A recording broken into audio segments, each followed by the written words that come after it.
right here. Break it down now. Come on.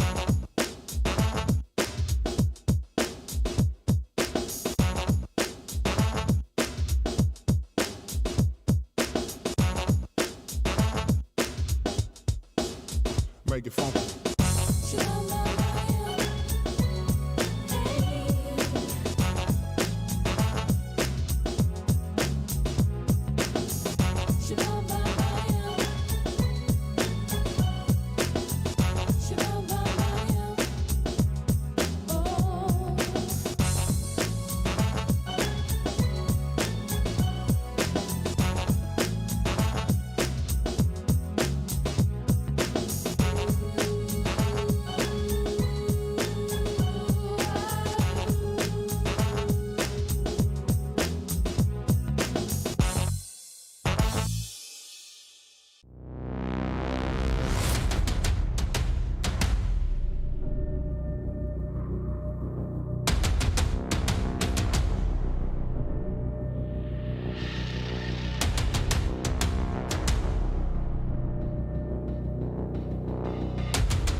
Yeah. Uh-huh. Come on, here we go. Make it funky. Woo.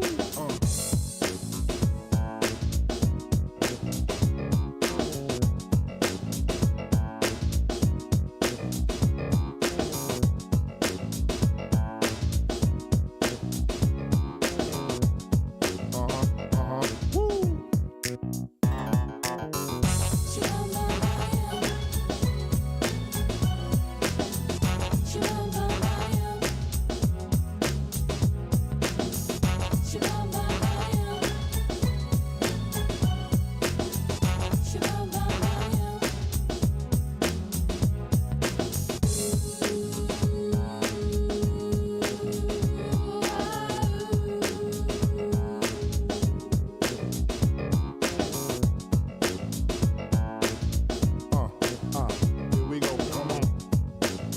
Make it funky. Woo!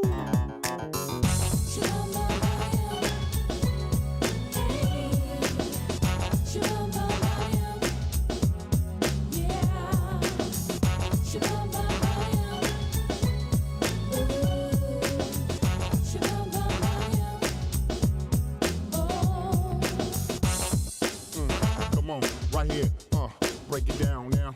Come on.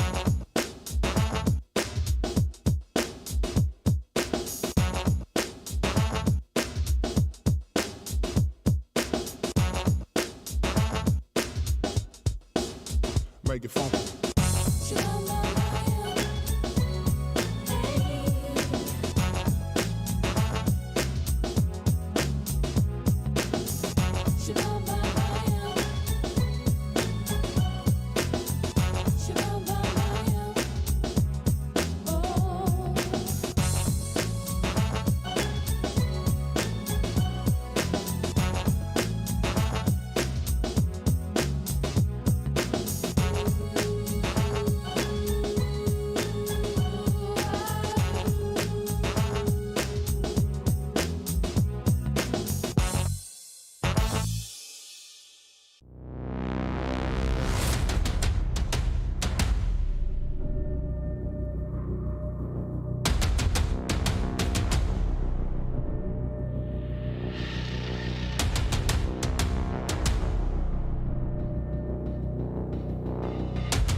freaks and hotties.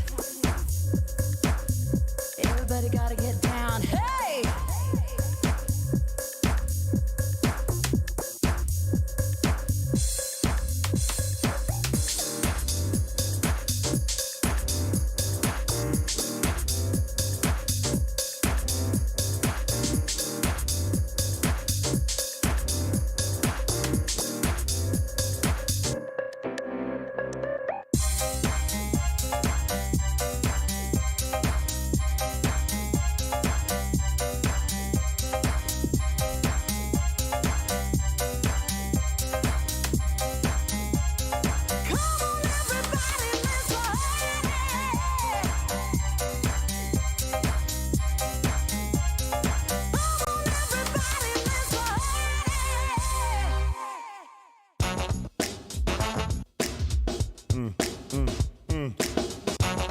Yeah.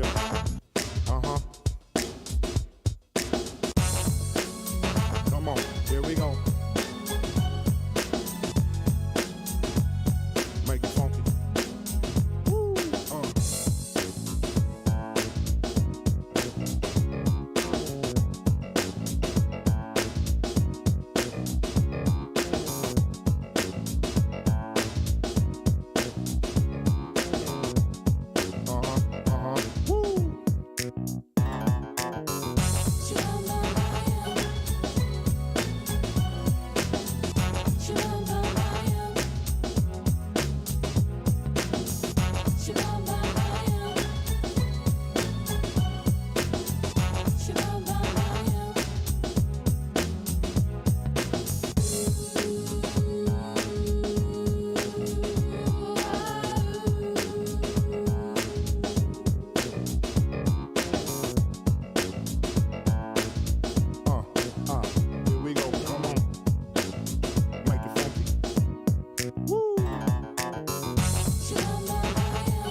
Right here, break it down now. Come on.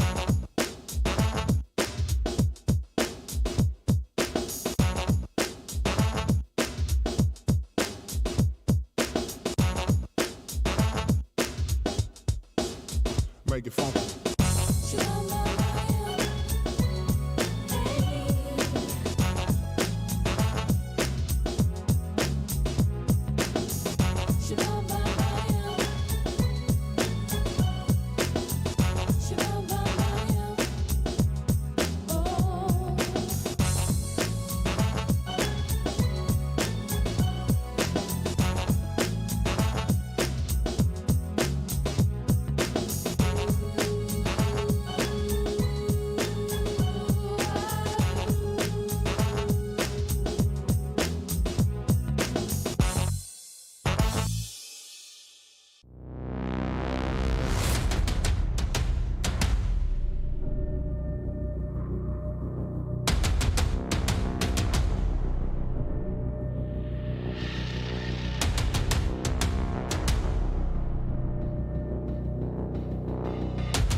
To make a clutch like that happen in the grand finals. It is not easy, ladies and gentlemen.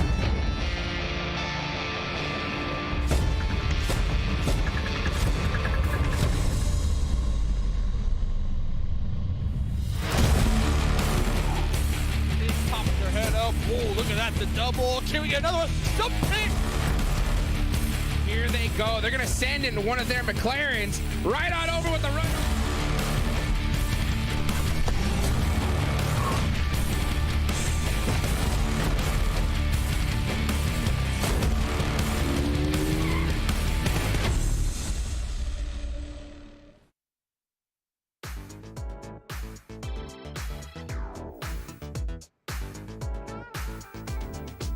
What's going on, everybody? Welcome back to the PUBG Mobile Pro League. I'm your host, Hot Jukes, here today. Man, we got a great show for you guys. And you know what? It's a little bit late, but you know what? Better late than never. You know, that's what I always gotta say. Of course, I gotta introduce my amazing analyst. Come on in. Seven Worlds Gaming, Glitter. How y'all doing?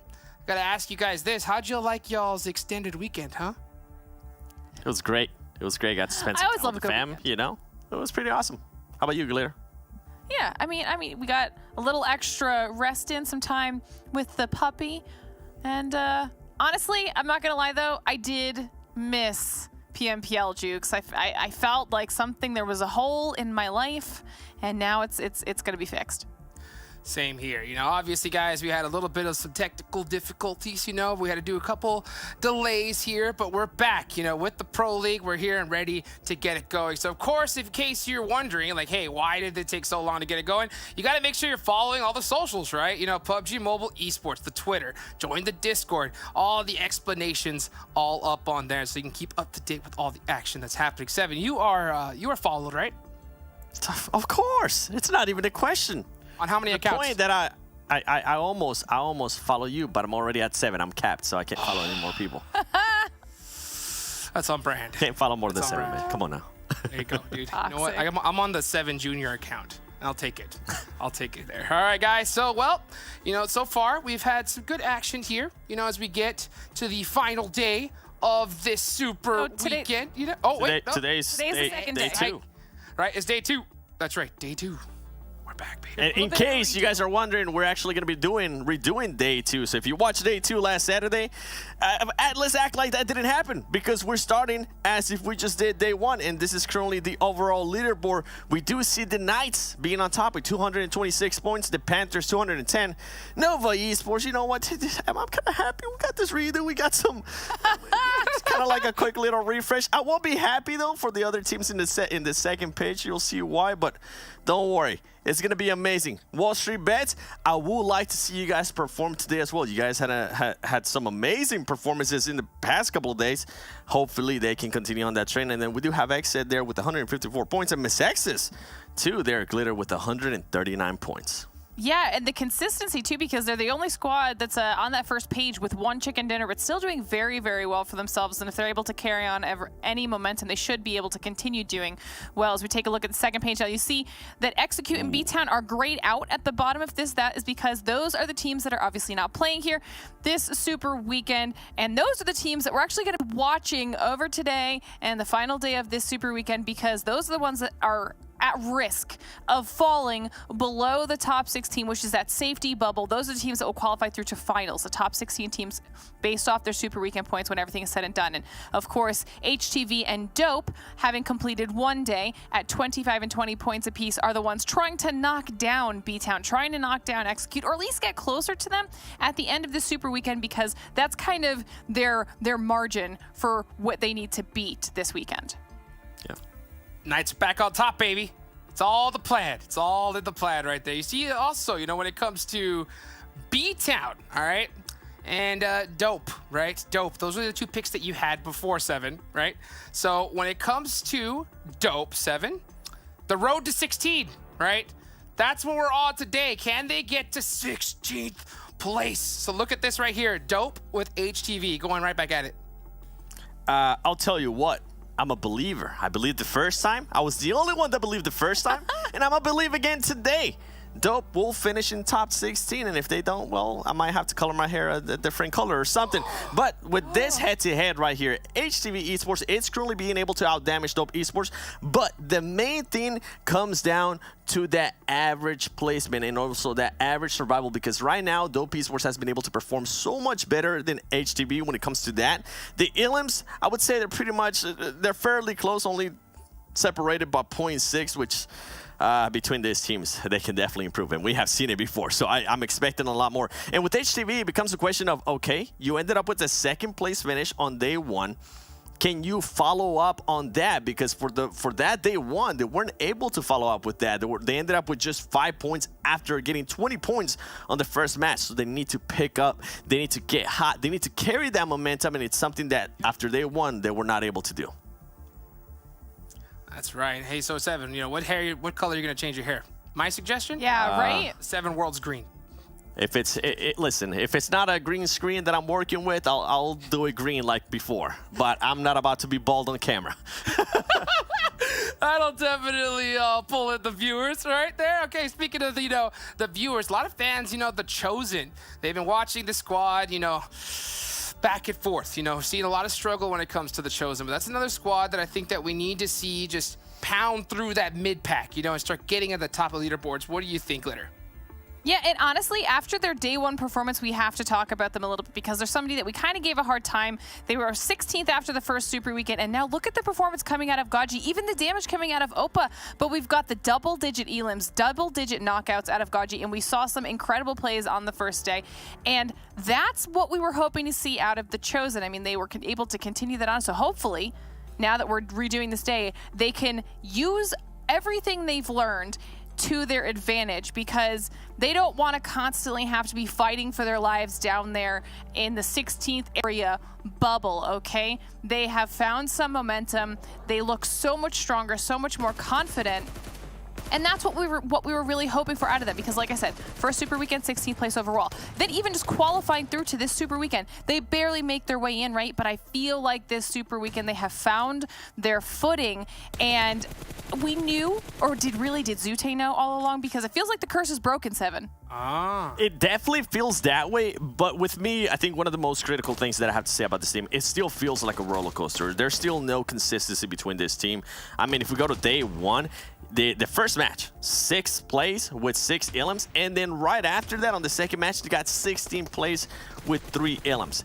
If anything, and then on the last match, they ended up with the 16 plays, 1 elim. So they need to find a way to, if they are going to be engaging early on, they need to win those 1v1s. They need to win those battles to allow them to get later into the game, get those placement points, because if you're just going to be doing this up and down, I mean, it's helping you because you have now made it to 2 Super Weekends, but we always said that 3rd Super Weekend is not guaranteed, so hopefully they can find some kind of consistency here today. That's where it's all at. I think that I really like the fact that this redo is happening. The amazing folks at PUBG Mobile, of course, making sure that the integrity of this game is always at an all-time high. And, it gives these players a really good opportunity to really show their skills, right? Come back hot. They got that second chance, right? Let's go and see what they could do. The Chosen is going to be a squad I'm going to be really keeping an eye on here today, right? But let's take a look, of course, at the top 10 players, right? The best of the best that have been going at it so far in the Super Weekend play that we've had so far. And QZ! 7, right up on top. Definitely. You know what, QZ, you got enough time from me before. Let me talk about some of the other surprises here. Inactive, 9 elims, 1900 damage with a great average survival time too. This is a player that's, you've been saying it, he said he's fairly new to PMPL North America, and he said he wanted to become one of the best players here in NA. Well, guess what? Right now you're being able to do that, or at least get close to it. And then if we go down, sorry Nova, don't worry, I'll be talking enough about you for the rest of the day, but I want to highlight some of these other players. We got Salt. We always talk about Kiyoshi, how much of a great player he has been for Polar A's, but Salt is actually being able to put up a great performance. 1600 damage, 6 elims, and then if we go down, we have Sivo and Drago from WallStreetBets. And this is kind of what I was hinting at with WallStreetBets earlier during the overall. This is a team that's completely different than other PMPLs that they have played on. This is a team that now has multiple players that have been able to clutch up. And then, now, we can go back to the top with QC. My man is just on another level, okay? And you know I gotta have my hard glasses on when I talk about him because he's been able to perform now in league play. He's now put up some more too in this Super Weekend. And I think if he continues on this trend with the way we've been seeing Coops play, now they're Coops, I'm not calling you out, but I do want to see you do better. It is a call out, I guess. QC might take that MVP. I was about to say, man. I was like, you might have a sad face glass, because freaking Coops, would you be surprised to not see him on the top 10, 7? Yeah, I am. But hey, I got a chance to actually talk to them. They're saying there's a little bit of mistakes here that they're looking to get fixed. So they're aware of what the issue is, and that's always a great step. All right. Well, hey, you know what? As a matter of fact, we have a great interview with Coops right now. So why don't we go ahead and take it on over to that?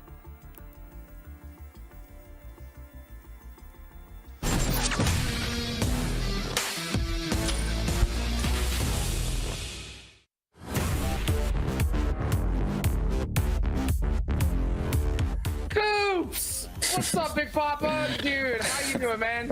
I'm doing good. How about you? Doing great, man.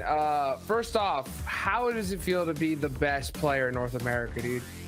It feels good. Feels good. Makes that pin tweet just extra tasty, huh? Yeah. Yeah, dude. Good to hear. Good to hear. Well, first off, thank you so much for taking the time to go up there. I mean, how about this? I usually ask, hey, for those who don't know you, why don't you go ahead and introduce yourself? I don't know how they don't know you by now, right? But go ahead for the people, right? All right. Well, my name is Coops. I currently play for the Knights, and I'm a fragger for our team. Yeah, that's the understatement of the year right there, right? Love to hear it. Love to hear it. Okay, so first off, how are you feeling right now, bro? Right after the first super weekend until now, how are you feeling? Good. Just gotta keep going. Keep performing. Keep performing, bro. Right? It's hard to argue with that. That's for sure. Next up is, have there been any changes to your team compared to last year? Yes, a lot of changes. Not really a lot, just the IGL part. Can you go into it a little bit? Tensa plays more aggressive when it comes to like if we need to fight into zone, then we have the gunpowder to fight for any spot that we need to fight for. And yeah, I like Tensa being IGL. Interesting. Yeah, so for those people that don't know, right, Ghost split up, right, which was a huge squad, left a lot of players up for grabs, right? So why don't you tell me what was that like, right? Getting Tensa onto your squad, was that the main guy you're going for? How did that process happen? We were originally trying to go for Spec and Tensa. Ooh. But Spec decided to go with Bop, and we got Tensa. I mean, we still got Tensa. I mean, it wasn't bad, but yeah, we could have got Spec too. But so what happened? Do you know why, or no? I'm not sure why. Is there a little animosity there, huh? Every time you fight him? Huh? No, I'm not. Got it, right? You should have picked us, right? Oh man. Well, I mean, that is a huge pickup for you guys. You had Spec for Bop. He's been crushing it over there too. So, yeah, man, it's crazy to see. I think this overall, changed NA a lot. What do you think? Yeah, it did. There's I mean, I guess you can consider us a super team, but there's also other teams there that are pretty good. All right. Okay. Next question is, what kind of preparations did you go through before coming here? Before PMPL, we had a lot of struggle with IGLing and rotations because we weren't used to with Tensa's rotations. But as we played on, I mean, we just kind of adapted to how we played, and he adapted to how we played, and it just started working from there.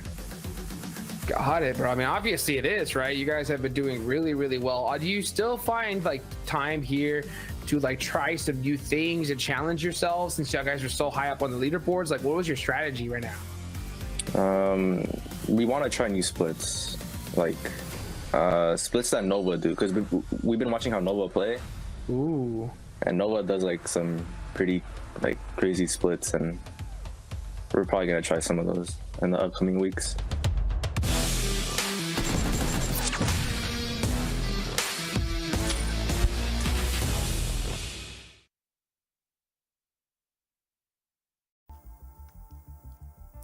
My man Coops, dude, the man, the myth, the legend himself. Yo, Seven, so you heard him say, right, the fact that they could have gotten Spec, all right?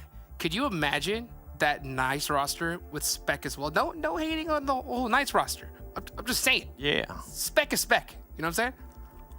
Oh, 100%. I think Knights would have been just like Will Smith, just slapping everybody around, bro. It would have been a completely different story here for this PMPL. Oh my God.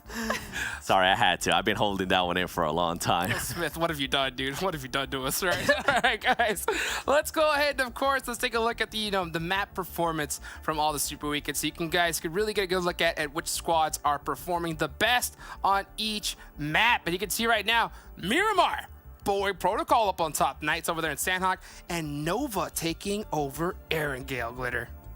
Yeah, and typically we want to look at these because it's supposed to be indicative of what we can potentially expect. But on day one, we had an abysmal performance from Boy Protocol. Obviously, we didn't even have Coops in our top 10 for players because Knights also struggled on that first day to get the types of performances we know they're capable of. Nova was the only one that had a decent performance there, but even they weren't 100% on day one up to snuff. A lot of those squads had better day twos, but we're redoing that now, and Boring Protocol was not one of them. So this is actually a huge opportunity for Boring Protocol now to bring it back, especially on Miramar. If that is the map that they're doing the best on right now over all the Super Weekend days so far, get some points on the board. They've got the highest average elims and placements and survival time out of everybody that is a top map stat team. So they're one of those teams that need to pick it up. Knights need a little bit of a bounce back. They are on top, but that gap is not very large and it can be closed. We've seen it done in the past. So, I mean, I actually think today is going to be really, really interesting with all of the information that the teams have at their disposal. I'm excited to see what Knights is going to come out doing right off the top, because especially with this redo, we've been hinting at it for the whole beginning of this show. How are they going to come out? Are they going to come out hot, or are they still going to be fixing those mistakes that Coops was talking about? Well, let's see who's got it right here. So we looked at our teams to watch, right? This is all the squads, of course, that all the casters here on the desk, all the talent is going to be looking at. I'm going to keep an eye on Lazarus. And, of course, 7 World Gaming with the dope Esports LLC. Man, what a sick pick. 16th place. 16. That's all I'm looking for. Yeah. Come on, keep it going, because you know it's gonna happen. And I'm really hoping it happens again, because this was a team that was starting to find their groove. They started off first with just placement points, and then they started stepping it up in the elims department. And then you said it too, Glitter, with Boring Protocol. This is a huge change. After day one, this team was only able to achieve, I think it was 8 points. Abysmal for what we're used to seeing out of them.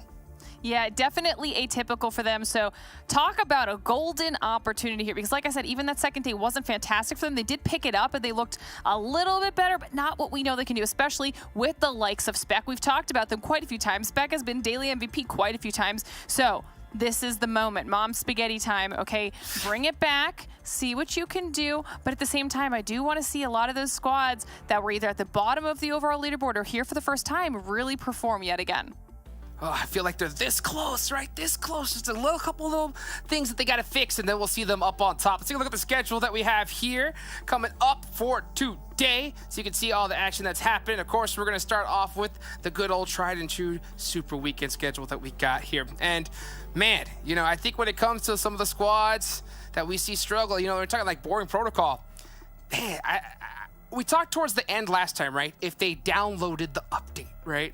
If you start seeing these squads really start getting a hold of each other, and I think this first game is where we're going to see, right? Is that update truly downloaded, right? Or was it just all a scam? What do you think, Glitter? I hope that they've now had extra time. We talked about it. An extra day on the weekend, this entire week, really, to work on a lot of things. So I hope that's more than enough time. I don't know what type of internet speed they have. Should be enough time for the download for the update to fully download, though. Oh man, we're in the 20th century, right? Should be about that time. Well, we're gonna find out. We're gonna find out for sure, right? First game is gonna be the telltale sign here. So I know that we saw your guys' teams to watch, and I know you guys hate me doing this, but what are your predictions, right? Who do you think's gonna win this first match? After all that time, who did their homework the most? Nova. Yes. Wow. Yeah, those guys are the homework champions, dude. They turned in their homework early. You know what I'm saying? Right. That's how it's done, guys. So, of course, thank y'all so much for joining me here, guys. We're going to go ahead and catch y'all after game number 1 as we get our casters in here, guys, because I can hear it. The plane started, footsteps are on the plane, and they're getting good to go. So let's go ahead and bring in our casters, of course. We got none other than the legends Zute and Necro. Game number 1, guys. Y'all take it away, okay? All right, I'll see you, Hot Jukes. Thanks for the intro. So Hot Jukes was just talking about, did Boring Protocol download that update? Well, I don't care how slow your download speeds are. We've had quite a little bit of an intermission, so I'm really expecting all the teams to come out strong today in this, maybe not the first game, but at least by the second game. Like the teams that really need to catch up, they should be doing it right now, Necro. Man, I'm not gonna lie, even the second day, I mean, so many teams were able to catch stuff, right? And boy, we just got a little bit of a call in our ears saying that there is going to be a little rehousing lobby, so we're going to be here on the screens for a bit much more longer, Zute. And that there's quite a bit of things to talk about, right? Dope 2, they've had a great performance just because now day 2 is going to be replayed. I mean, teams like Dope, they will have to struggle a bit more. Yeah, so the replay is going to affect a lot of teams, obviously. But honestly, I feel like, you know, if you just get a little bit of time in between, no matter, you know, if you did good or bad as a competitive team and competitive players, that should be allowing you to get a mental reset to come in strong, no matter what the case may have been, you know, the previous weeks. But without further ado, we're going to go back to a Coops interview because, I mean, this guy Coops, man, we just love him.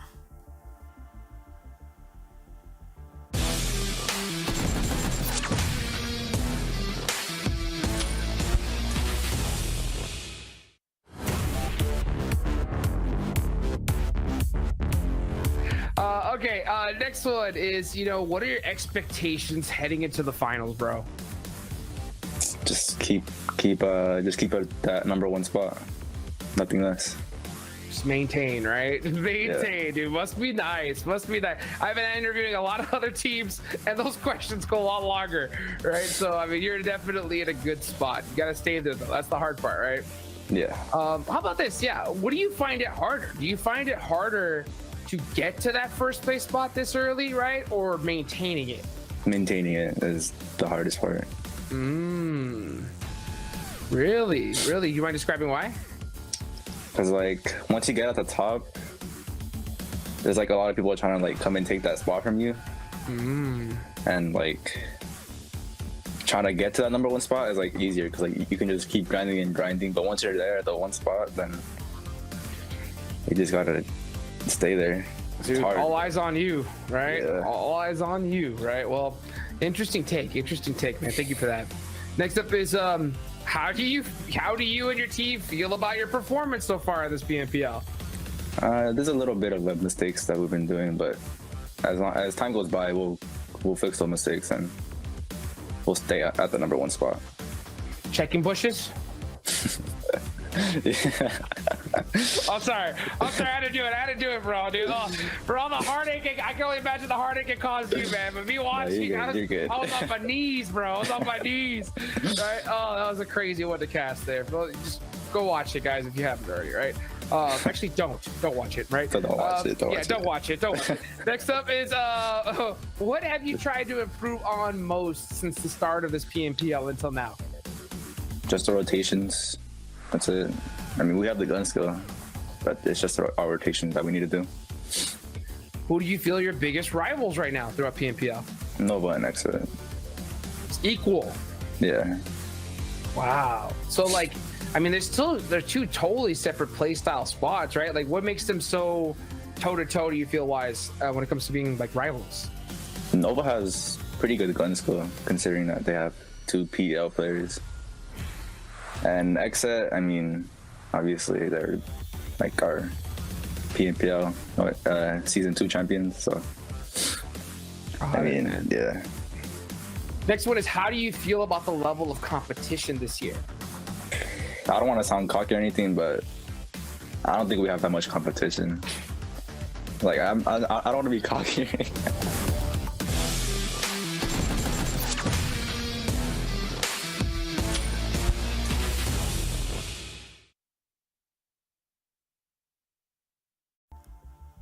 All right, Necro, that was a great interview out of Coops. Yep. And honestly, what are your thoughts on Coops himself as a player and what he's done over the years?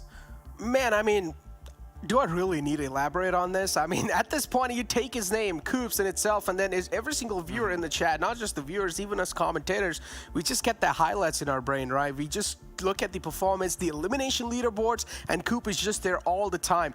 No matter what, in the match summary, you will see this man, or even in the highest elimination points, if Knights is doing even great. And even in this little interview, he said that no matter what, I don't want to sound cocky, but still, we feel like we don't have a competition. I mean, that in itself proves a lot of things. Yes. I mean, he's got the stats to back it up. Even when the Knights were doing, you know, bad and struggling at one point last year, he was still, you know, showing up as an individual player. So, I mean, this Coops guy is like, honestly, there's a reason why we can't get enough of him. And we do have a little bit of a rehosting thing going on still. So, without further ado, I think some of you might have guessed, we got more Coops on the line for you guys. So, we'll be right back with another segment of Coops.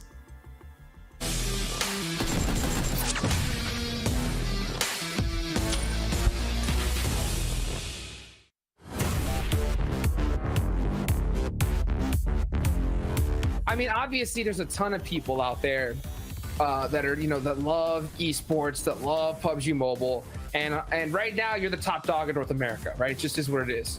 Yeah. Do you mind, like, if you were to give some advice to some people out there that are looking to kind of get into your shoes, right? Do you have any kind of like initial tips, or what would you say when it comes to that? Just hit your shots. Just hit those, right? And don't die while you're at it, right? Yeah, don't die and hit your shots. Wow. What do you think was your biggest like struggle to overcome? Because, like, you know, for those of you that haven't seen your Twitter, right?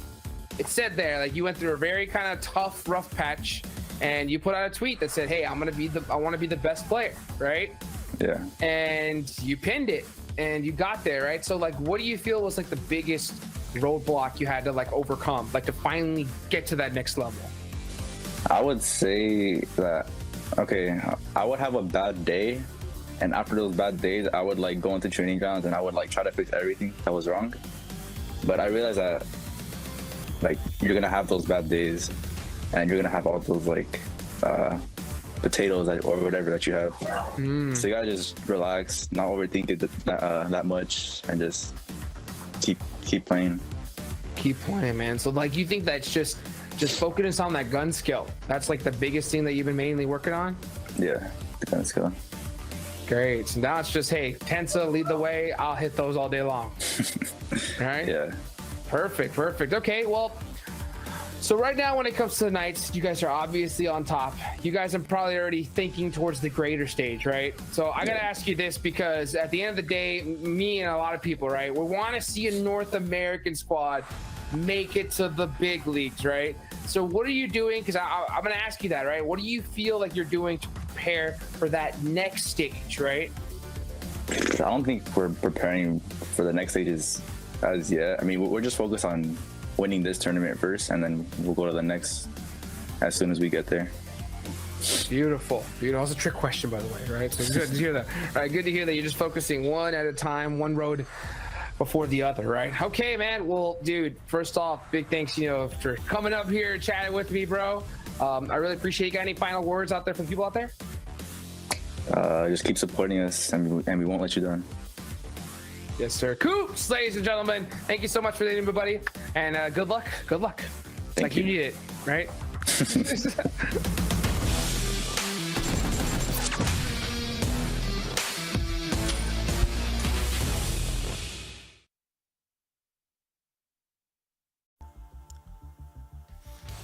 Well, that was a great interview, Necro, and we're heading straight into the game. Playing path's already out on your screen. Players have already jumped out, but luckily for us, I don't think we've missed too much action.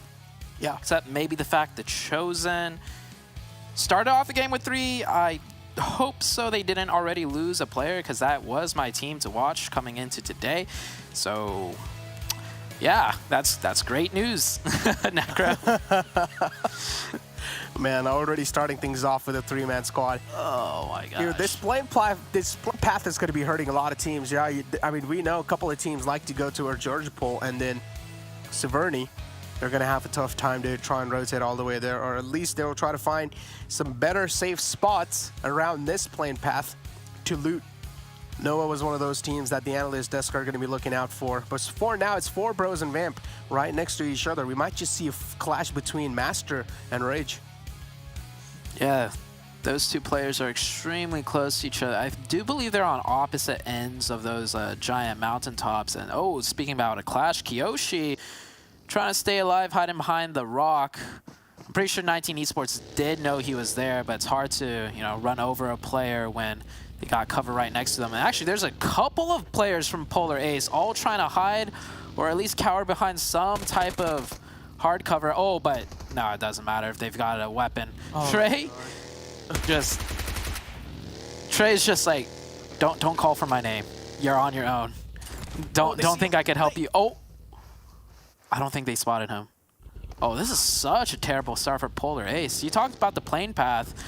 Well, the plane path definitely is causing a lot of issues for this Polar Ace team.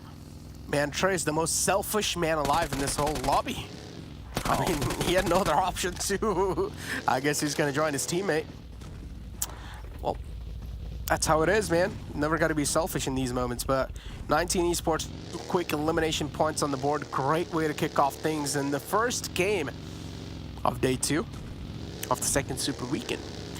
But again, now 19 Esports is one of those teams doing quite okay-ish on the overall ranking zoo.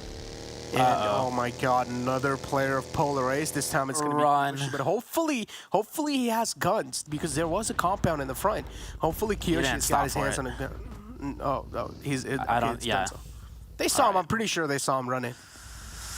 He's got a majestic mullet. That's pretty much all he's got right. Oh, what?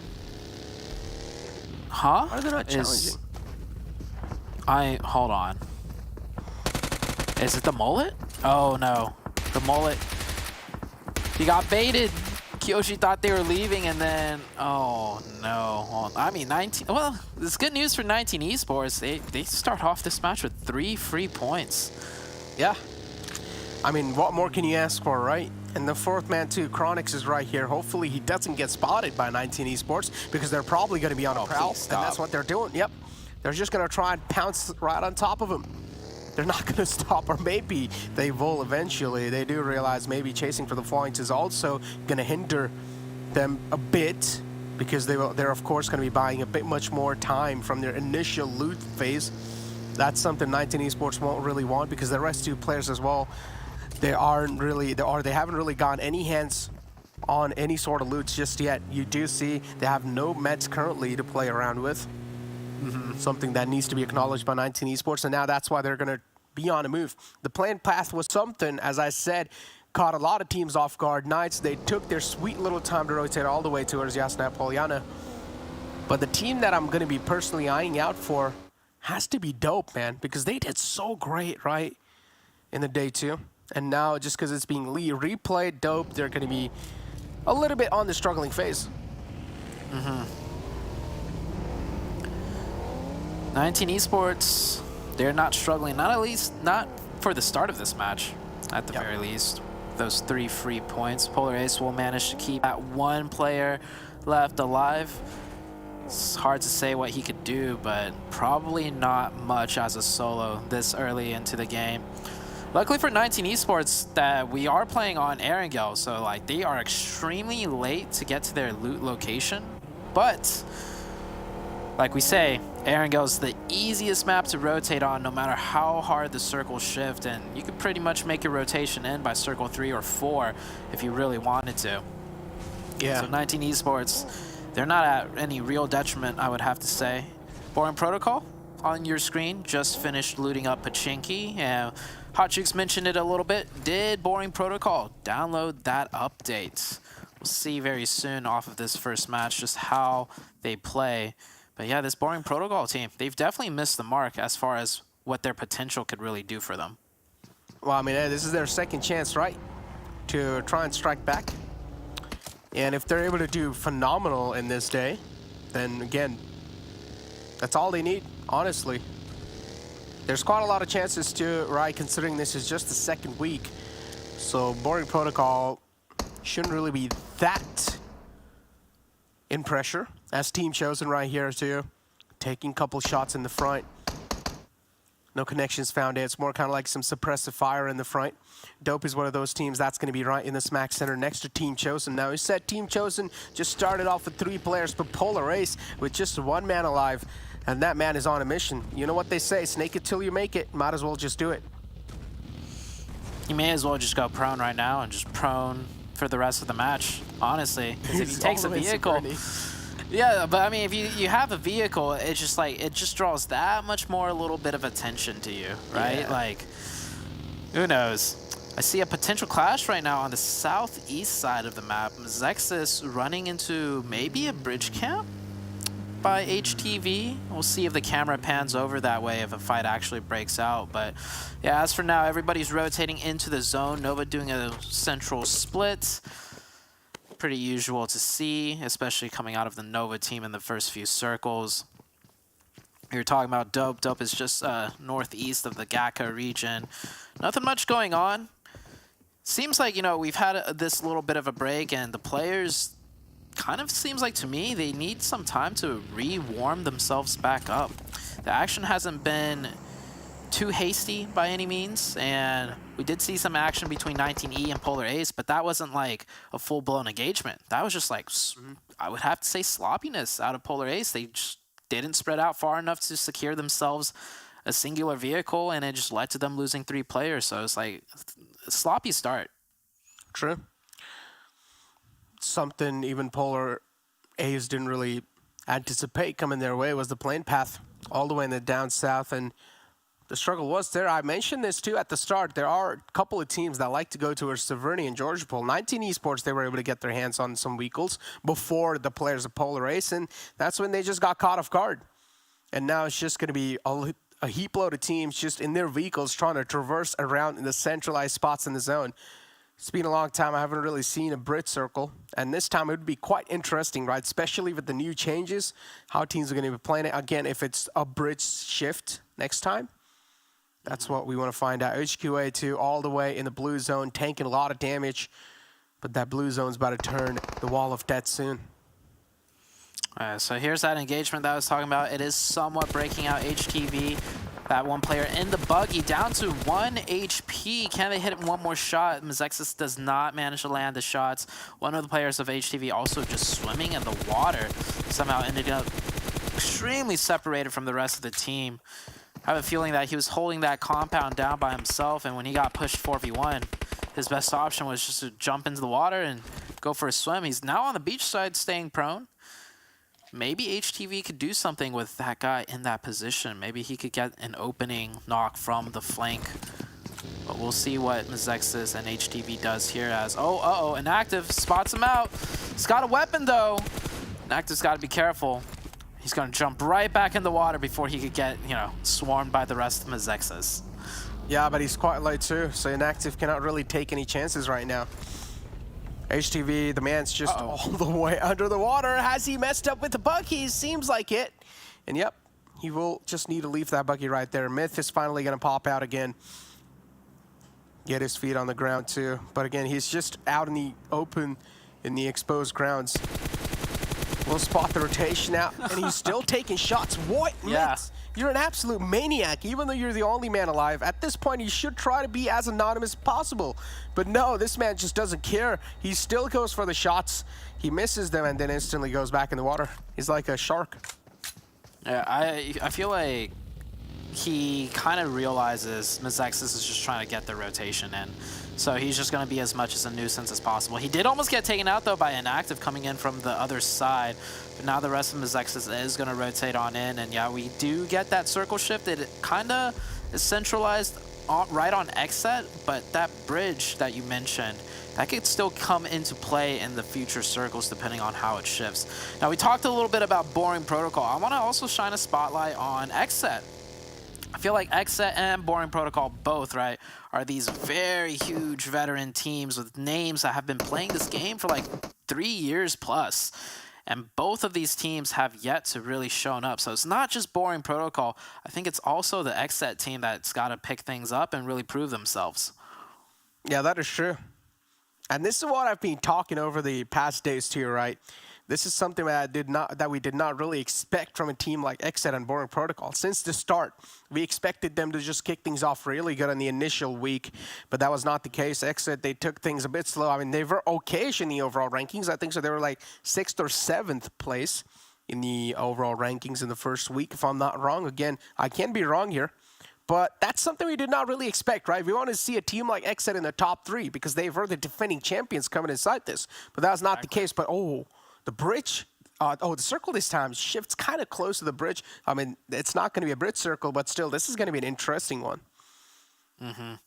XSET continuing to hold that split. They're honestly in one of the strongest positions right there as the Knights come on in, running into Mezexis, and now Mezexis is going to wish they stayed and taking that fight with HTV, because taking a fight with the Knights, that's a whole different other challenge. And the Knights, we see how they're playing now. After this little bit of a time off, they're playing extremely aggressive. Xenox almost goes down, though, down to 1 HP. And the Knights right now, not in the zone, but they're going to prioritize this fight for the points instead. Yeah, Xenox. That nade from here, though. This time catches him off guard. And Xenox will fall down. He was barely alive on a sliver of health. He got shot at from somewhere else. Those third parties, man, sometimes can be so detrimental. And now Knights, the tables have been turned against him, as Yahir's probably going to look to try and secure that frag. He's trying to just run around the elimination. Needs to confirm that elim point, but that's not the case so far. Trades are happening back and forth on the table. 10-2 will now strike back. 2 players down from the side of Knights, 2 players down from the side of Mezexis as well. But so far, Mezexis, they're doing a great job keeping up the pace with the players of Knights. A nice drop shot from Tensa will just prove the player in front of him unparalleled. That's what I'm talking about. Those are the mechanics I want to see. Just that small margin separates this entire fight almost. That drop shot, that 1 HP survival. Perfect play out of Tensa, but it's not quite over yet as inactive. He's still up. Can he throw a miracle nade? No, it falls short. I think he's going to throw one more and most likely go for that revive. You see his teammates backing up to him, and he's backing further and further up. Now he's deploying down the smokes to give himself some sort of cover. But I don't think the Knights are going to let him have it for free. Definitely not. Koops is already driving, using the vehicle, going on the off angle, and Inactive realizes this. He cannot even secure a single revive, and most likely not able to secure his own livelihood either. Yeah, and Knights, they were just able to steamroll it through. What a way to close things out. Mezexis is now kicked out of the lobby, but he got really close for comfort. Chico was the one, or Chico was the casualty in this one. Unfortunately, Mezexis weren't really able to come out on top. They only got 1 elimination points under themselves. That nade's going to crawl in quite close, but this time, Koi is going to connect some nice shots on the player in the front, easily taking him down as well. And Koi instantly going to retreat, or pretty much just prone back in the ground. HTV, the separation's always something that's been hurting them. I was about to say, Koi's just wide open in the middle of nowhere. How is he not getting shot from a different angle? And then I realized, of course, this is Nova we're talking about. His team is split all the way on top of the hills, and they just got that, zone control and that zone pressure to let Koi, pretty much take that fight however way he wanted to. And he also had the support too. As we get a super hard shift to the southwest, I think that's the hardest shift I've seen yet in the entirety of PMPL, because that white line is quite almost literally touching the blue from the previous zone. Boy, I feel like WallStreetBets, they have a huge chance of taking this game. I mean, WallStreetBets is one of those teams that I'm personally going to be eyeing out for. That I've been eyeing out for since the start of this competition. Lazarus and HQA going head-to-head against each other. HQA, one of those teams that has surprised us quite a bit. 4 Bros now as well, trying to third-party the fray. They don't have any other choice anyways, because the circle is now quite small, and the circle is not going to have place for every single player in the lobby. 2 players from Lazarus are knocked out. Fears as well is right there. The nade from 4 Bros is going to crawl quite close, but just dishes out a bit of damage, some chip damage to help the players of 4 Bros. But Lazarus over here, taking things quite calm and composed, or at least trying to keep themselves calm and composed, as one of the players from their side will try and get the rest back up on the fallen men. Lazarus picking a very peculiar spot, not a lot of hard cover, just a little bit of a dip. But Lazarus will reset up to 4 for now. We'll see how long they can survive in that position, cutting into the future zones. XSET took a fight of their own, and it looks like XSET did manage to pick up 1 elimination, gets that reset onto J7. Interesting. And the only team that have yet to make it into the zone is the Boring Protocol team. They're making their rotation in right now, and it looks like it's going to be somewhat of almost a full send rotation. They actually stopped. I don't like this. Okay. Yeah, so they're actually stopping at the little garage with the Lamborghini in there. Maybe a little bit of a visual bug right there. So they are at a hard cover position. Indeed, at the hard position. Still, though, 14 teams are alive and 46 players in total. J7 actually got knocked out by himself. I think so. He fell off to his own demise. I'm not sure. I mean, yeah, that's what we at least saw on the kill feed. But XSET, they're able to recover now. They're looking like a 4-man strong squad. Hopefully, they're going to be able to deliver too in this first game. There's 3 teams right in front of them. Knights are one of those. And you definitely do not want to mess around with Knights. But if you take a look at Knights, right, take a look at them on the map. Of course, the viewers cannot really see, but we can see on our map feeds. And Knights, they currently have a 3-1 split.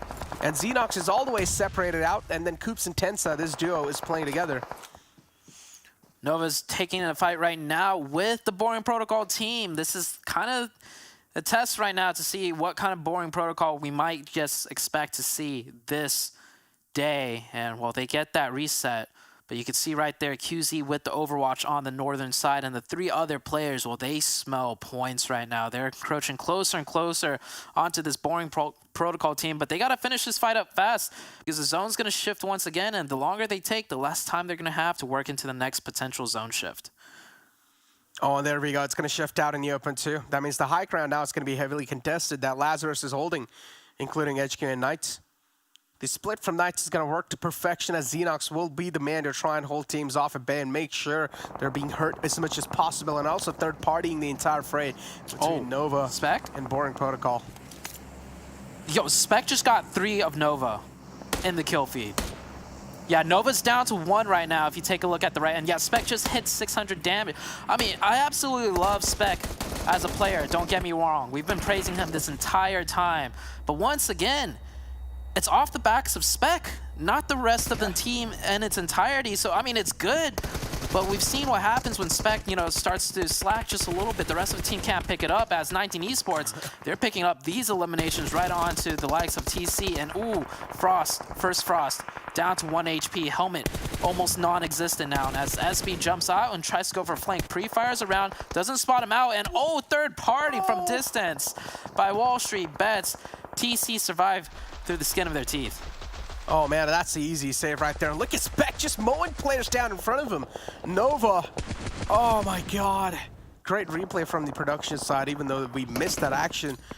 Not anymore. As Spec, I mean, Koops talked about it this, right? In his interviews, he was one of those players that Knights wanted to pick in the first place. Oh yeah, imagine. Yeah, imagine, dude. The firepower in that team would be like at the maximum level. But now again, Team Chosen, they're getting engaged in another fight, another wave of enemies to try and take care of. This time it's going to be Dope, the challengers. Dope. Down to just 1. It's 1v1 Gajia versus that Dope player. Gajia could back up some and go for some revives though. Menace throwing out some nades, throws out that smoke to move up closer to his teammates to also start that revive. Is Gajia going to commit to that revive, or is this 1v1 just going to happen? Winner takes all. The little pre-nade outside the door, and oh, he's going to peek out the side. Menace, luckily for him, did not take any damage there. Gajia missing some crucial shots, but actually does get Menace down to 1 HP. Gajia's got to jump out and go for that flank, and he does. Another successful defense out of TC. That was a great read from Gachi too. I mean, I was about to say this, that Gachi is one of the star players from the side of the Chosen. We've been seeing him pop off all the time when the Chosen is doing absolutely good on the board. 6 elimination points in the players of Team Chosen, and they are also going to be able to get the reset through on the fall of man up.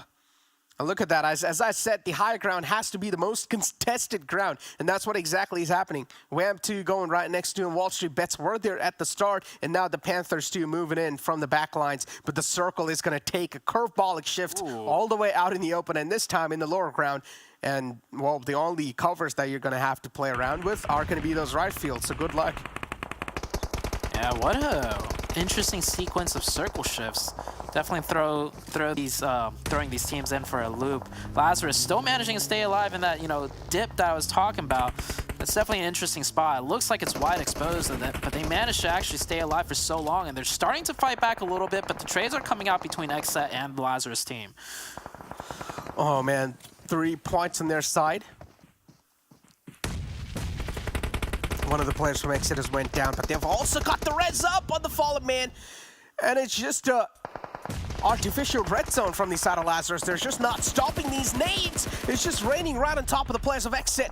JV is trying his best to provide that cover fire, but he catches a lot of bullets in return. A great reply from the players of Lazarus. Now it's going to be an equal trade as WallStreetBets from the back. They're going to third party his entire fray.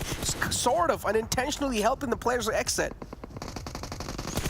24K hitting that 600 damage, and TC coming in for that third party, timing it right behind WallStreetBets. WallStreetBets, by the way, was also third partying Lazarus in that fight. Oh my God, 24K. It is just third parties all around. TC, the team to watch, a team I picked up to 8 eliminations, starting off as a 3-man team, no problem. This is actually one of TC's better games, but can they make it into this new zone as the blue zone is closing in? XSET coming in onto the sides of HQA and the Knights. Boring Protocol just got eliminated, I believe, on that northern side.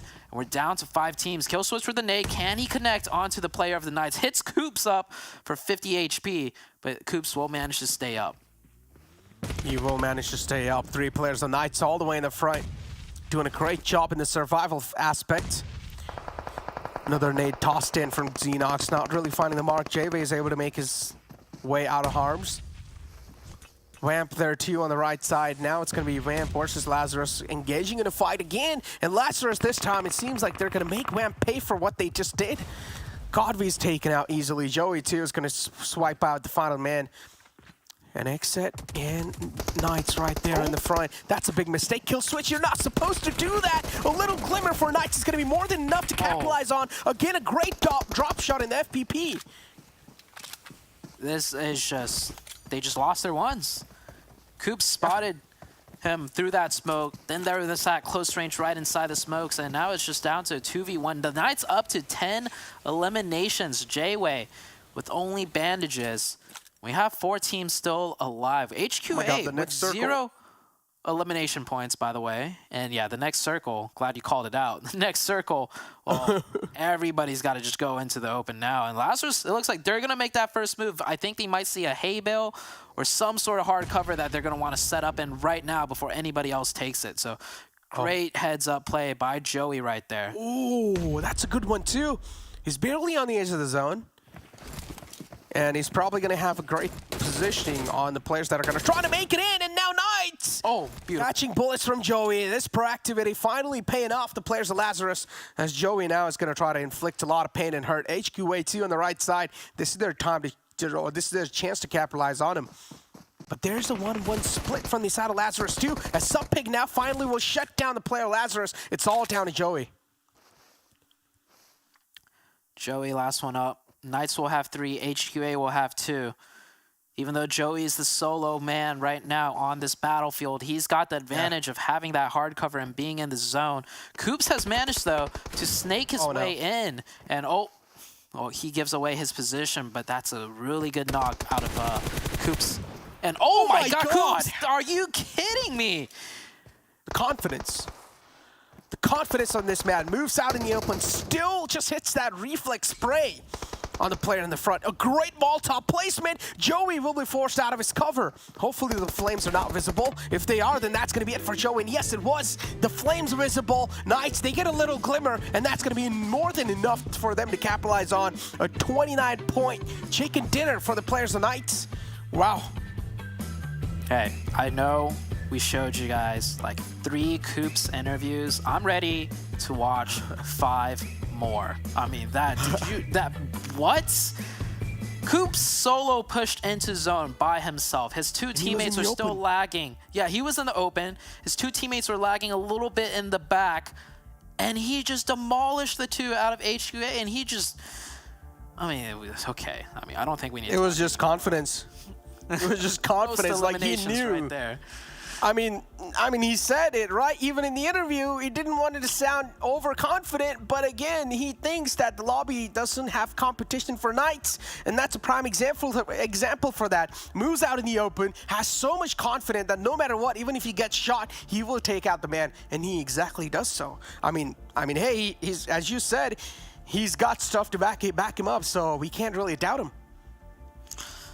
Yeah, it's quite insane to see, just at a different level. Obviously, the Knights team is at a different level compared to most of the lobby, but Coops himself as a player, I mean, this man should be playing in the PMGC, easily PMGC level caliber individual as a player. Yeah. So, I mean, it's just absolutely insane, Necro.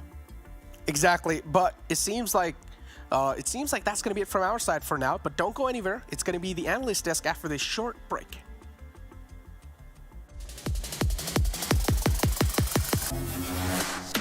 Choosing the right grips in PUBG Mobile.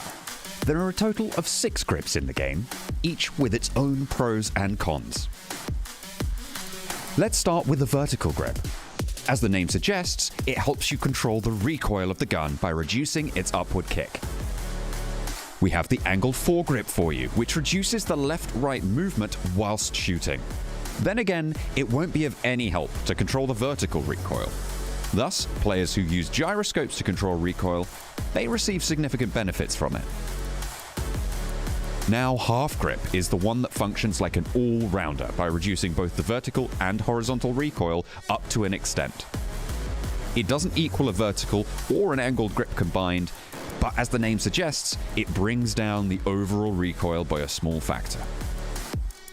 Although the half grip may sound perfect, it also comes with the downside of reducing the overall stability of the gun. Light grip, on the other hand, is the counterpart of half grip, which doesn't help with recoil control, but greatly increases the stability of the gun. It means that light grip lets you be more accurate with your shots when you have already mastered recoil control.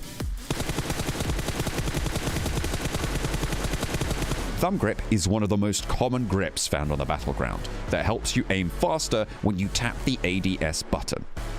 This is best for SMGs and close quarter fights where you need fast reflexes over accuracy. The grip also reduces the recoil and increases the stability slightly.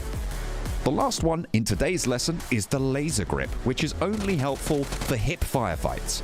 This grip reduces the bullet spread while you move and shoot using the crosshair. It serves as a great attachment for secondary weapons like SMGs, when you need to clutch fights in close range. So, there's a variety of options here to support your playstyle. Pick yours carefully to outskill and outmaneuver your opponents every time.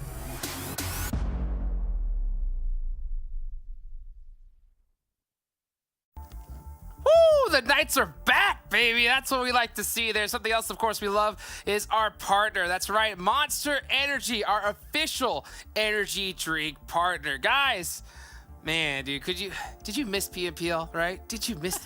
That's what I'm talking about. The mollies like this, straight on the money. 7, what more could you ask for? This is what we've been asking for, man. Knights being able to fix the mistakes that we're having, coming back, and then Coops just popping off. Not just Coops. I gotta give some credit to Tencent. You'll be seeing why later on, because thanks to that man, he was clutching up big time.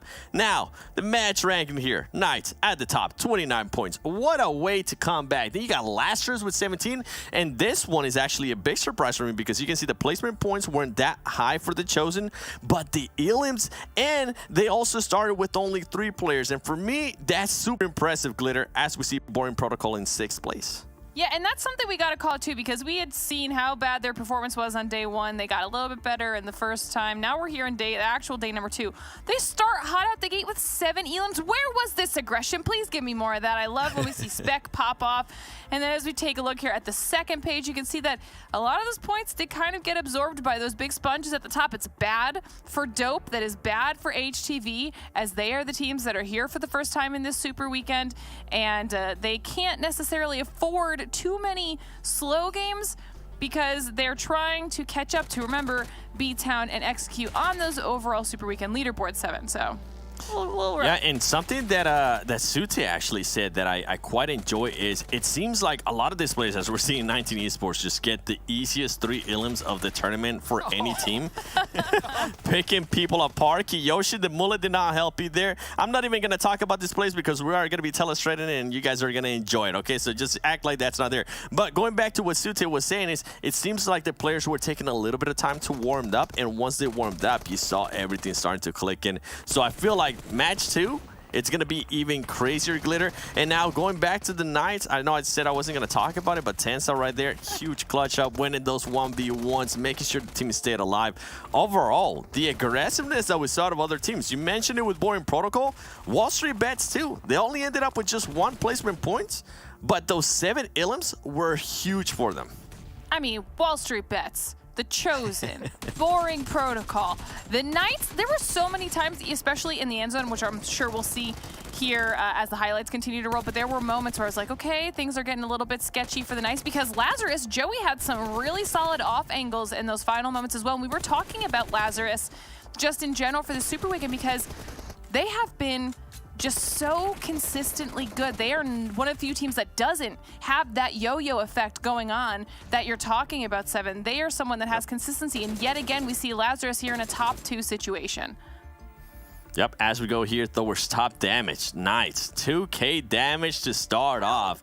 Day 2 of Super Weekend 2. I actually thought it was going to be a lot more. Did you, Glitter? Yes, I thought it was going to be more as well, and I'm glad you said that. The fact that they were able to be that efficient with these elims is huge for the Knights. And then, of course, moving on down the list, we've talked about all these teams. I mean, Lazarus, a 2nd place, really strong finish with 5 elims, 7 to WallStreetBets, 9 to The Chosen, 7 to Boring Protocol, and that's huge. That's huge for so many reasons. I do enjoy that we're still getting a Nova appearance up here, even though they were only get 2 elims and they did get taken out by Boring Protocol. Still almost at that 1k damage mark. I mean, solid performance overall for these squads, Jukes.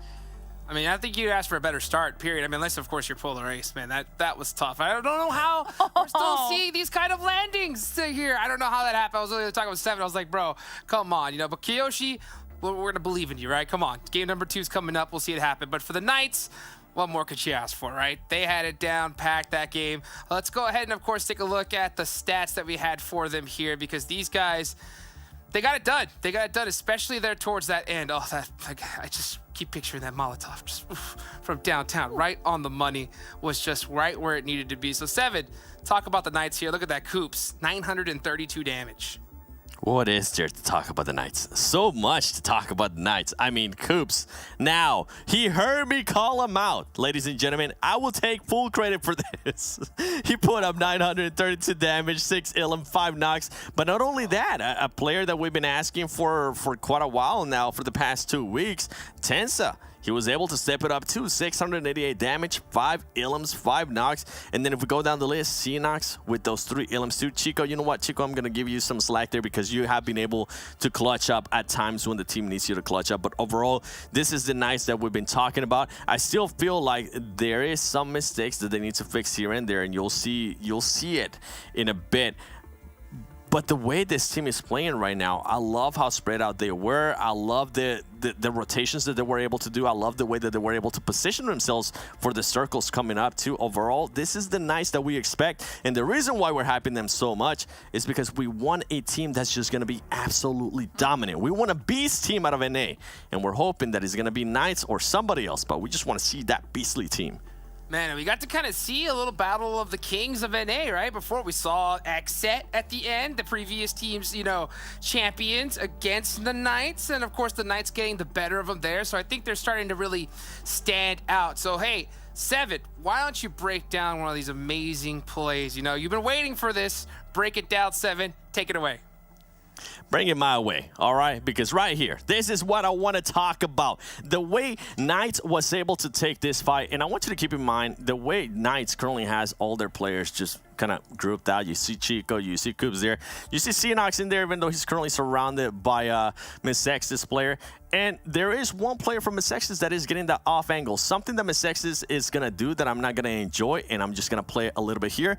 And it's going to be Inactive. You see Inactive, I really thought Inactive was maybe trying to go, you know, clutch up with his other teammate.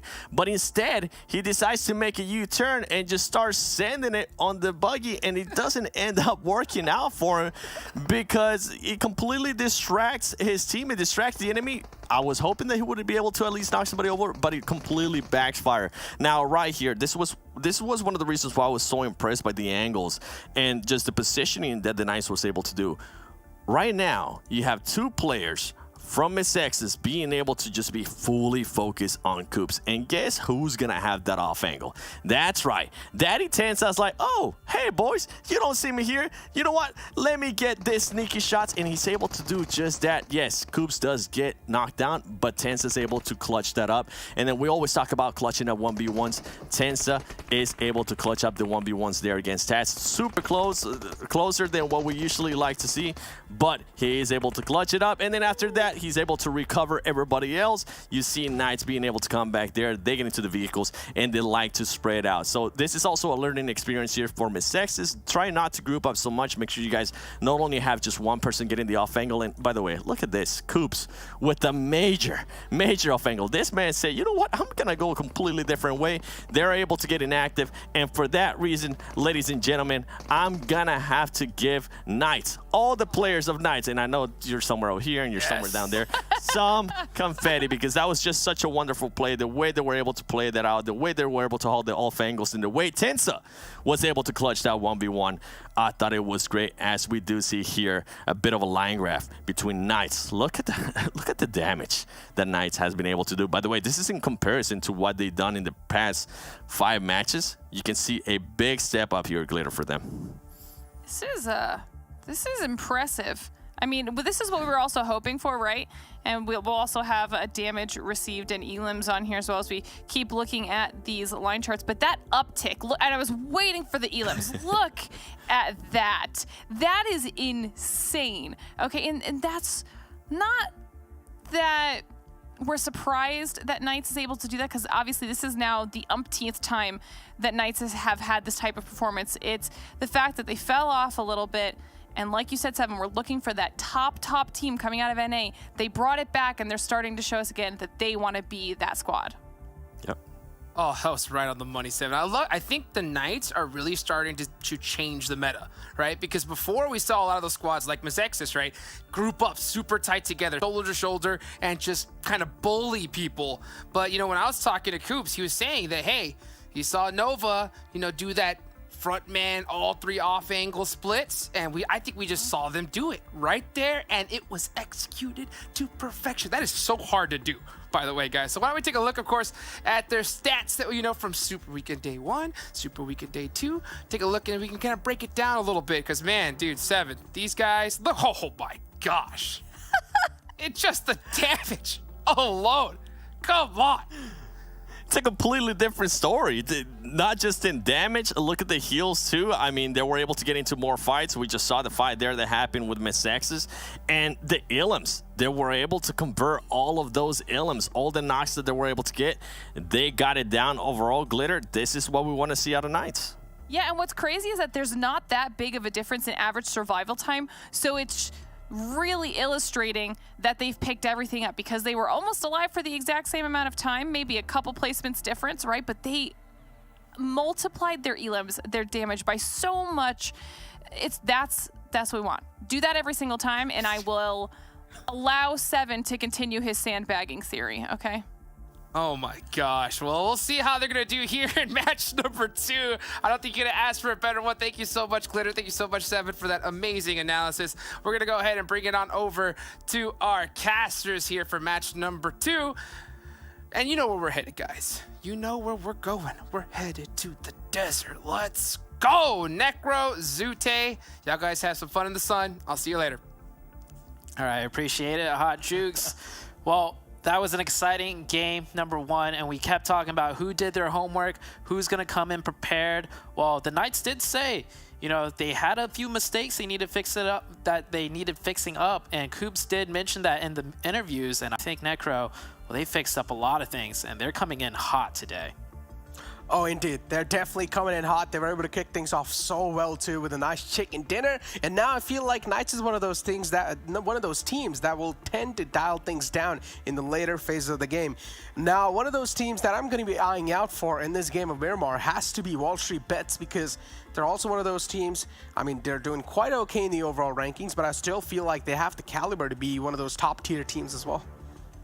Oh, definitely. And WallStreetBets, that's one of the teams that we weren't really expecting to do so well. They definitely came out swinging. So it's great to see these underdog teams, you know, just really showing up. And the Panthers, too. right? The Panthers, I think this is a team that I wouldn't say we doubted. They are a very veteran team. We've seen this, you know, this team name before, maybe not so much this team roster, but they are doing extremely well. So the Panthers and WallStreetBets, I want to see these teams continue to stay near the top and not let that gas pedal go as we head into Miramar and onto the plane path. Plane path, Necro, looking very friendly for a lot of teams. Yeah, it's, I mean, pretty much going to be friendly for all the teams in the lobby because it's like perfectly right from the center, a little bit on the tilted on the left side in the end there. But again, you talked about teams like Panthers coming in, absolutely dominating the week 1 as well in the Super Weekends, doing quite phenomenal. They were placed in the top 3, if I'm not wrong. They were, I think, so 2nd place after the week 1. So Panther is one of those teams that has been proven up to the mark, and then you compare them to a team like Boring Protocol, and then you just wonder what's going on, right? We've been talking about Boring Protocols throughout the day, and something needs to be stepped up, and what better map to do it, right, other than Miramar? Definitely. Miramar is going to be one of the trickier maps though, but we've seen the experienced teams always manage to kind of show out when it comes to Miramar. The teams dropping out here this time around. Polar Ace, by the way, hopefully they don't run into the similar fate they ran into game number 1 where off drop they lost 3 players. We saw what the plane path could do. This one being quite fair could still potentially cause Polar Ace to face some issues. You see them stretching on that roadside on that Los Leones area. Coming really close next to 19E once again. But it looks like they're going to separate a bit more. And yeah, the circle just dead in the center of the map. As center as it can be almost. Yeah, every single team, they're going to be favored by the zone. This tells us too something, Zoo, is that we're probably not going to be seeing a lot of fights in the early phase of the game unless there are a couple of teams in Los Leones getting a little too close for comfort, just trying to enter into someone's private life. Then maybe things will be taken personally, and then maybe we'll see an early brawl between those teams. But so far, we do know Los Leones, 3 teams do like to drop right next to each other. WallStreetBets too. They're going to be right next to Los Leones City. Team Panthers right underneath. HTV and Team Panthers, there might just be early clash because you do see one of the players from Panthers. If I'm not wrong, it's Frady right there next to him. So HTV, something needs to be worried, and it's going to be a team like Team Panthers to watch out from. The Chosen right in the smack center. They're going to, as I said, there you go. The first body hits the deck, and it's going to be the players of HTV. Yeah, Panthers picking up that one. Doing a very interesting split towards that southern side. And we've seen this kind of happen. Well, they don't necessarily engage, but yeah, it's a cluster down there on the southern side right there of Los Leones. We have Mezexis 19E, the Panthers, HTV, and WallStreetBets all kind of hovering around that area. I think WallStreetBets is trying to get to Puerto Paraiso typically, so a bit further of a stretch based on the plane path, so they might be heading over there soon. And everyone else, well, I think we're gonna start off with a rather slow game. I don't think many teams are gonna rotate too quickly. And just as I say that though, one of Polar Ace goes down and another player of HTV goes down, so hold that thought. There you go. Blinky will be confirmed on the other side. 2 players of HTV has already been taken down. Vamp 2, they're short a man so far in this competition, on this map. Chronix right here on half HP. I don't feel like he should be peeking out like that, but he has the ANX to back him up. He's taking a couple of shots. Issue now. He's down low. Yeah, the headshot right there was a great one, and Chronix will be rescued out of this tricky spot. No, please, just Trey, stop the Weagle. What are you doing, Trey? Hold on. You do realize he could have just came in from the backside and just picked him up? Like, I know. Huh? Or he could have just straight up, just like went the Weagle inside the compound or the little walls. Yeah, or just go to the backside. Like, I'm flabbergasted. I'm sorry, but Opa trying to hold off a 1v3, and he's gonna go down very quickly to HQA. TC, Opa, out and down for the count. The rest of TC looked like they were trying to come in to support, but a little bit too late, so they're gonna turn around. Also, Boring Protocol, extremely close in this engagement too. So actually super close to the point where Spec and Gotcha are gonna just go into 1v1. Spec doing the jiggles left and right, moving up to the tree cover. Gotcha moving up to the rock. Gotcha stuck in a really terrible spot. Where is this team to support? That's a good Molotov though. Spec's gonna throw one back. Spec's got that UMP. Gotcha's baking in the fire right now, and Spec's gonna come out on top. And Fire Frost, he's gonna, or First Frost, he also goes down. And oh my god. Boring Protocol, aka Spec, popping off. Man, I liked you just added AKA Spec. Yeah, exactly. That's the pop-off man right there. Boy, Spec just able to get those 2 quick eliminations on the board for BOP. And things now are looking certainly pretty good, but they also took a big hit. Carnage is now out the equation. The Chosen 2, they were doing a great job at least trying to reply back in this fight, as First Frost will be confirmed. And now it's all down to the final man alive from the Chosen.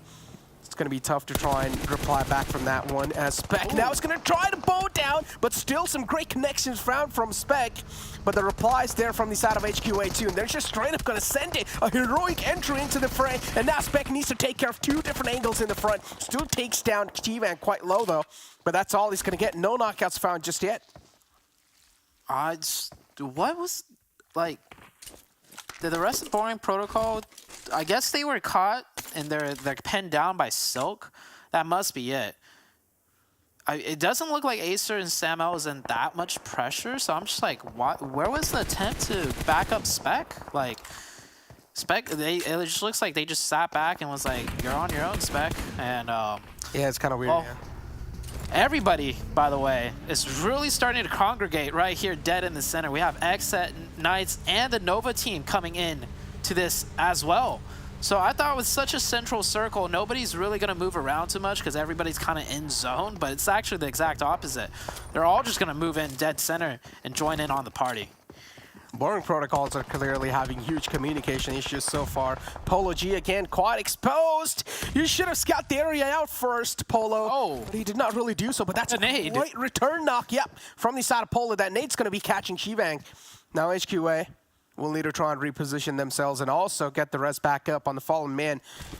Polo G is back up on his feet, but he's still quite exposed. JV needs to make sure he's all out of harm's way.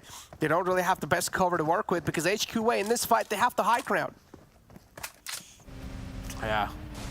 HQA, it looks like they're going to back up a little bit. All they really wanted was Spec, and with a new team challenging them, they're just going to hold back and hold their split. Let XSET come here and take that position. XSET looking for a little bit more, as they were trying to third-party this.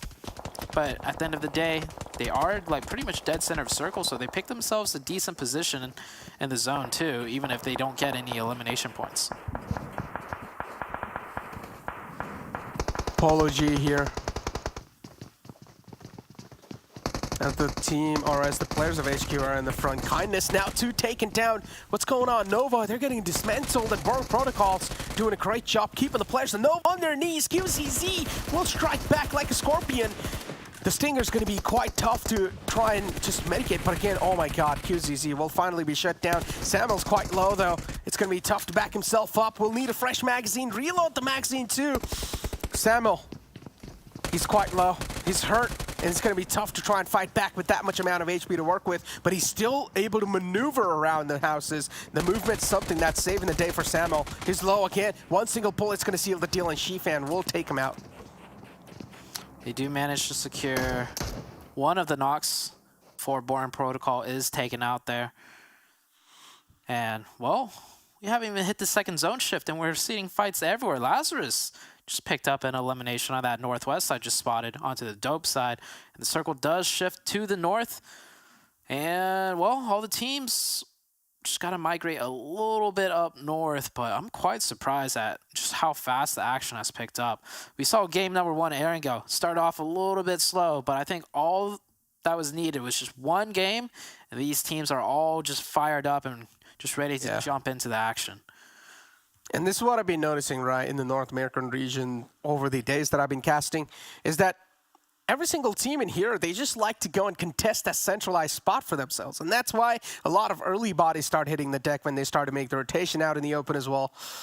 And that's something, I mean, it is quite good to have the centralized position, but if a lot of players are going to be in the center spot, then at that point it's just going to be a death invitation because you never know where you're going to get shot from. Absolutely agree with that one. XSET laying low. They were like center zone. Now they find themselves surrounded by multiple teams, and even if they wanted to rotate, they can't really. So they're just going to lay quiet. 4 bros coming in, doing a little bit of a scout work. Notices that position's occupied, so they're going to head right back down. A couple teams from the southern side, from that Los Leones area, still trying to make their way into this secondary northern shift. And game is going to calm down just a little bit, Necro. I feel like because we're down to 49 already, teams might just end up spacing out and there we go. Not fully engaging, but never mind. Once again, the second I mentioned things are going to calm down, the fights ramp right back up. Maybe I should just say that more often, Necro. Yeah, maybe you should just keep saying it the whole game. But or I just toss the throw back to you, just be like, yep, seems like things are calmed down, and then you just see one elimination right there. Something to talk about. Before, bros, these 2 players, look at them. They're being quite sneaky. Jump punching right next to them. But unfortunately, HQA, they've got the sector covered right in their eyes. And they will be able to sneak a knock. Russ has been taken out. Leon now realizes that. And will toss in some smokes to try and back his teammate up. But it's going to be quite tough for even him to try and cross over. Leon will need to make sure he's being as cautious as possible. A little bit of exposed body is going to be more than enough for Subpick to just light him up with fire. And that's what's happening. It's just lighting him up. But that's not going to be enough. The smoke and the cover just enough for Leon to get that revive. XSET will have a little bit of pressure relieved onto them by HQA. But I think 4 bros know this XSET team is now down to 2. We saw one of their players fall earlier. So I think 4 bros kind of wants to take this push. It wouldn't be all too difficult. They do have 4 people, but we'll see what they decide to do here. Circle is closing, and the next zone shift may come out just in time for 4 bros to capitalize on a rotation. So I think they're going to back off here. And indeed, they're going to take that motorcycle and back up. Picked up 1 elimination, looked for more, couldn't get it. A-okay, they'll keep 4 up. TC, meanwhile, was eliminated by the Knights just a few moments ago. And the next circle shift coming right out on your screen. Oh man, where is it going to be? Because HQA, they're right in the smack center. And oh, this time it's going to favor the teams that do like to play in the center spot. HQA is going to be one of those teams that's going to find themselves in the lucky shoes. But the rest teams like Team Panthers, they still will need to try and make it in. And let me tell you what, Team Panther is really smart in this game, right? Team Panthers realizes that every single team in here, they like to try and focus for the central spot. So they always play on the edge of the circles. And they let those teams try and be a little aggressive and let them pass by in the front. And then in the end, they try to move in from the back. Or even they can try and move in close enough, but they don't really go in the center. They just try to play on the edge of the zones. Yeah, and also they're one of the teams that know how to do it too. Yeah, we do see a lot of other teams just kind of edging around also, and they don't go for those hard rotations, but they don't see nearly the same success as the Panthers. And Lazarus right now being engaged upon potentially by Vamp. It looks like one of the Vamp players was just crashing into this area to scout Swins here. Or maybe Swins was already here. I think Swins was already here, and it's actually Lazarus overtaking this position, and he gives up his position. Oh, I don't know if, yeah, UMP at that distance and Fears isn't really standing still. That is just, I'll just say simply like lack of experience as a competitive player. Those are those mistakes that you do maybe once or twice, and hopefully you learn from it very quickly. But again, he just stepped out of the cover. As soon as he realized he was getting shot, he could have tried to just like jump across the broken wall. But again, he just panicked, I think so, in the end. Just a little panic moment for Swins, unfortunately. Will be taken out, down and dusted. As Vamp now, they're down to a 2-man squad. There is going to be a bit of sign of worry for the side of Vamp. Dope Esports is one of those teams, as I mentioned, did quite phenomenal in the day 2, and then now just because it's being replayed, we're not really seeing the same sort of effect from the side of Dope.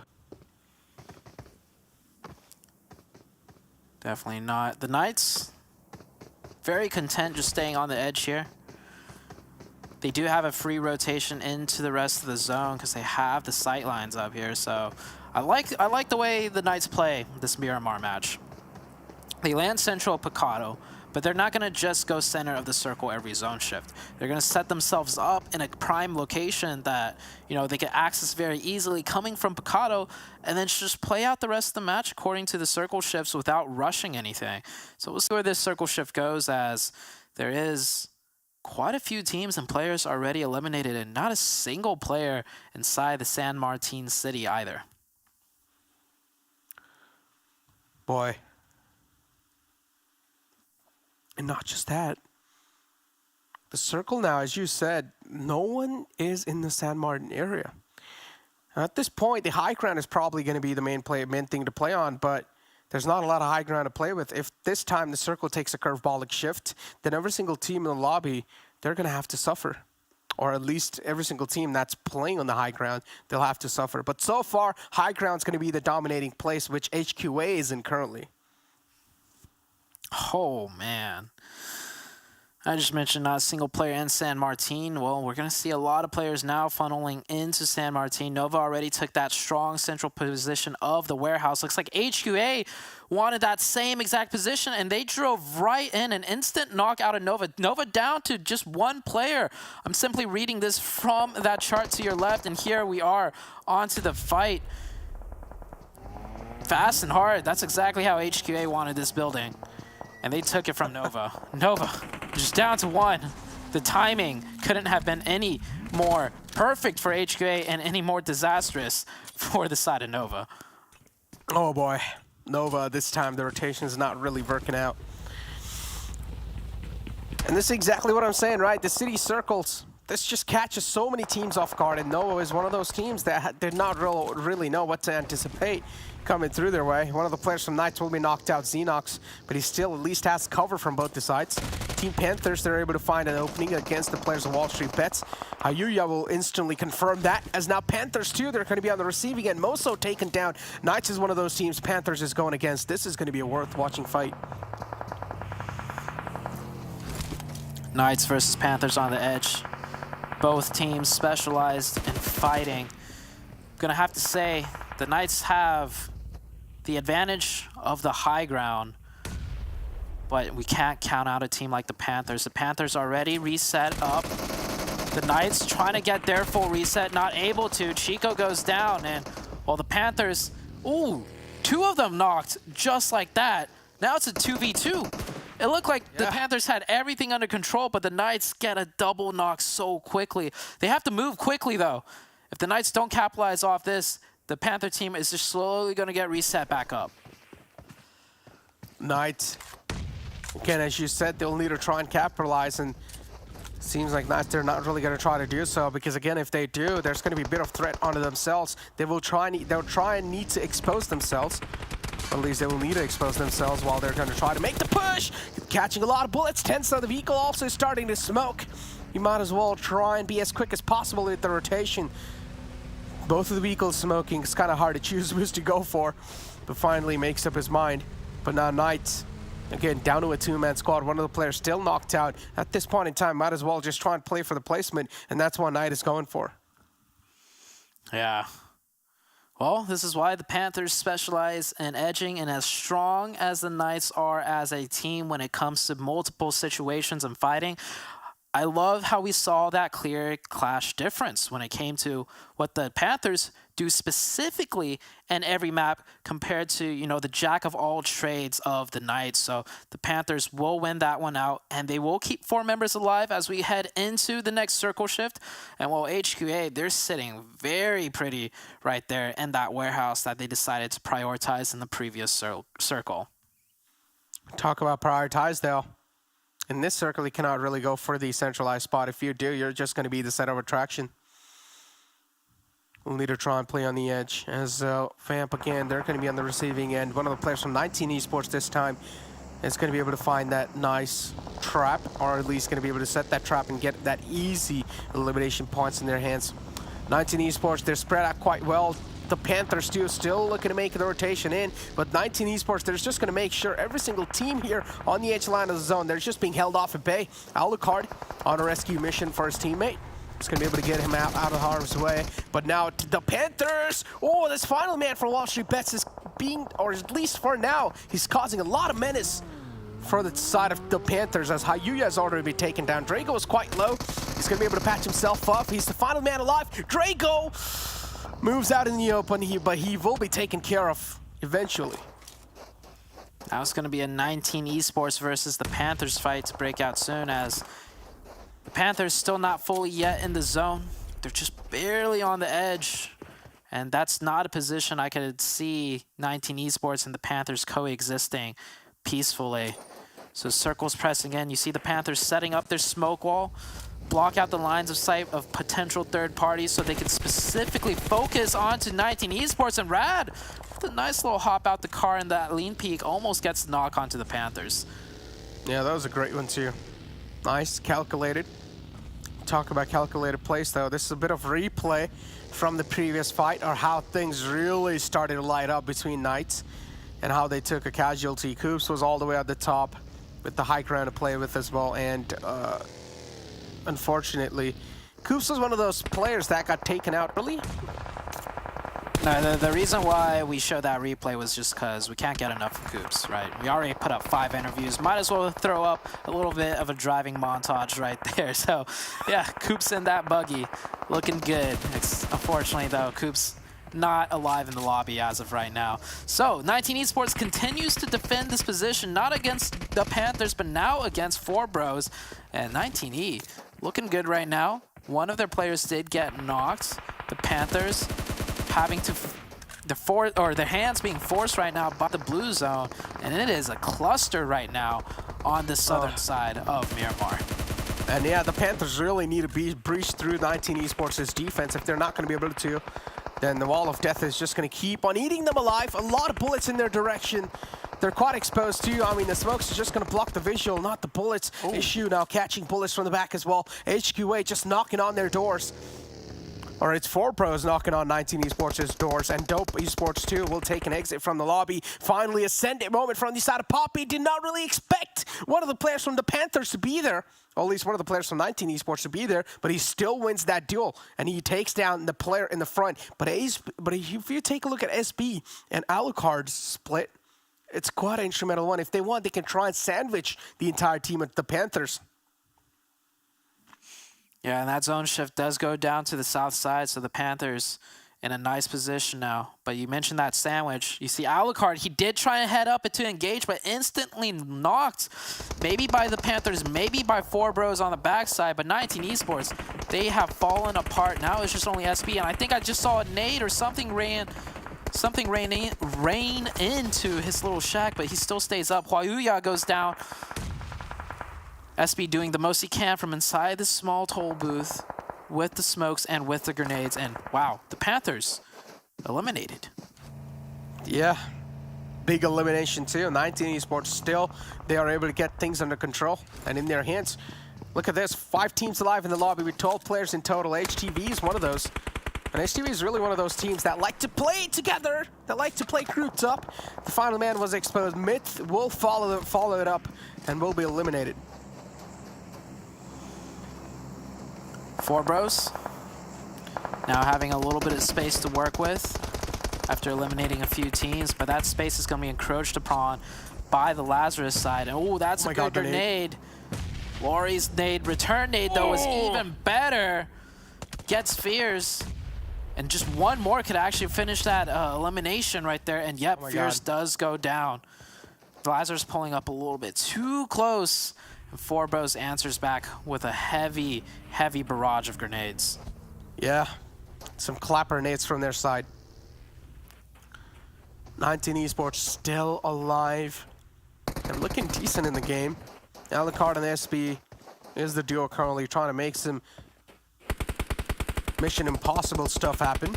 As Godby from the side of Vamp is going to be there too. SP though Moves out a bit too much, exposes himself, and instantly will be capitalized on. Position compromise, taken down easily. Russ now looking to confirm the frag. But so far, that's not really the case. They're not really able to do so. Need a little bit more glimmer off that visual, and that's going to be more than enough to confirm. As Lazarus and 4Bros, both these teams are now in equal players, as it's a 3-on-3. 19E. Oh my God, Vamp, wow. The solos. Oh, instant trades back and forth. 2-2, or should I say 2v2. Kaseki in the back line trying to hold it down to make sure they don't get third-partied by anyone else. This is Jack will go for that revive. 4Bros will go for their revive. The solos of 19E, Alucard, and Vamp got V. They need to make their way into the zone. They remain quiet enough. They could just let Lazarus and 4Bros try and duke it out. That was a great Molotov right there on the Isajat. And now instant rotation from the side of Lazarus too. He tried to pop back out, but that was not the case. He already got himself in the line stand, and he got easily taken care of. As now it's all down to the final man alive, Joey. A lot of pressure to work with. A lot of eyes from the entire squad of Lazarus to try and just secure this chicken dinner. And Lazarus needed to. Isajat will be confirmed. Vamp Godby just trying to spall. There are glimmers of hope, and Godby's able to do so successfully, but he doesn't really have the HP to back him up. Joey now, this might just be his chance to try and capitalize. 4Bros is the only team that has the man advantage so far. It is a man advantage, but two of them are knocked, so it's a three-way standoff right now. Oh, it hits. It gets a kill confirm. Takes one away from Godby, and Laurie is staring at that nade and runs away just in time. 4Bros will get reset to 2. Joey is going to take this 1v1 with Godby. Oh no, but he gets shot from the back. Leon's going to take out Joey. Lazarus now out in the third spot. It's all down to Godby versus the players of 4Bros. 2-on-1 situation. And look at 4Bros. They just don't have a lot of meds. Trying to bandage themselves up. It's going to be hard for 4Bros to patch him. But again, 4Bros, if I'm not wrong, the circle is kind of shifted away from them.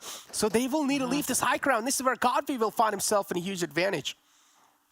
Godby's got a slight advantage positionally, but it is a 1v2. Laurie is healed up to 80 and a full boost. That health is going to tick up ever so slowly. Leon, not as fortunate. They're going to work together in tandem. They're going to push up to that tree, both pre-firing, zigzagging left and right. Godby trying to maintain the quickest of peaks so he doesn't get shot in return, but he's not connecting any shots. Laurie pushing up. Oh, Godby down to 1 HP. It's not looking good. 4Bros should secure this one, and indeed, 4Bros with the teamwork does come in huge with, I would have to say, a much-needed chicken. But that was a very good performance by Vamp, that solo player, carrying his team all the way up to a top 2 and potentially almost that chicken for themselves. Exactly, and Godby there, dude. I honestly thought that Micro Uzi can just be one of those guns that's going to be an absolute shredder in those final zones. But unfortunately, I mean, 4Bros too, they played that so well. They maintained their distance, did realize that he had a Uzi in the hand. And we know it can just shred through meat quite easily. Let's take a look at the round report and let's find out how things really looked like in the previous match, because I'm pretty sure the players of 4Bros were there just firing on all cylinders. Oh, yeah, you mentioned it. I mean, Leon, 7 eliminations. Russ coming in with the highest damage. Most nade elims as well. And, oh, dude, that was a really good performance out of 4Bros. This is the 4Bros team that we kind of saw maybe in week number 1 when they were, like, taking the fight to Nova and Sanhok and winning those hot drops. But ever since they started losing those, they've quite literally just fell off, and we haven't seen much from them. But this is a nice little shine of hope out of the side of 4Bros. That break definitely helped them out, at least when it comes to this game. And well, we'll see how much longer they could keep this up, because I kind of feel like this is just a one-off almost. Yeah, exactly. And again, 4Bros was one of those teams that the circle did not really favor them. They had to fight their way through that. They had to sweep their way through. But again, it seems like the analyst desk is waiting. So it's time for us to toss to a break. Don't go anywhere. We'll be right back with the analyst desk.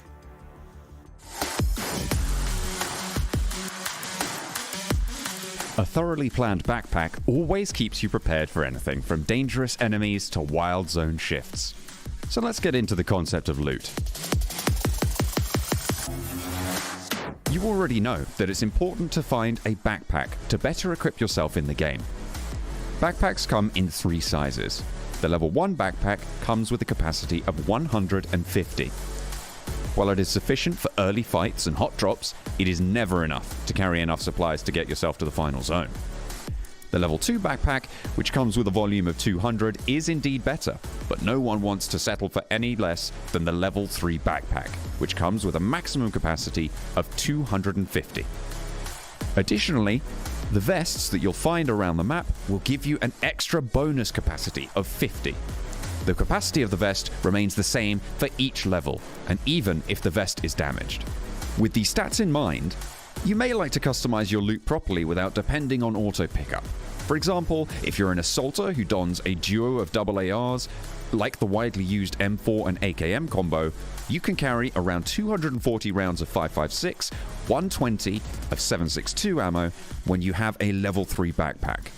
But when you're using the same combo with a level 1 backpack, you must cut short the amount of ammo you are carrying and decrease it to around 150 and 60 respectively.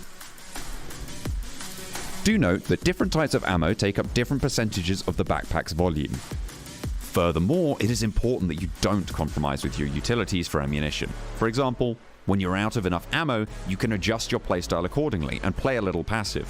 On the contrary, when you run out of utilities like smoke grenades and health supplies like first aids, it becomes much more difficult to make adjustments. As PUBG Mobile is a survival game, it is important that you reserve some space for carrying enough survival items.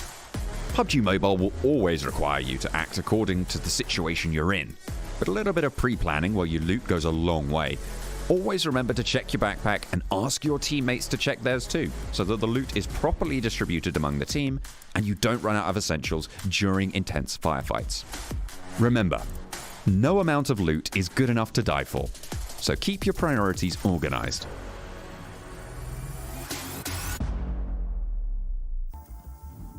Four Bros were the big chicken dinner winners of that last match. That's how you get it done. Speaking of getting it done, of course, gotta go show some big love to Monster Energy, our official energy drink partners. Guys, I mean, wow, Four Bros there at the end. Honestly, I mean, just to give you guys a little bit of a heads up, Glitter even thought almost Vamp almost won there. It was so crazy towards the end, but Four Bros ended up getting the big chicken dinner there. What do you think about that, Glitter? I mean, I actually am very, very happy to see this, because if we go and look at the placements from the first day of the Super Weekend, which does feel like it was a while ago, this was Four Bros' best map on the day. They're continuing that consistency here on Miramar, so that's huge for them. 12 elims for 27 points overall now. If they can just pick up that consistency across the board, they will be a team to contend with. But we were talking about this while we were watching Seven Lazarus, consistently in a top 2, top 3 position. Joey once again was the last one alive for Lazarus, and Vamp. Vamp is a team that needs these points, and this is just kind of their play style at this point. We've talked about it. They really go for those placements, Seven. They really do, and just going completely the opposite of what you were saying there, XSET has not been performing well in Miramar. This is their second Miramar so far this Super Weekend, and we have only played 2 where they end up in 15th place. And it's not just them. We also have the Chosen. I mean, the Chosen finished in 15th place there, and guess what? Last Miramar, I think they ended up in 16th place. So 1 place improvement? Not good enough, Glitter. Not good enough. Yeah, I could see that. I could see that. And to be fair, though, a lot of our heavy hitters got taken out early. I mean, we're watching the highlights here, and you're seeing Nova going up against Boring Protocol. The Knights went down to Panthers, and I don't think anybody was expecting that after their Game 1 performance. To be fair, though, Panthers are a team that we've also gotten a chance to talk about a lot so far this season. And if I'm not mistaken, on day 1, Panthers were actually the ones that won the Miramar match, and this is that fight that I was talking about here. So this is a map that they're clearly comfortable on. But we're seeing still, we're getting elims out of WallStreetBets. We're getting consistency out of some of the teams that I think in the beginning none of us were really anticipating, and everything's starting to get flipped on top of its head. Yeah, when you talk about elims, I mean, we got to talk about helping Quit Addiction, right? HQA, because they were able to put up 9 elims, and then if we go up even more of what we got a chance to see on that leaderboard, Another team that's been impressive to me, 19 Esports. They've been putting up elims. We saw how the easy 3 elims, right, that they got in Erangel, but here they were able to back it up with 6 elim points, and not just that, they were able to back it up with a 4th place finish, which means 8 placement points. 14 points total for them. That's going to help them out because this was a team going back to Super Weekend 1. Yes, I'm taking you way back as we're watching the highlights here. That was a bit questionable. They barely qualified to the first Super Weekend, but now we're starting to see a completely different 19 Esports team. And I think it could be to Alucard just finally starting to fall into place with his teammates and everybody just starting to play together the way they expect themselves to, right, Glitter? You know, I think this is what we're getting now. Oh, wait, hold on. Ooh. Okay, I was not ready for the over 2,500 damage coming out of Four Bros, and then almost matched by Panthers at over 2,200 damage, 12 and 10 elims apiece. I mean, you talked about HQA big damage numbers as a result of those 9 elims. 7. This is crazy. It really is, and I actually was not expecting any of those teams to be over 2k damage. So I'm with you. And then you have HQA, I mean, 1,600 damage. Like, this was a very aggressive Miramar right from the get-go. We saw so many third parties to the point, like, we're even seeing Knights here. Only 1 ilim, 820 damage, though. And then you have Polar Ace, 1 ilim as well, 811 damage. A lot more damage as a lot of teams are able to just third-party each other and kind of just work their way out. It did not work in Boring Protocol's favor. We're not seeing them here, but Spec was able to clutch up 2 huge elims. And as we go to the top players here, we have Leon, 724 damage with 7 elims. And then if we go down, I mean, it's literally all just 4 bro players. Glitter? I think I'm most impressed by how dead even this damage is. I mean, we talk about all the time how teams have superstars or even duos at this point. This is some heavy lifting by all of Four Bros. The fact that Russ has almost 800 damage and only 1 elim, obviously Leon was picking up a lot of those and making sure he's padding his own stats, but this is an incredible performance for Four Bros, and for a squad that does tend to be a little bit up and down, roller coastery, yo-yo-ish, whatever you want to call it, this will make a difference in the points for them, Jukes.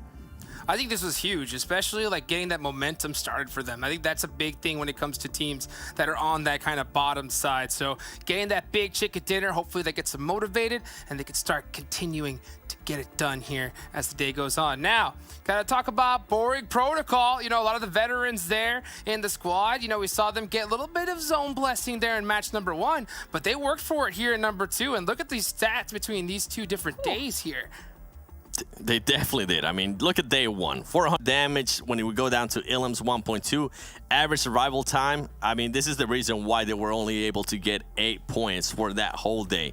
And today, so far, as I said, it didn't work out for them on this last Miramar, but we're starting to see a little bit more aggression out of them. We're starting to see Spec become that player that we expect them to be. They are able to put up 4.5 Illims per match, 1,000 damage. They are currently improving a little bit more on their average survival time, and I think if it wouldn't have been for the third party that happened there in Miramar, this would have been a completely different story for the average survival time for this team too. But then, hey, we're going back to Erangel coming up soon. I think this team, we just need to see somebody else besides Spec. That's what it comes down to. When we talk about Boring Protocol, we've been talking a lot more about Spec. We need to see Acer. We need to see Carnage. Come on, we want to start talking about you guys too. Oh, and you know that they want to be talked about. So as a matter of fact, I got the chance to talk to Acer here the other day. So why don't we go ahead and take a look at that awesome interview.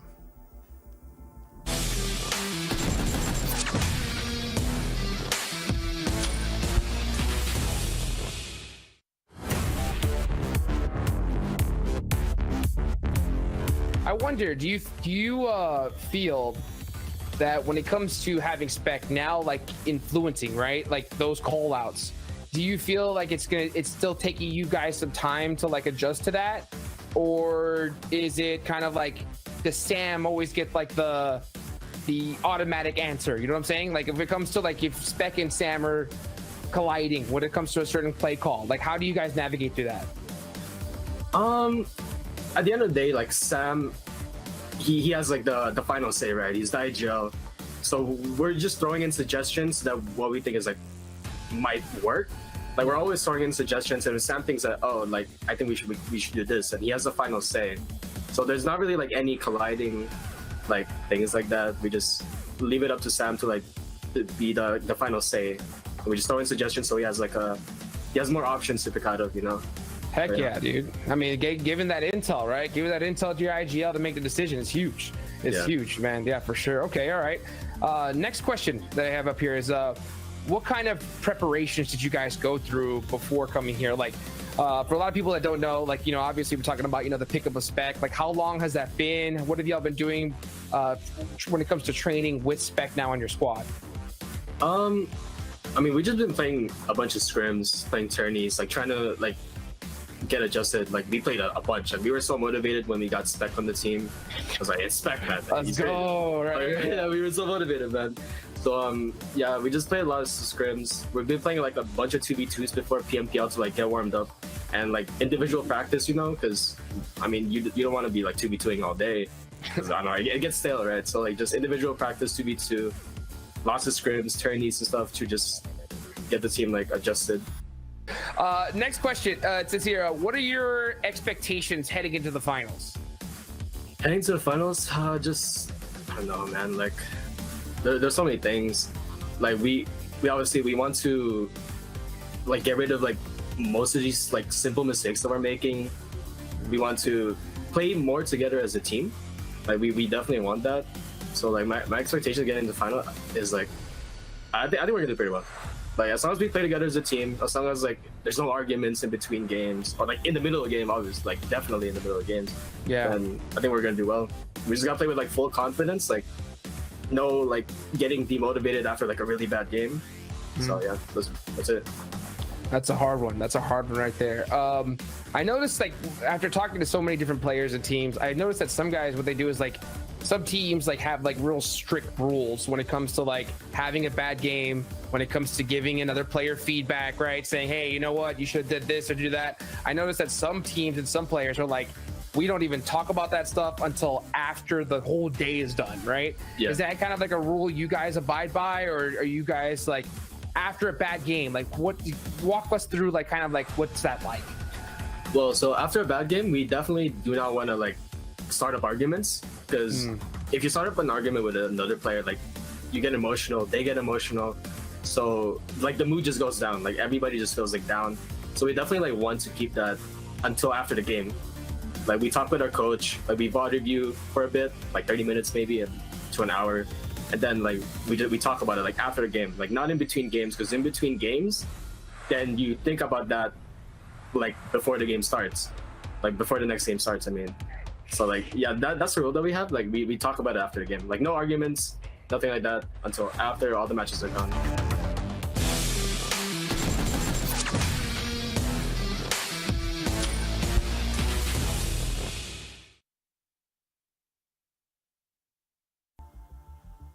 Great interview coming through from Acer from Boring Protocol. Really interested to see how they're going to be performing on this next match, which Necro is going to be on Erangel. I'm a little bit jealous that I'm coming in now. Didn't get to cast the last game because I had chosen 4 bros to be great today, and they got a chicken dinner last match. So now they just have to do it again, right? Now that I'm finally here. Well, I feel like it's going to be a little tough, especially considering the fact that Knights were able to absolutely demolish everyone in the first game of Erangel. So I feel like they've already got the Priest flowing in their way. All they need to do is just perform a bit much more consistent, and then I feel like even this Erangel game might just be theirs. But as you said, Boring Protocols is one of those teams too that really needs those points in their pockets, and so far they're not really able to do so. Yeah, so we'll be able to see if they're going to be able to bring it back, maybe take a fight against the Knights in this next one. So, I don't know. I'm looking forward to seeing what this next playing path is going to be. The first circle, of course, of Erangel. And there's definitely a couple of teams I'm going to be keeping an eye on that needs to start gaining those points. You already mentioned Boring Protocol being one of them. But, of course, there are some of those other teams that are kind of down there that need to continue to catch up. Dope, HTV. I could keep on going, but it looks like we're starting now inside of the plane, starting over on the western side of Erangel for this one. That is a very southwestern plane, if I'm not mistaken. Yeah, it's like, I mean, Dope, they were doing so great, right, in the day 2 of the week 2. But now, just because it's the replay, Dope, they will need to re-perform again. And so far, it seems like Dope, they're clearly on a huge struggling phase, and they're not really able to replicate what they did last time. So it's going to be a bit tough. It's like stealing food away from a hungry man. Much to Twice just got snatched.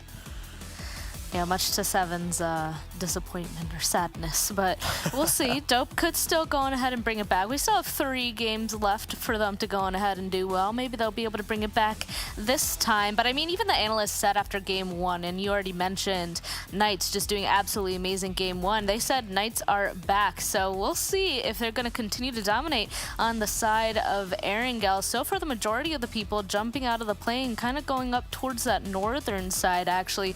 Only HTV and 4Bros going down to the southern side so far. Knights, of course, going on to Military Island as well. This is going to be a pretty difficult one to kind of get away from each other on once again. And the circle is going to give no hints on where this is going to end up. This could completely be a Military Island circle. Yeah. Oh my God, I'm hyped. Please give me a military circle. Please. I want to see the team struggle. I mean, not in a bad way, but it's more kind of like, you know, I love content, all right? Please don't judge me. Casters, man. Yeah, it's like we're just like, oh yeah, we love these hard circles that are just going to absolutely punish these players. No, I mean, I like seeing difficult circles because that just means that we're really going to see these players' minds work, right? Especially when it comes to this macro play with their rotations. So that's what I'm excited for. But also, it's going to be pretty hard to watch. I'm going to feel pretty empathetic, especially for teams like Vamp, all the way on North Georgia Pool.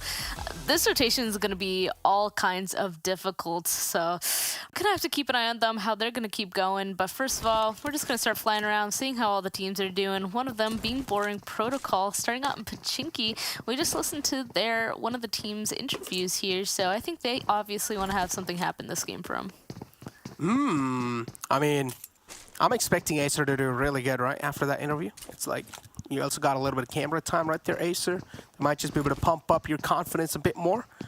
Might just see some Acer pop-off moments. I mean, he's been able to deliver from the side of Boring Protocol, but again, Zute, a crucial point was mentioned from his side as well, is that when Spec pops off, it's like the entire Boring Protocol 2 starts to pop off, and they rely a lot on Spec, and something needs to be stopped, right?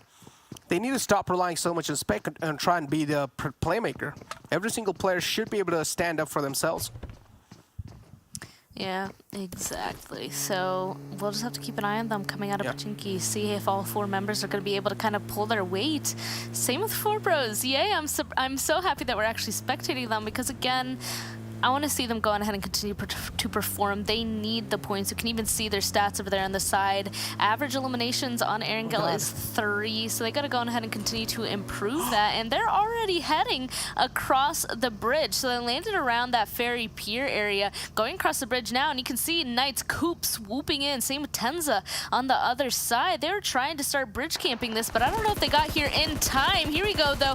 The shots start coming through. No way, 4Bros actually stop on this. Leon gets a knock onto 2 of them. Russ unfortunately goes down, but the rest of Knights are too far away. You can see that Xenox trying to fly over now with his vehicle, but 4Bros kind of cleaned up those 2 members there now, instantly going for the res. We'll see if he's going to be able to kind of set up on that hill behind, or it actually looks like Xenox is pulling off of that. Man, this is literally the planned fly path, just punishing the players of Knights. I mean, they like to drop in Yasna Poliana, but how are they supposed to make it when the planned fly path is just going to be heading down south all the way from the bottom left? Next to impossible. You will have to buy so much time. So Knights, they just dropped on the military island. Chico too, just completely spread out. And this is what I'm saying. As I said, the plane path just caught the players of Knights off guard. They had no choice of how they had no clue how they were going to try and play this thing, and they just got caught off guard right there. 4Bros too, just flipping the switch and turning the tables in their favor. Doing a great job with that defense on that bridge right there. Or at least breaching through that defense of Knights. Knights too, they should have been a little proactive and try to at least get the bridge control a bit much more sooner. I mean, I absolutely love that they identified that there's only 2 members of Knights there, so they just decided to stop on them and get those kills. Xenox is down to the southern side, and I instantly was like, where's Chico, though? And I took a look at the map, and he was actually on the northern side. He was on the main body of Erangel, on the northern side of the bridge, kind of right behind them. So that means the Knights, they were very split. I wonder if they were trying to hold that, waiting for Chico to cross safely. But the rest of 4 Bros, it looks like they decided to continue in, probably trying to seek out another member of the Knights, but I don't think they realized that Xenox is right beside them inside the building. Looks like since he is split away from his other remaining teammate, he's just not going to go on ahead and take those shots, though. So 4 Bros will be able to leave him alone for now. I think that Xenox is home, and honestly, if 4 Bros decide to go back and kind of play those buildings, he might just be able to surprise them. 4 Bros, they're just like traversing around this compound because they know one of the Knights player managed to escape. Where could he potentially be? They also do not want to scout out those buildings because there is going to be a huge threat that Xenox might just 1v2 them. Finally, now the position's compromised, and now they're going to try and charge on in. He has the PP Bowser to back him up in the close range. SMGs can be quite devastating, and so far he's able to deliver 2 players easily taken out. He also has the first stage to try and patch himself up, and this might just be Xenox's 1v4 if he's able to capitalize pretty well. He patches himself up at the right nick of time, whips out the PP Bison, takes him out too. Xenox, is he going to be able to connect this crucial shot? And he does! Xenox with a 104! How does he make this happen? Xenox, an absolute beast! I'm actually speechless. I don't know what to say on that. Yeah, there you go. A little bit of celebration bullets into the ground as well. I mean, I think that was rightfully deserved there. Them. Yeah, he really did. I now feel really bad. I feel like maybe I kind of cursed 4 Bros there. Like, they got this. But no, Xenox, he honestly played that pretty well, being able to kind of turn those into a lot of 1v1 fights, taking those shots as they're coming up the stairs. That was pretty well played. It does look like across the bridge, back on the northern side, the action does continue. You can see Chico, he is hiding out in that warehouse up to the northern side, while Boring Protocol and Nova, they're starting to take this fight. Looks like Spec, a little bit spread apart from the rest of his team, trying to take some shots towards Koi. I think they realize that there is an enemy up here, though, and they want to try and take advantage of it. Definitely sees that smoke over there. Doesn't know exactly where Spec is, though, so isn't going to entirely push on that. But I'm still... Should we go back to the Xenox play? I'm still totally entranced by that.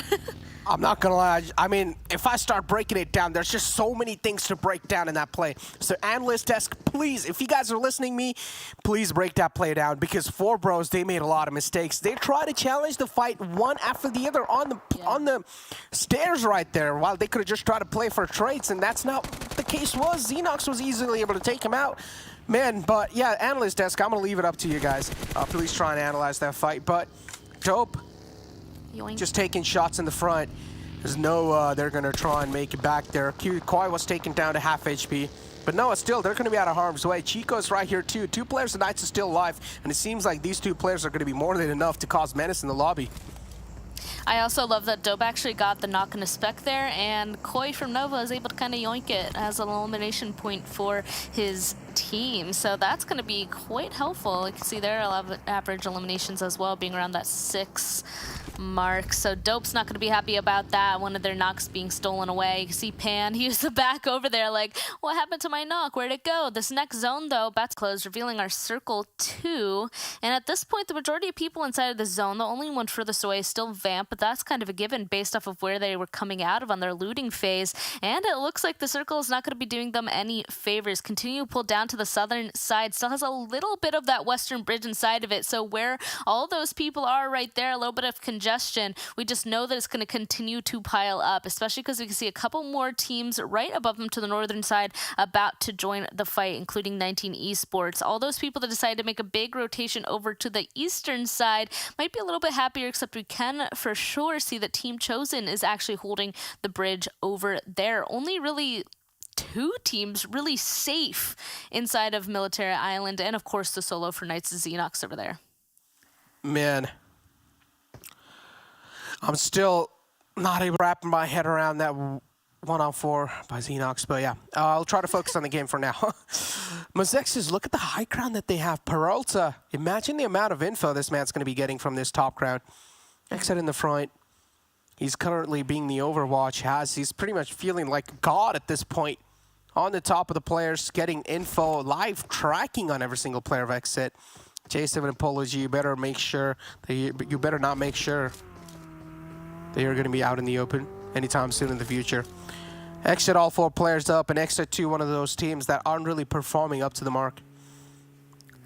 Yeah, seems like maybe they're going to want to try and catch up a little bit when it comes to eliminations by holding this bridge. You can see them also trading some loot here, it looks like. Swapping those scopes, making sure that they're ready. Right across this bridge actually is Polar Ace, so maybe they don't have to wait for too long to start the fight. I mean, taking a bridge hold, I feel like could be a pretty risky play. I mean, you do get the opportunity to kind of get a little bit of an advantage and hold people out when people start trying to desperately cross the bridge, but also it does kind of take your focus away from getting inside of the next zone. People can kind of start getting in front of you, maybe start trying to hold you out. There's a huge chance of third partying happen, so we'll see what XSET is really going to be able to do from this position here. Obviously holding, trying to get a couple of kills on this bridge rotation, but they're going to have to wait for it a little bit longer.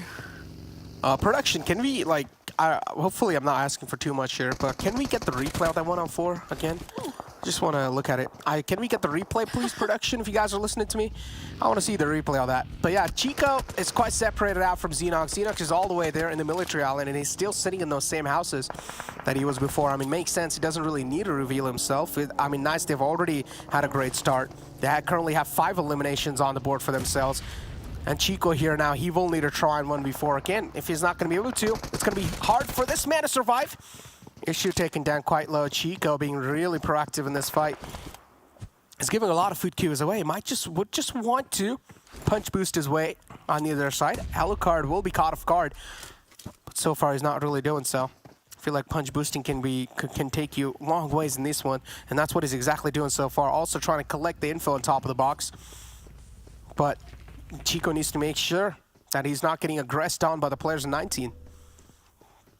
I like how cautious 19 Esports is taking this as well, because they don't know exactly who's inside of this warehouse, and they definitely know that there's people holding the bridge outside of it. So I like that they're kind of taking this a little bit more cautious, trying to kind of feel out what's happening there. We can see the little red pings, though, going off as some sort of action's happening down there, but we got to see where the circle's going to go, and no way! One of the meanest circle shifts ever. It's actually going to pull over to the western side, has a ton of water inside of it, and this is a hard shift and a half. You can already see a ton of people inside their vehicles starting to make a sun for it. 2 teams inside of it, and of course still the solo Xenox from the Knights. And I mean, I love it, and that it's going to be very interesting to watch. But with how many teams that we still have alive in this, 15 teams, this circle is much, much too small. So this is going to be a kill zone, Necro. So we got to be prepared for this. It looks like WallStreetBets versus Boring Protocol is going to start it off. A couple of other knocks happening inside of the kill feed, but we'll see who's going to be getting the knocks here. Acer, we were able to watch his interview earlier. Let's see if he's going to be able to hold this up, but Steve-O actually being able to make a big wraparound on top of him is going to have Boring Protocol, the first team eliminated from this. 14 teams now still alive. We'll see if WallStreetBets from that is going to be able to make a nice rotation from there, but here comes Polar Ace. They gave up on the Eastern Bridge. Boring Protocols, man, I mean, we're talking about this team, right? And unfortunately, it seems like we just cursed them. Getting eliminated on 14th spot, or on the 15th spot, the second team to get eliminated from this game. And so far, Xenox also has a great positioning inside the zone. Polar Ace quite close to the players of 19 Esports. Issue is taken down quite low, but unfortunately, Chronix, he decides to reload, even though he had 15 bullets in the magazine. Still went back in the cover, made a quick reload happen. No, this is way too risky. Chronix, don't peek out from the same angle. Try to reposition yourself. Oh man, okay, and there we go. The heal now coming through. 19 Esports, they did have complete control over this, but Polar Ace basically stopping on top of them. I feel like Issue inside here alone isn't going to look good for him. He does go for the drop shot though, and is successful. No way, he gets a second one as well, actually. The trades come through. Kiyoshi is able to kind of clean that up for his team. 19 Esports not happy about this whatsoever, but the nade still being tossed in. Alucard starting to go for the chase. All of Polar Ace now stuck inside of this warehouse, except now 19 Esports getting shot in the back as well. This is not looking good for them. I have a feeling that there's only 2 of them left, so let's see if Alucard's going to get any semblance of points from this for his team, as he's now, if I'm not mistaken, the last one kind of standing. Yes, it was. It was. Oh, that's a team knock right there. This might just give an open opportunity for Alucard to try and capitalize. Trey now needs to play things a bit safe. He does hear the footsteps approaching. Another nade wasted. Kiyoshi from the back trying to capitalize as well. Slowly, steadily moving in from the back to Alucard. Too many angles to deal with and eventually fall down. Polar Ace doing a great job challenging that fight, but they still are left quite back. They need to try and make it inside the zone, and it's going to be a quite tough one. Kyoshi got a lot of knocks in that situation, but of course, jumping to even more action. I mean, we said it was going to be a kill zone, so not quite surprised to see WallStreetBets now taking another fight with Nova. Both of these teams finally starting to try and cross this bridge. Both of them were originally on the northern side, but zone going to kind of pull towards them. Not surprised that it's going to kind of stay on the land, of course, but a ton of teams down to the southern side are going to be fighting it out as well. As another member of WallStreetBets are starting to fall. Looks like they're getting some trades onto Nova as well. Just look at these rotations as well. Coming out of Ferry Pier, a ton of people, honestly, aren't even inside of this next zone. The only ones really set up are HTV at that compound, smack dab on the top of the mountain in the side of this zone. Oh boy. And now Noah, they're just getting dismantled. They're falling down on this bridge. Polar Ace, even though they are all tanking the blue zone damage, they're still able to breach through their defense. Noah, 3 taken out. 24K is just going to try to wrap those kills up. And Blinky, oh, too many bullets fired in this direction. Going to be a bit tough for this man to try and fire back. But that nade's so well placed. 24K cooks it to perfection. But unfortunately, one of the men from Noah is all the way on the top of the hill. I'm not going to lie. I yelled so hard in that 1v4 that my throat is actually hurting right now. Man. Well, it does now look like Polar Ace is kind of stuck out here in the blue zone. Blinky, the last one up. He has 4 first aids. And it looks like he's waiting at this point, hoping that Nova Esports is going to stop being interested in this direction so that maybe Blinky can go on ahead and kind of squeeze into this zone. I think it's only Zifan is the last one alive for Nova, though, so Blinky might be able to make it. We'll have to wait and see. Otherwise, he's getting chunked by this blue zone on top of him. Elsewhere inside of the zone, there are teams with a couple more members. So it was a ton of action up to the northern side, of course, from all of those shifts. But now this zone, we're going to start seeing a lot of fights happening down to the southern side. So finally, we're going to see some fights happening from the other teams that we haven't seen just yet. Vamp starting to get some knocks in the kill feed. Looks like XSET are now preparing to make their move. Right in front of them are the Panthers. And then, of course, a ton of people, again, up towards that top of the hill compound, Mezexis, HTV. We're going to have to keep an eye on them and see where their rotations are going to come into play because Mezexis, they're starting to kind of climb up that hill right underneath the nose of HTV. We'll see if they're going to be proactive and kind of be stretched out here, keeping an eye on this direction, or if they're going to be able to sneak on up. I mean, HTV is one of those teams that like to play really grouped up, and they're not really aggressive. I mean, they will be engaged in a fight unless the team is trying to challenge, but usually they're trying to just stay out of harm's way till the late game.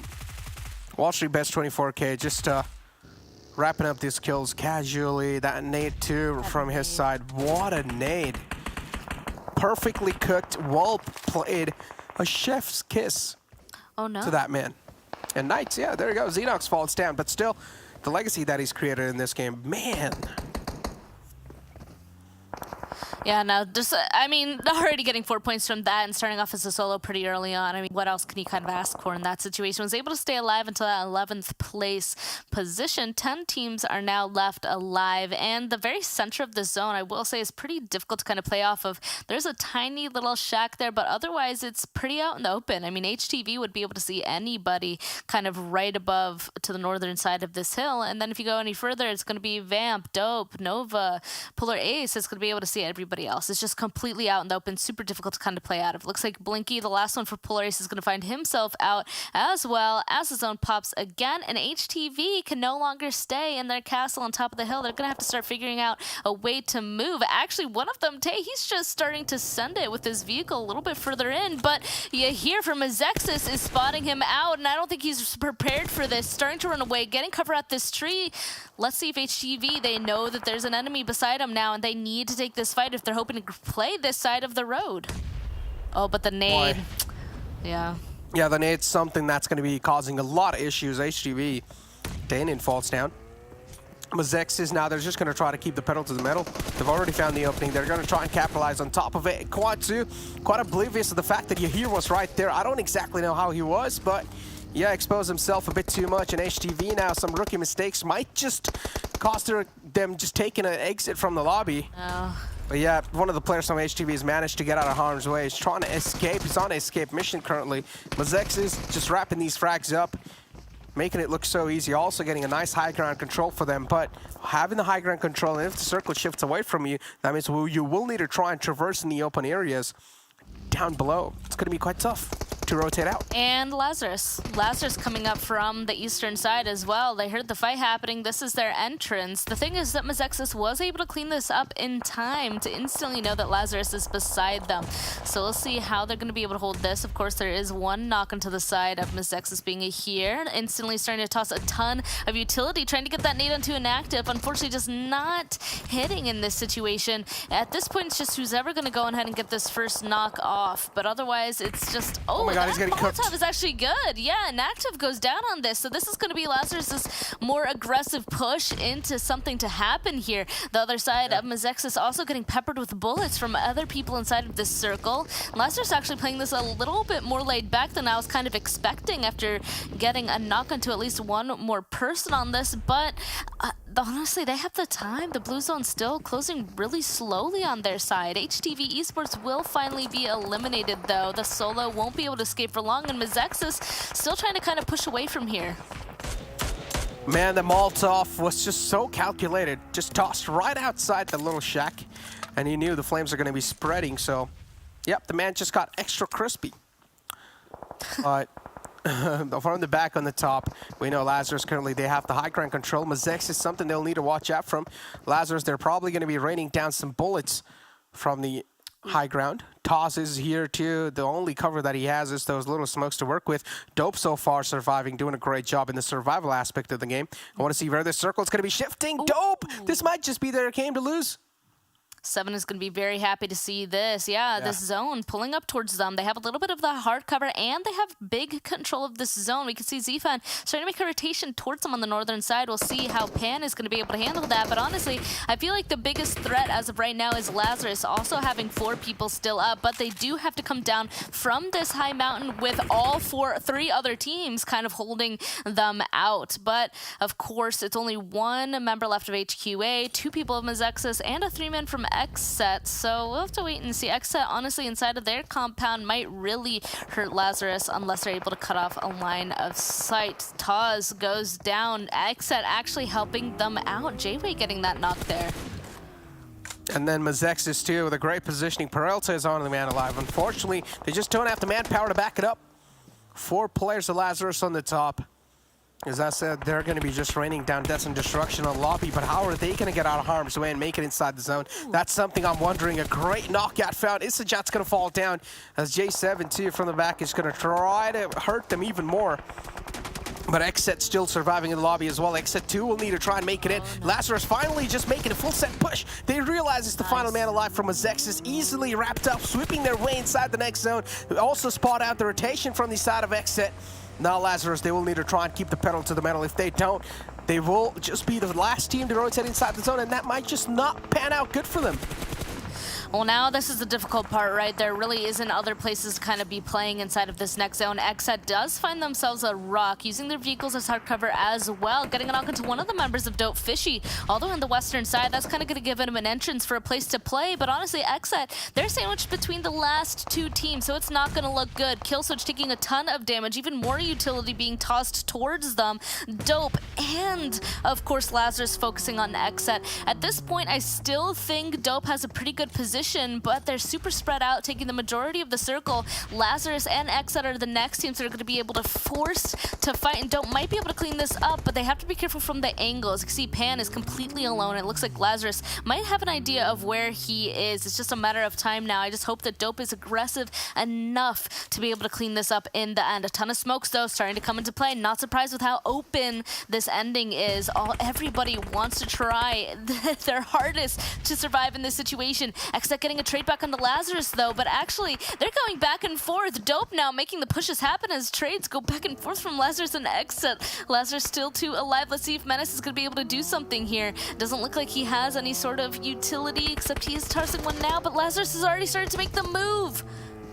Man, it just sounds so cool, right? These Lamborghinis just charging on in. Fierce is going to now stop quite close, just straight up rams the vehicle in the near the rock. And now Dope, they're spread out so well to the next circle. Dope, they're currently being the guardian angel of that. It's going to be so tough for Lazarus to try and penetrate through Dope's defense. And there it is. Dope Boy. has gone on ahead and grabbed that chicken dinner. I mean, XSET, Lazarus, they had to focus on each other, and Dope was able to kind of sit back, relax, and really control that entire fight. So that was a great zone control coming through from them that got them that chicken dinner. Exactly. I mean, a great chicken dinner from Dope, and as you said, that's also going to be putting a nice glimmer of smile, or maybe a big smile on Seven's face, and I'm happy for Seven, man. Look, Dope is doing good again. I mean, it seems like the points are certainly not snatched away that much from Dope's court. They still have 2 more games to go, Sanhok counting in as well, so things might just be in their court still.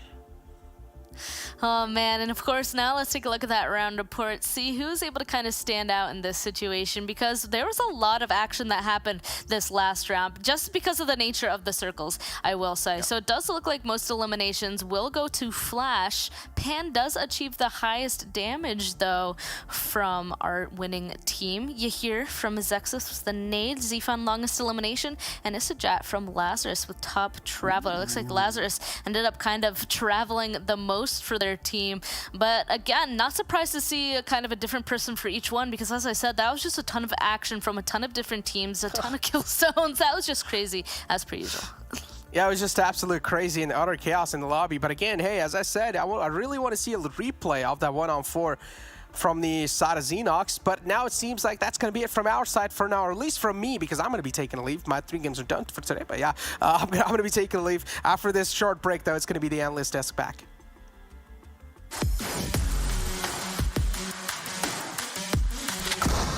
This is the most common noise that hits your earbuds when you go for a high-stake pot drop inside Pachinki. Shotguns are one of the most common weapons that spawn across the map, but it is also the least understood category by newbies and pros alike. Let us understand how shotguns work.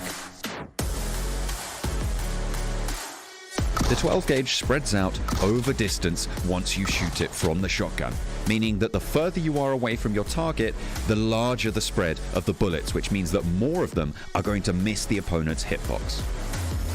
So, if the enemy is equipped with a level 2 vest, you must reduce the distance to 2 to 3 meters for a one-tap knockdown to the body.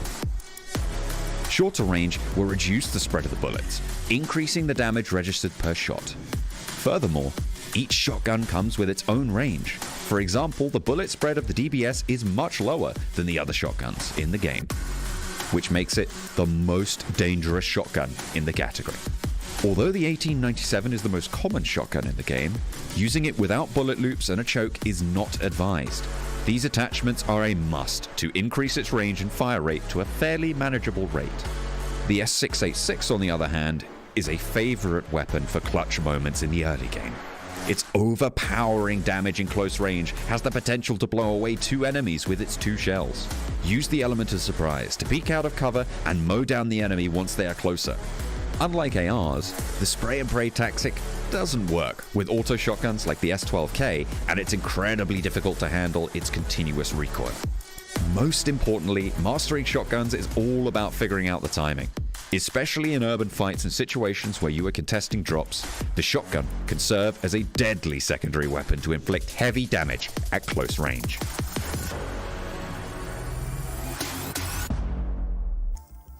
When it comes to 4 bros, you know, sometimes momentum could be a good thing.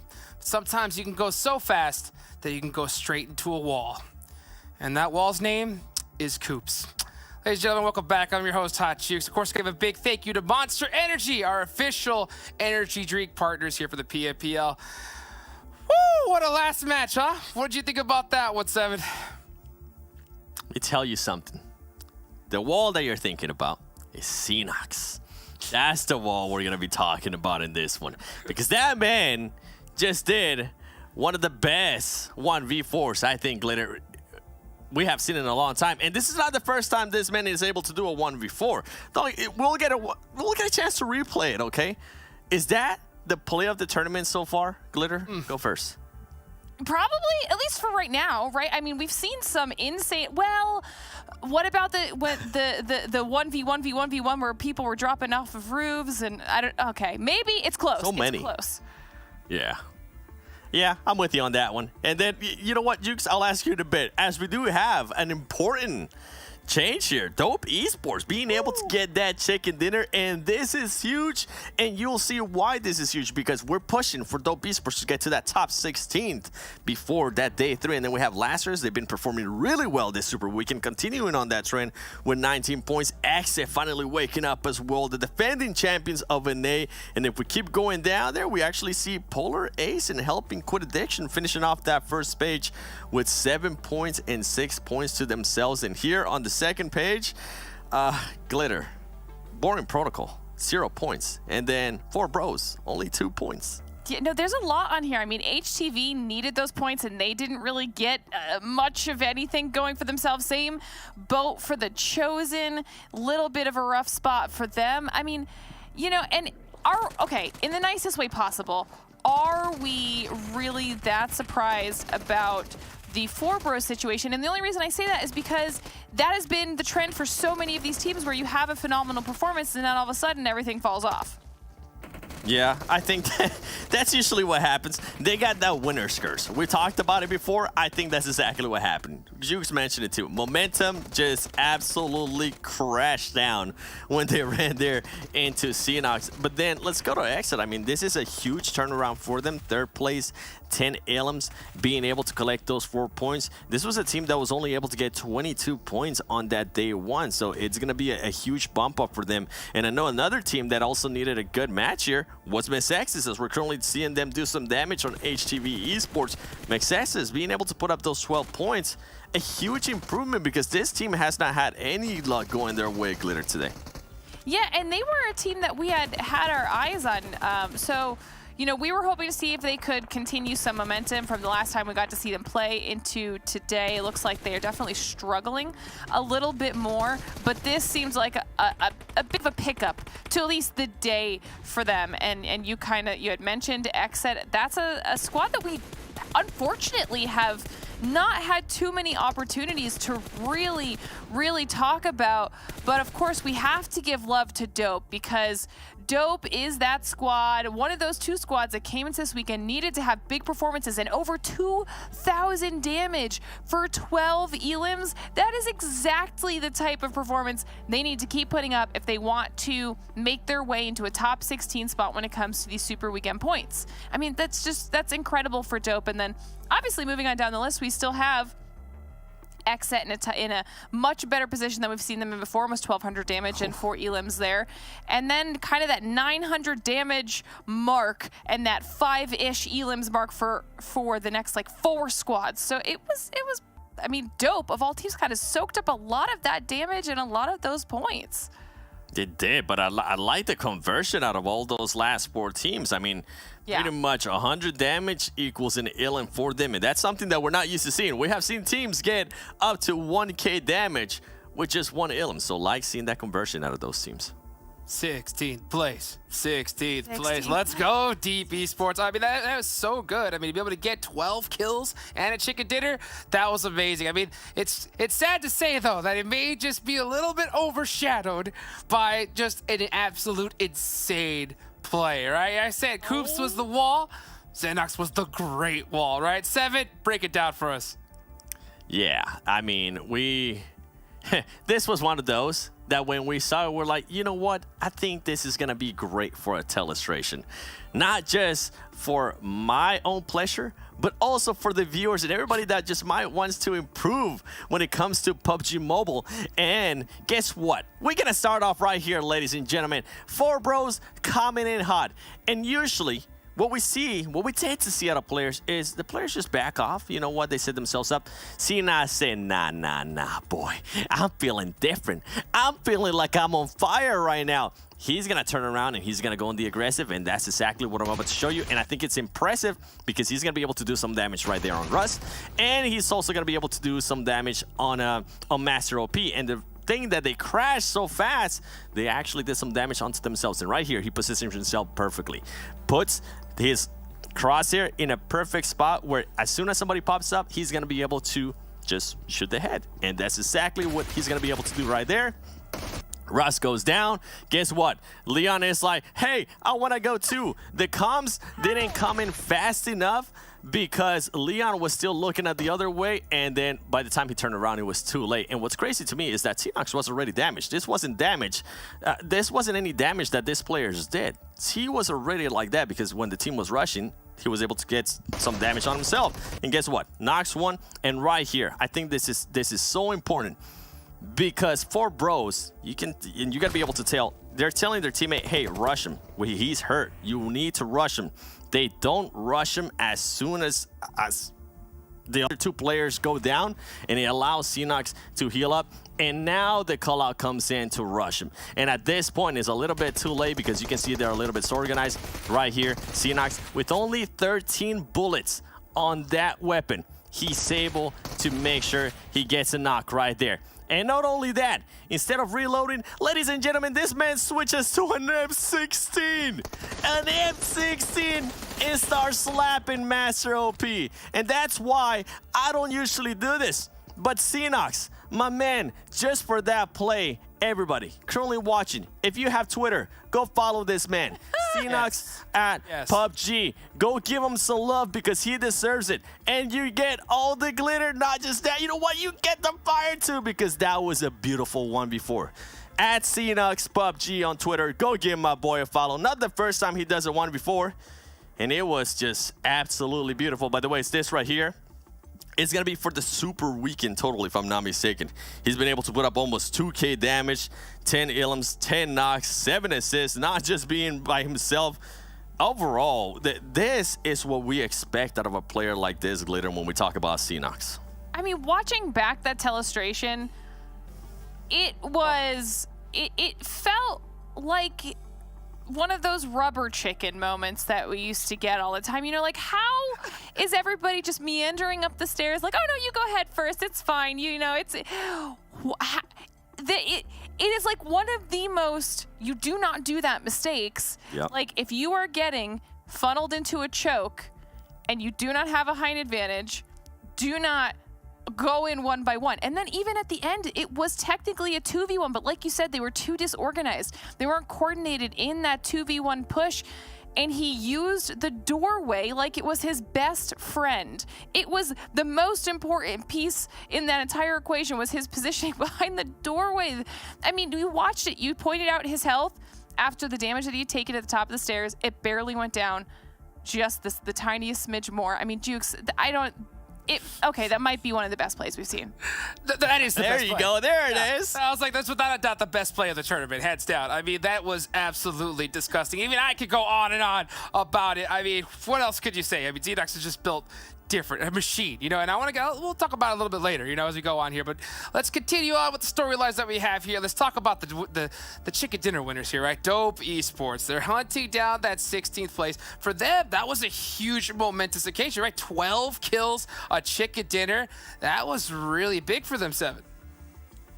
It really was. I mean, 611 damage, has absolutely spiked up. Not just that, their average placement has spiked up in a big way. And you might be wondering, why are they showing us B-Town? They're truly not in this super weekend. And ladies and gentlemen, that's why we're showing you B-Town. Because right now, the team to catch is B-Town for those esports. And right now, they're outperforming them in every single stat, Glitter.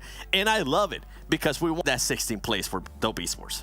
Yeah, and we had wondered if they'd be able to get back to 16th place, for this redo, and it looks like they are determined to do exactly that. And if this is what they do for the last couple matches, and then don't forget, there's still a whole other day, they are more than positioned to surpass them. Not gonna do it. I'm not gonna give them the momentum thing. Didn't work out for 4 bros. Did not work out for 4 bros, so let's see how that ends up all working out. But guys, thank you so much. I mean, we just gotta kind of shake that one off, right? That was just too hot in that last one. Thank you guys so much for that one. We got the next match getting on up, and we're heading back on over to Erangel. So cool things down a little bit, get back, moving smoothly as we bring back in our casters. And my question to you guys, right, as we come in and bring in our casters here, right? Span, Zute, should they have reset? That's my question. Yes. In my opinion. Potentially. Actually, I don't know. There's one person left. I'm a little bit annoyed that the last 2 people didn't just push in the room together. That's what I think should have happened instead. faster than what happened. That's my opinion, because there's only one person left. Like, it is kind of dangerous leaving a solo alone. So if they started going for those reses, I think that would have been dangerous. But it's not relaxed time here, Jukes. It is Sanhok time. It is aggression time. It's time to see those team fights. But kind of going back to the question, what do you think, Zute?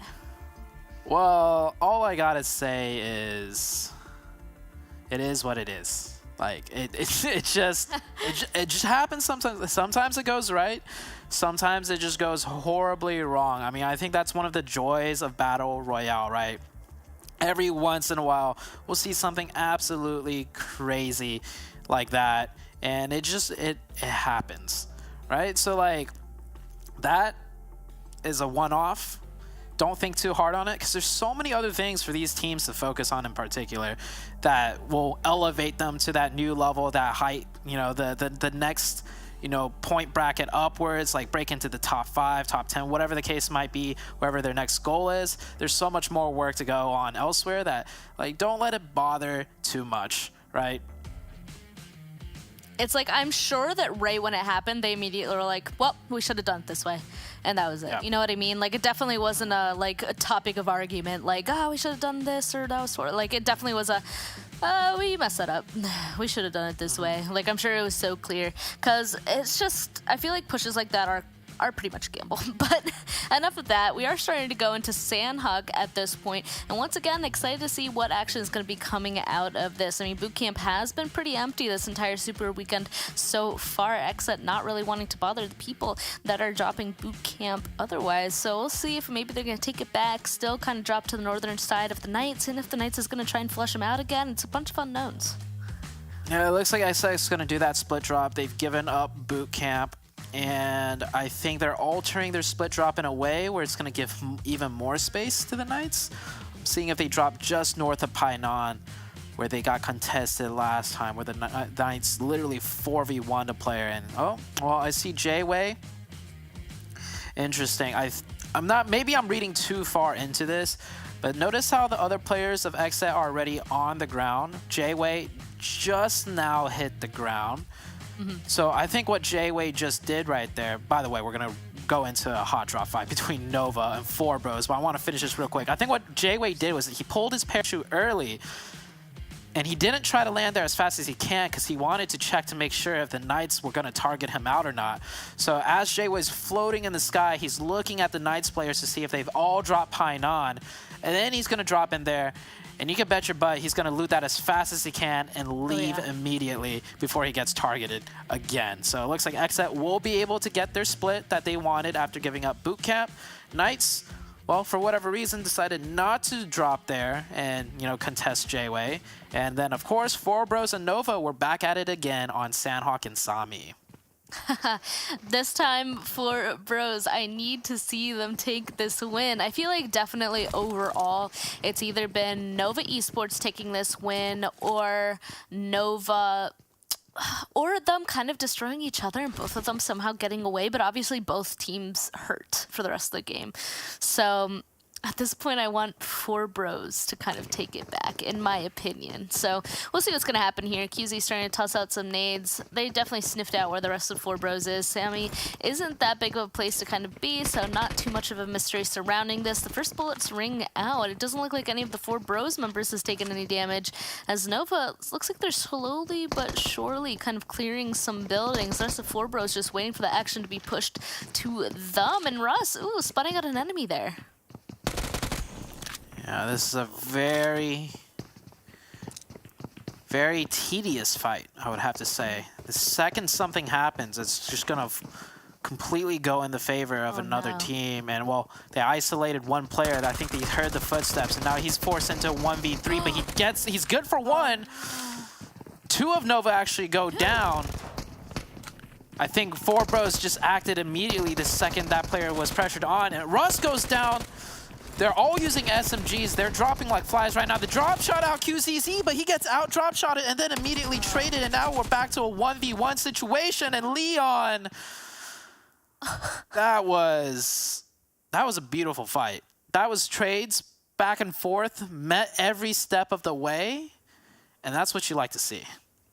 That was way too close for comfort. I'm happy that Forbros finally went on ahead and took that win from Nova, but it was really, really close. They will be able to get 2 reses up, though, and they'll continue the game as 3 people. That might have been the fastest fight for them in some me. So I think they're actually going to be able to play this game. Meanwhile, it looks like XSET setting up a trap onto Boring Protocol, getting a knock on Azor as J7, he was just prone on the grass, kind of waiting it out, being a little sneaky snake. And the rest of them instantly starting to run up. J7 will be joined by his teammates to start getting these flushes, and they have to know that there's more people. Yeah, J7 definitely heard more footsteps. Spec, of course, getting the trade onto this. So it looks like both of them are now even at this point. Let's see who's going to be able to get the next knock, because that's definitely going to be the advantage. Both these guys having one side of this hill here is going to make it the peaks kind of difficult, as Polo G, honestly, he's at a pivotal point, kind of holding this from the rest of his team, but it looks like he gets knocked. This is not looking good for XSET. Only one person left. Kill Switch stuck at a tree all the way down to the southern side, and of course, Brink Protocol knows exactly where he is. Spec got 2. I think. No, Spec got 3. Yeah, Spec opened all 3 up, and then it's almost like it's happened so much, Span. It's happened so much that Spec is carrying the team that I'm almost not happy to see it anymore, because it's like, give this man a break. Step your game up. Like the rest of this is such a huge team game, and as a previous competitor, I am definitely painting this in the wrong light, because they all put in work to give Spec those openings. Spec was in a good position to do all that, but still, seriously, I see this so often now out of Boring Protocol that it does annoy me to see Spec still just like doing in majority of the work. Like, this man Spec, give him a raise or something, or just step up your game and match his level, because come on, dude. This Spec is absolutely wild. He's insane. I mean, maybe it's a case of why try and fix it if it ain't broke, but not sure, not quite sure. I mean, Boring Protocol, they definitely need to go on ahead and get more points from their position that they currently are in the Super Weekend. So I guess I'll have to agree with you in some sense. But back to HQA, it looks like they're starting to take a fight onto WallStreetBets. WallStreetBets pulled up onto HQA, and it looks like Nemesis is going to start off on a knock onto one of them. Of course, the rest of HQA starting to try and back off of this. There's only 2 of HQA at this compound here. The other 2 were split up on the northern side across the road. So when an entire foreman is going to appear and go against 2 people, that's not good odds whatsoever. KingPig now trying to get away, and it looks like WallStreetBets starting to chase. Let's hope that they're going to be able to kind of save their teammate. But the people on the northern side, like, there's no point in making a big push over here. They can just hope that their KingPig teammate is going to be able to get out. HK doing that split once again. We've seen them do this split before, 2 on that northern side, 2 on the southern side, but this time not really working out as they lose a sub pick like you called out. So they're still learning to adjust their positioning when it comes to circles like this. Polar Ace looking like they're gonna get into a head-on-head engagement with the Panthers, and Panthers actually just sprang up. The speed of which Frady just popped through the door, definitely catching Polar Ace off guard right there. Kiyoshi, the man, the myth, the mullet himself. Let's see what he can do here, as Moso already getting a huge wide flank, and I think Kiyoshi realizes this, and he's got to lock himself back even further, and that's just giving all the positioning and angles over to the Panthers, and Panthers, another opening onto Chronix. Oh, I love the way the Panthers played.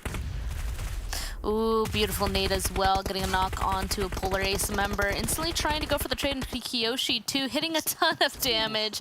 And just like that, Polar Ace is eliminated on that. And it looks like the Panthers did get a knock onto one of their teammates, but Jayuya gonna get res immediately. And they're kind of alone in the position that they are at next to Quarry here. So they should be able to get into this next zone pretty easily. There is one team Vamp still behind them, but so far away that I doubt they're gonna run into each other anytime soon.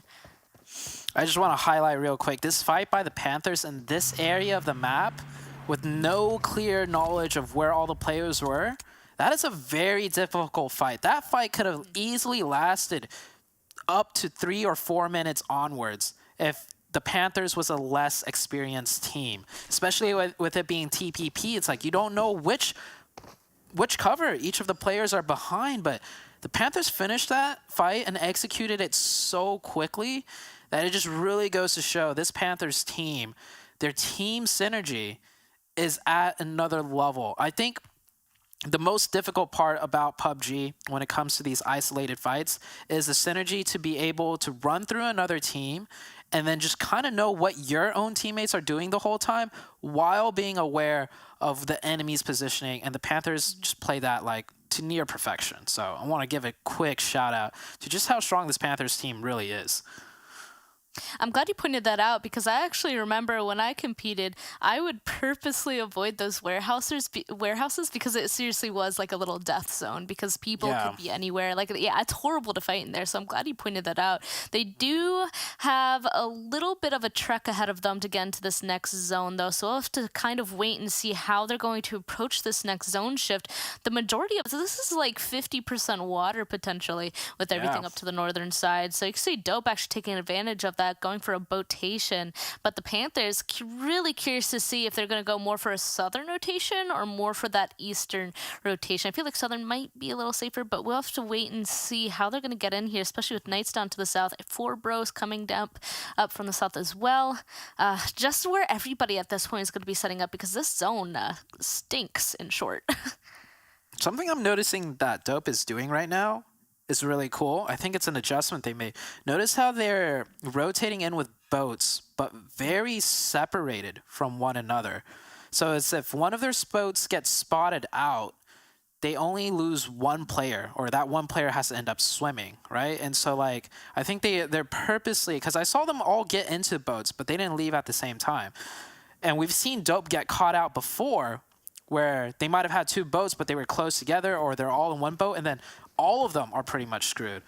So that was a nice little detail, I think, that they adjusted where they will stagger their rotations or botations. And then, of course, they're also picking up those 2 airdrop crates way far north in the water. We'll see how that pans out for them, though, in the next few circle shifts, as most of every other team taking the land route, having to fight their way in, boring protocol.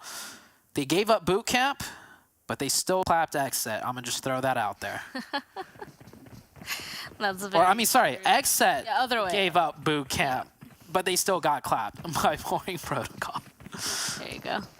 Yeah, boring protocol is still going to find them out eventually, it looks like. I mean, it was close. No, not really. I take it back. Okay. Well, it looks like Mezexis is now in the same exact place where that fight had actually gone down. They're also starting to make rotations, so they should actually be coming up in the backside of boring protocol very shortly. So we'll see if they're going to kind of be spotted out or if Peralta's might be able to kind of surprise them. A lot of people also starting to make a rotation up on that northern bridge, though, as well. So boring protocol, they're going to have a lot of angles to kind of start keeping track of, and I like that they kind of have a split going on here. Carnage being inside of the compound, giving themselves a little bit of hard cover, and the other 2 more up on top of that hill, because that hill will give them a lot of information of what's happening around them. It's just if either side needs any sort of help kind of crossing that road, I have a feeling might be a little difficult. Yeah, we'll see what they have to do next depending on the circle shifts. The Panthers, you mentioned, they are actually indeed rotating in on that southern side. And a quick note to mention, Lazarus split 2 on top of the giant hilltop and 2 in Hot 10. This isn't the first time they've done this. They've done this, you know, in previous maps or previous games on this Sanhok map with a similar zone, and it worked out really well for them. So they're going to continue playing this split. Teams not really wanting to challenge this split either, just because you never know until you do enough VOD reviews exactly how a team will play every single time. Dope coming in from that northern side. HTV out in the water as well with a boat. And we're heading into the next circle shift. Let's take a look at where... Oh! Wow. Oh, this is going to be fun, Span. Oh, yeah. I mean, we're about to see Dope versus Team Chosen potentially up here right on the northern side. And other than them, they're the only people inside of the zone right now, basically. You can see Lazarus just on the edge, HTV now coming on in. But looks like HTV might be joining that fight as well. We can see a couple of knocks already coming through onto the Chosen. So it looks like Dope so far is kind of holding their own as they're surfacing, beaching from their botation. HTV, I think, kind of realized they're kind of pulling back. And Dope, actually, they aren't even on the beach. I take that back. This is still a really rocky area here. They're all stuck down below, and the Chosen, oh man, we're gonna have to see if they're gonna be able to kind of hold this down, except even more people sending it on in. You're right, Spec with Sam L on the back of his bike. Silk gonna be able to get a knock at one, and Frost gets another. Boring Protocol definitely didn't go on ahead and do a huge scout onto that, and they're gonna get punished. I actually... Okay, that was a really crazy hard shift, right? And you don't, and most teams would not be positioned there, or you wouldn't think teams will be positioned all the way there based on the previous zone. So that full send with no scout was a calculated risk, I would have to say. It just definitely did not work in the favor of Boring Protocol. Carnage is still left alive, though. I think they already passed off all the meds to Carnage and was just like, we're going to full send this in. If it doesn't work, you got the meds, you'll do the med strat. So they had a fallback plan set up, so we'll give them credit for that. I do think it was difficult, especially because we already admitted again that this is a 50-50 water and land situation. So 13 teams, I mean 43 people alive. There's definitely no way that this amount of people are going to be able to cram themselves inside of this. So people were going to go on ahead and be taken out anyway. I think that's probably why they decided, like, oh, we need this compound if we're going to win up on top of this hill so we can get a good look at everything happening. And if it doesn't happen, we got Carnage to kind of back up. HTV Esports, they also ended up rotating, and it looks like they actually did find themselves a compound a little bit further down to the southern side. Another team just below them, actually. I believe, is that Vamp down there? Yeah. And, oh man, these edge compounds, I'm curious to see if the zone's actually going to pull up an end over there, if it's going to kind of pull back more onto the mainland. But all these people inside of the water, God v Benny just swimming at this point, this is going to be an interesting dynamic, I think, coming into these last couple fights. I'm just going to say I've never seen a rotation actually work out successfully for a team. Maybe I have like once in a blue moon, but just like in general, it's just like they don't usually end up, you know, doing very well once they have to, you know, beach onto the land and etc. We'll see how this one pans out though for HTV. As a lot of the teams already in the Northwest. And actually, TC, by the way, what are your thoughts on this? They have 3 players on land, and for some reason, Gotcha is deep in the water. What do you make of that? I did see that, and I'm kind of curious as to what the motivation is. Unfortunately, there goes Boring Protocol. I'm like wondering if maybe he was kind of set out there to keep an eye on it. That's the only thing that I can really think of, because Team Chosen was kind of pushed on by Dope, right? Team Chosen instantly kind of backed away from that position. Now I'm wondering if Gaji from there is just keeping an eye on that compound, waiting to see if Dope's going to push over, if another rotation's going to happen. That's my only hypothesis right now. Interesting. Yeah, I'm legitimately just asking you because I have no idea, but could be the case as we head into the next circle shift. And I love how it shifts back over to the cliffs. Again? 50-50, and I'm not even sure what the terrain here looks like. I know there's the cliffs, but between the compounds and the cliffs, there's like rocks and trees, but how sloping and how hilly is that area? I'm not even all too sure. This is going to make for a very interesting game. Yeah, I'm just looking at everybody else that isn't even inside of this zone yet, right? I think this might be a case where they see this next zone shift, and I wonder if a couple of people are instantly going to start like turning to their neighbors and starting to try and get this eliminations, right? Because this, with this many people alive in the zone again being 50% water, 50% lands, like you have to know that the chances of being able to kind of stay into the later game, unless you get yourself a really good position, like Lazarus is here getting this compound, I feel like you have to start just going for eliminations, getting any kind of points you can get, because at this point, getting yourself a spot is very difficult. Look, Lazarus even sent it into this compound, and it's barely inside of zone. Yeah. Just whatever you could get in a circle like this. There's like a lot of land, but that land is just... You have to go up a really steep hill wide in the open, and most teams don't have the vehicles to just kind of speed it up there. And even if you did, we saw what happened to Boring Protocol. So it's like teams are just all on the ridge side next to the water, and everyone else is kind of almost like just not locked out of it. Especially with all of these teams coming on the edge, they're just going to end up fighting each other and can't even make it up the hill itself. 19E, one of their players going down right there. Lazarus getting shot by TC here, Kaseki, and it's one-man standoff against multiple of WallStreetBets. He tried to go prone, but not able to prone down in time, I think. WallStreetBets coming in like a wrecking ball. It's a Jat with the nade. He's got it primed. That one falling a bit way too off to the far side, but the shot's also not really connecting the way he needed it to connect.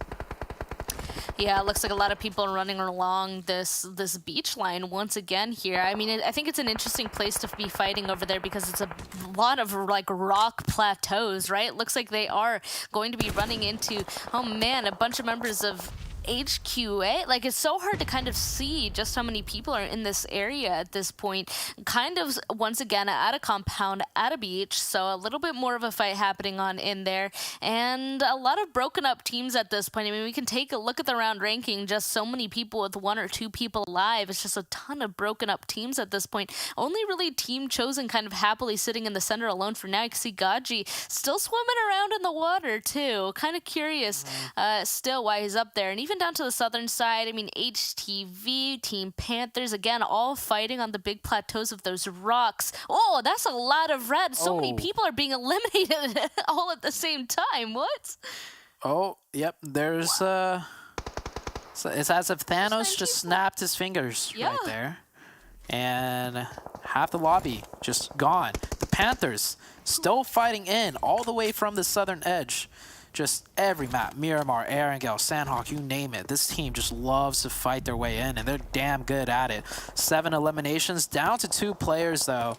So they did finally kind of chew off more. They could, I completely forgot what that saying was. Bite off more than they can chew? Bite off more than they could chew. There we go. Thank you, Span. But, yeah, they are definitely slowing down. One of their players resorting to the med strap, but not much meds to begin with. Looks like the Knights are in a good position, though, with 4 players up to potentially take another chicken.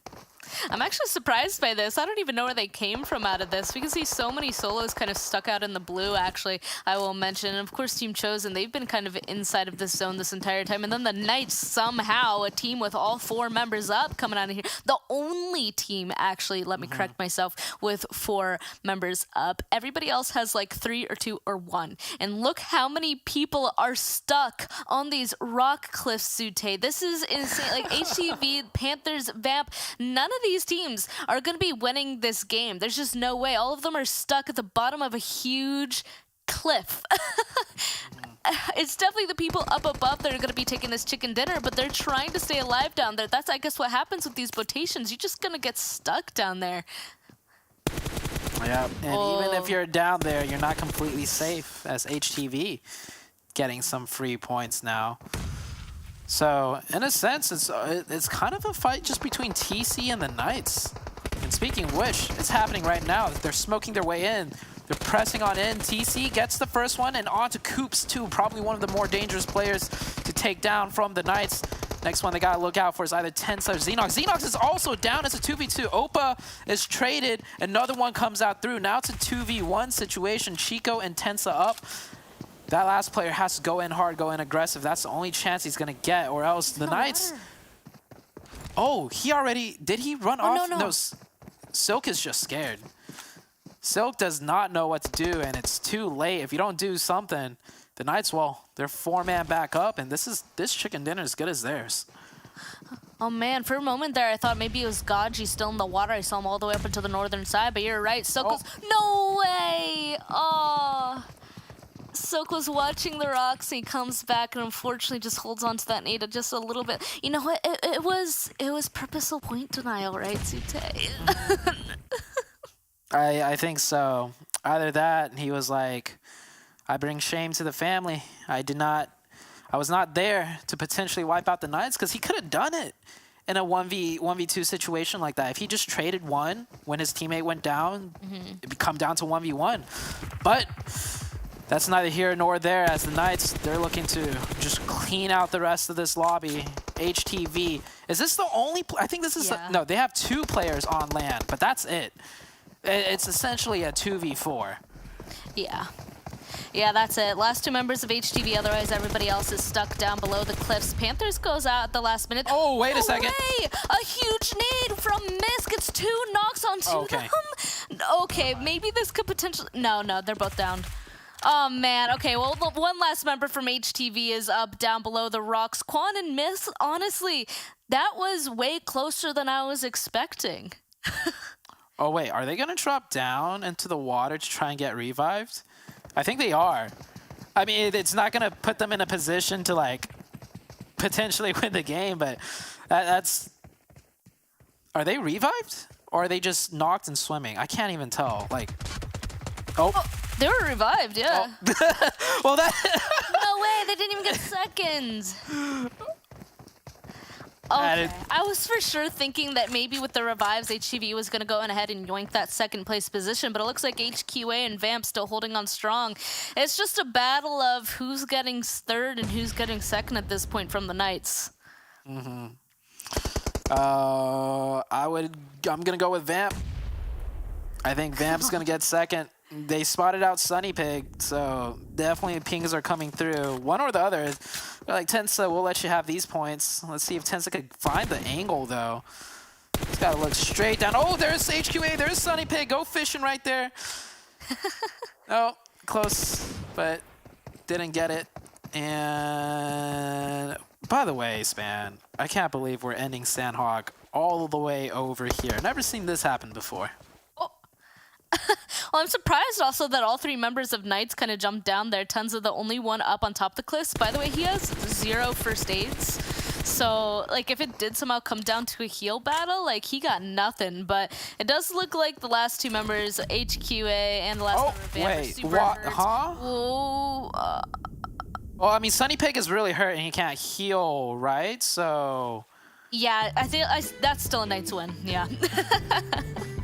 I guess they all just wanted to take a little dip in the water, the Sanhok Ocean, before the game ended up ending there. I mean, that was, again, just some pretty big domination for the Knights. I don't even know where they came from, but staying up on top of the land, I think definitely went and secured that chicken dinner. They only had to deal with Team Chosen and a little bit of HTV, but otherwise, that was pretty much it, Zute. I don't even know how the majority of the teams even managed to kind of send it into the water, but those that stayed on land were able to succeed. Oh, I mean, the ones that stayed on land and can survive the Knights, which nobody did, can succeed. So, I mean, I guess the Knights succeeded in that one. And I just want to say that almost looked like a throw. But if you think about it, they already damaged the last two players in the water, so they knew their HP was hurt. And I think Tensa did slip off. I don't think he meant to jump down, but it was fine either way. They got the chicken. Tensa with 5 eliminations. Frady, though, from the Panthers coming in with the highest damage at 640, and Coop somehow, some way, still finds his name up there with the longest elim at 218 meters. And then I'd just like to think that Benny got top traveler just from swimming the entire time. With how that game played out, you know, he was just Olympic swimming all the way around the Sanhok map until the end. Who knows? But again, just Sanhok is just such an interesting map to be able to watch people kind of compete on. Usually it's some big action, a lot of 50-50 zones in that one. And I don't know, once again, kind of came down to the very last moment. But Zute, that is it for Sanhok. Of course, we're going to get a little bit more of a in-depth breakdown over at the analyst desk after a short break, so see you guys soon.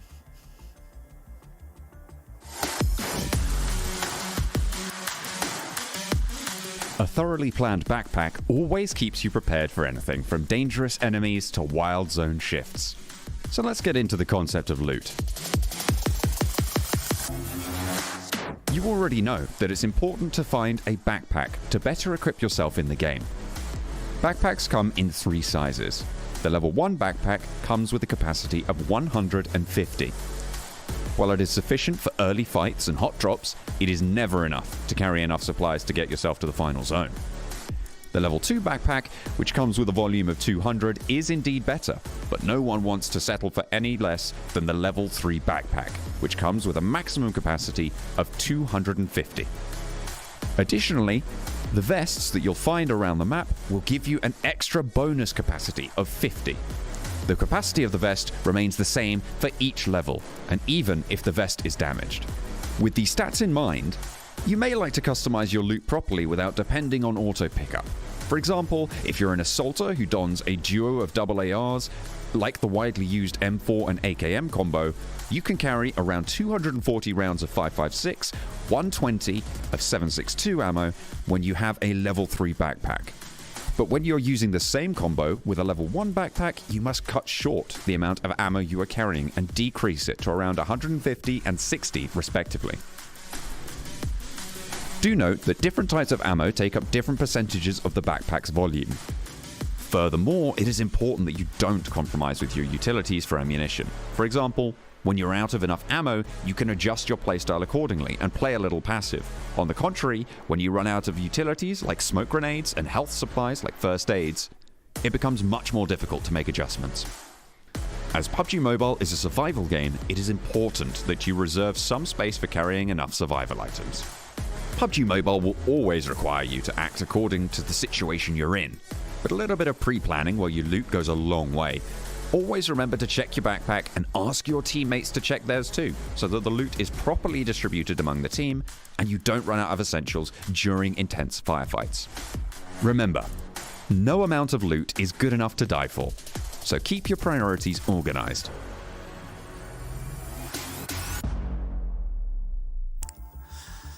Welcome to this episode of Go Fishing with Fisherman Tensa. Guys, welcome back. Before we get started, of course, got to give a big thank you to our wonderful partner, Monster Energy, our official energy drink. Partners here, Sanhok shenanigans. What can you say, right? Water zones. I mean, it's been a long time. It's been a long time since I think we've seen a good water circle. So, I mean, just the nostalgia. I loved it. I loved it. What about you, Glitter? I was vibing. You know I love me a good water zone. The second we saw that it was even a remote possibility, I was chanting it for the rest of the game, okay? Because those always prove to be interesting, to say the least. And like you said, I mean, Fisherman Tensa, that was fun, Seven. It was too close for comfort, okay? I was nervous. I didn't know what was going to happen there. And then on top of that, shout out to Diabolic because he pointed out to me, Tensa didn't have any heals. So for some reason, in a weird world, it would have ended up in a heal off. I think Knights might have lost it, but that didn't happen. They won. They got 25 points. The Panther ended up with 13 points, helping Quit Addiction, one of the most consistent teams that we have gotten a chance to see. 12 points as well, and now we move on to some of the teams that actually needed the points. I'm talking about HTV Esports, Glitter, 10 points for them, and on top of that, Dope Esports is able to secure 5 points for themselves too. Yeah, I like what we're seeing. We're getting more aggression out of Chosen, another team that, it doesn't hurt to get some more points on the board for themselves. So this was a pretty interesting Sanhok, to say the least. And on the second page here, you can see Nova, and that's Nova and XSET down there at the bottom. Teams that struggling. They're struggling a little bit today. We saw some glimpses out of both Nova and XSET with some good elim amounts here and there, but like not an actually overall solid performance. And we'll touch on that a little bit later, Dukes. It was, it's a little meh. Yeah, where is Nova? I mean, that's something that I think I've been asking myself all day, But hey, you know what? They're coming back after a little break. I'm just hoping that it's just a little bit of dust, which at the end of the day, I mean, when I asked at the beginning, right, we figured Nova would be the team that did the most homework, but who knows, right? Who knows? Hopefully we'll see them bounce back as we get into the action here, Seven. Yeah, and the team that has been doing the most homework, it seems to be Knights. They have been putting up the points. This is a completely different Knights than what we saw in day 1 and that day 2 that we had to redo. And I'm enjoying it. I mean, it's not just one player, right? We were getting so used to talking there about Coops. We saw what Cnox was able to do in that Erangel. We see what Tensa was able to do here as the other teammates just jump in to try to sort out where the people were hiding at. Overall, though, Knights is currently performing the way we kind of expect them to. And they're also increasing that point gap that they have between the Panthers, Lazarus, HQA, Nova Esports, and some of the other teams that I do want to highlight. It has to be WallStreetBets. Even though they haven't had the best placements, they're currently getting the right amount of elims. They ended up with 4 elims there. They're maintaining themselves currently within that fight at the top, and that's going to give them such a huge cushion to going into the final league play. If they don't make, if for some reason, I don't want to curse them, but if for some reason they don't make that super weekend, that final super weekend, they will at least have some breathing room. God, that angle.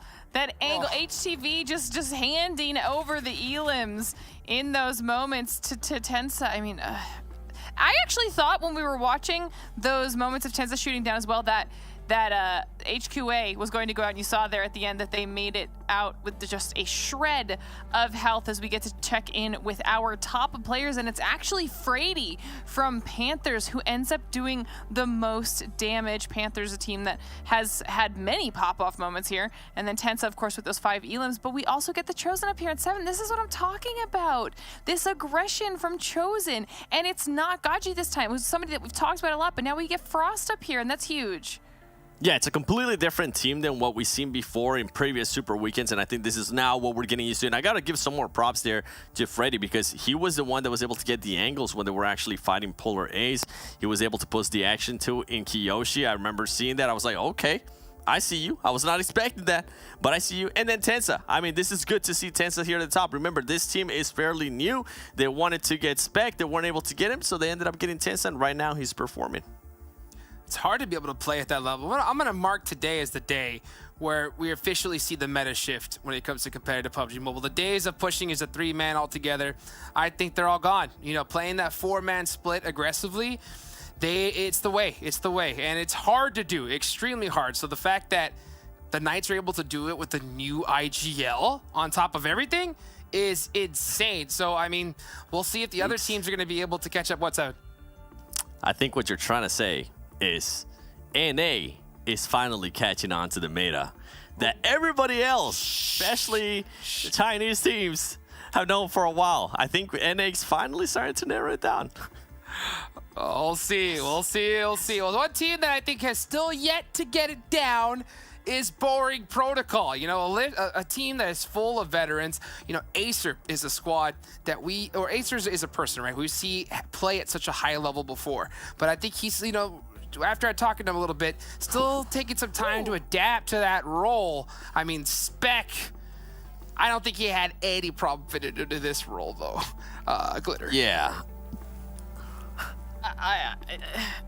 7, this is... I'm sorry, I'm just looking at the fact that no one else has even 50% worth of the damage the Spec has put out, and that's insane to me. And we heard Zute talking about it, 7. Yep. Yeah, we definitely did. I mean, 2,400 damage. He has more than, let me double check. Oh, he definitely has more than some players combined. He doesn't have more than both of the 3 combined, but he does have more ilims than all of the other 3 players combined. Acer, Samuel, Carnage, where you at, Grandpa? We remember you were putting up great performances, and the reason why we actually wanted to show that is exactly because right now, Boring Protocol is just depending way too much on Spec. You heard me mention it earlier. They need to start getting some other players like Acer. You saw him putting up some good stats. It's not good enough if you want to be one of the teams at the top. And you also heard Sute, Glitter was able to mention it too, how he said, give that man a race. You know what? Sute dared me to say something, and I'm going to say it because I want him to color his hair, because that was the payback. It's either give him a race or send him to Knights, because Knights wanted him too, and that man right now is performing like crazy. He is popping off right now. And I mean, I think it's only a matter of time, because at the same time, you know, the rest of the team at Boring Protocol, they know it. They realize that they are underperforming compared to Spec. So they got to get it done, though. At the end of the day, you got to be able to hit those shots, and you got to be able to make those plays. And honestly, the days of like the excuses of like, hey, you know, we had an IGL, you know, and they're so busy making call outs, they don't have to do damage. Look at Tensa, right? He's doing it all. It's a new movement has come upon everybody. So let's take a look, of course, at Nova, a squad that, you know, is on top of the leaderboards, but today just not as hot as we normally see them. So let's take a look at some of their average stats, of course, from Super Weekend number 1 to Super Weekend number 2 here, Glitter. And this is what's crazy about a squad like Nova when they are underperforming, is that it's still not bad. So, I mean, you can see that this is across both Super Weekends now, and they do actually have just slightly higher damage for this second Super Weekend, pretty much the same across the board, but I mean, even their ilims is almost identical. So, what we wanted to highlight was the fact that while Nova is definitely falling off in comparison to, say, just this Super Weekend, they are giving us the type of consistency that we have asked for out of them specifically for quite some time, because they were definitely one of those teams that did yo-yo pretty hard and were unable to repeat performances. Sometimes we'd see them pop off in league play and then they completely fall asleep in the Super Weekend, and we're getting a little bit more averages across the board that just look better with this new Nova squad. Don't forget, they were another one of those teams that did come in with new players on their roster for this season. And while we've seen them have slower days and numbers here today, that's also, you know, we have to take into consideration we've seen them get 17 Elim chicken dinners, 17 Elim non-chicken dinners. They have the slaying power and overall are still at least very consistent. Yep. Absolutely, yeah. Nova, I think it's just a matter of time here. I think when you're at the top, a lot of the squads at the bottom, they're going to be studying the absolute heck out of you, and I think that could be possibly a result of it here. So we'll take a little while to see, you know, them adapt. You know, I think it's only a matter of time here. But let's, of course, take a look at the overall leaderboards so we can see where all these squads are stacking up here after the games that we've played so far here today. The Panthers, ooh, number two, and Lazarus, number 3 as well. Making some moves, 7. Yeah, I think with the Panthers, that's definitely a huge jump up for this team. But the Knights, I think that has to be one of the major storylines. This was a completely different theme. If we remember what actually happened on that day that we redid, it was just the Nova passing them. Now it's completely different. Now Knights is just carrying away with that gap. The Panthers is there. Lazarus has been performing so well. And then we see Nova there currently in, I think it was 5th place, if I'm not mistaken. And now, this is where it matters the most. Polar Ace has dropped down, but with just one game left, and the reason why you heard Glitter say, ooh, is because Dope Esports is trying to get, once again, to that top 16, Glitter. And if I had to bet at least one UC on it, I would say they're going to be able to make it to that top 16. 7 points. Place. 7 points is doable. Place. They could do it. They could totally do it. Guys, thank you so much. We'll see if Dope Esports is going to be able to get it done. I'll see you guys at the end here of the last match. This, of course, bringing back in our casters here for the final match as we go into Erangel. Guys, welcome in. Take it away. Thanks, Hot Juice. Yeah, 7 more points that Dope Esports has to go on ahead and make it. So, Zute, you're not allowed to say their name whatsoever. They need to get the 7 points. You're not allowed to curse them. Okay? Okay, yeah. TC, the Chosen. Let's go. There you go. That's okay. That's the team right up there. But no, we do have one more match left on Erangel. We will, of course, be keeping an eye on Dope Esports 4-7 to see if they're going to be able to make it into that top 16. And I just also have to point out really quickly that I think it's kind of interesting, right? That, you know, we're having to redo these games and the leaderboard is so different. I think maybe some of the teams kind of got a wake-up call, in my opinion, from the last Saturday games. I think now coming into this, maybe they're like, oh, we shouldn't let this happen. We need to go ahead and do better. And that's why I think we're seeing maybe Knights kind of bringing it on back. Nova nowhere near there. So basically the Knights are like, psych, you guys thought you were first. We're actually the best team in North America. And yeah, resoundingly so. And something else something I noticed, right? So out of all the teams that have played 24 matches, right? The Chosen sit basically in last. They're in 14th overall out of the 20 teams, but out of all the teams that played 24, they're the last place team. And then one spot ahead of them, just one spot ahead of them, is Boring Protocol. Like, it always shocks me when I look at this overall leaderboards, because when Boring Protocol pops off or when Spec pops off, it's like huge. We see the flashes of like an excellent team, so much potential, and we see it from time to time in all these matches that I completely forget overall though as a team just how badly they're doing. Polar Ace, 19 Esports, Mezexis, 4 Bros, Vamp, XSET. These teams are all doing better than Boring Protocol. So you mentioned that wake-up call. I had a little wake-up call for myself just now looking at that. And I know for a fact the players on Boring Protocol, they look at this overall leaderboards at least once a day and they realize like, wow, we really are, you know, just dropping the ball. And today was supposed to be their day in the sense of like, hey, we're coming back, had a little bit of a break. How hard are you guys going to pop off? And it's just only Spec popping off still.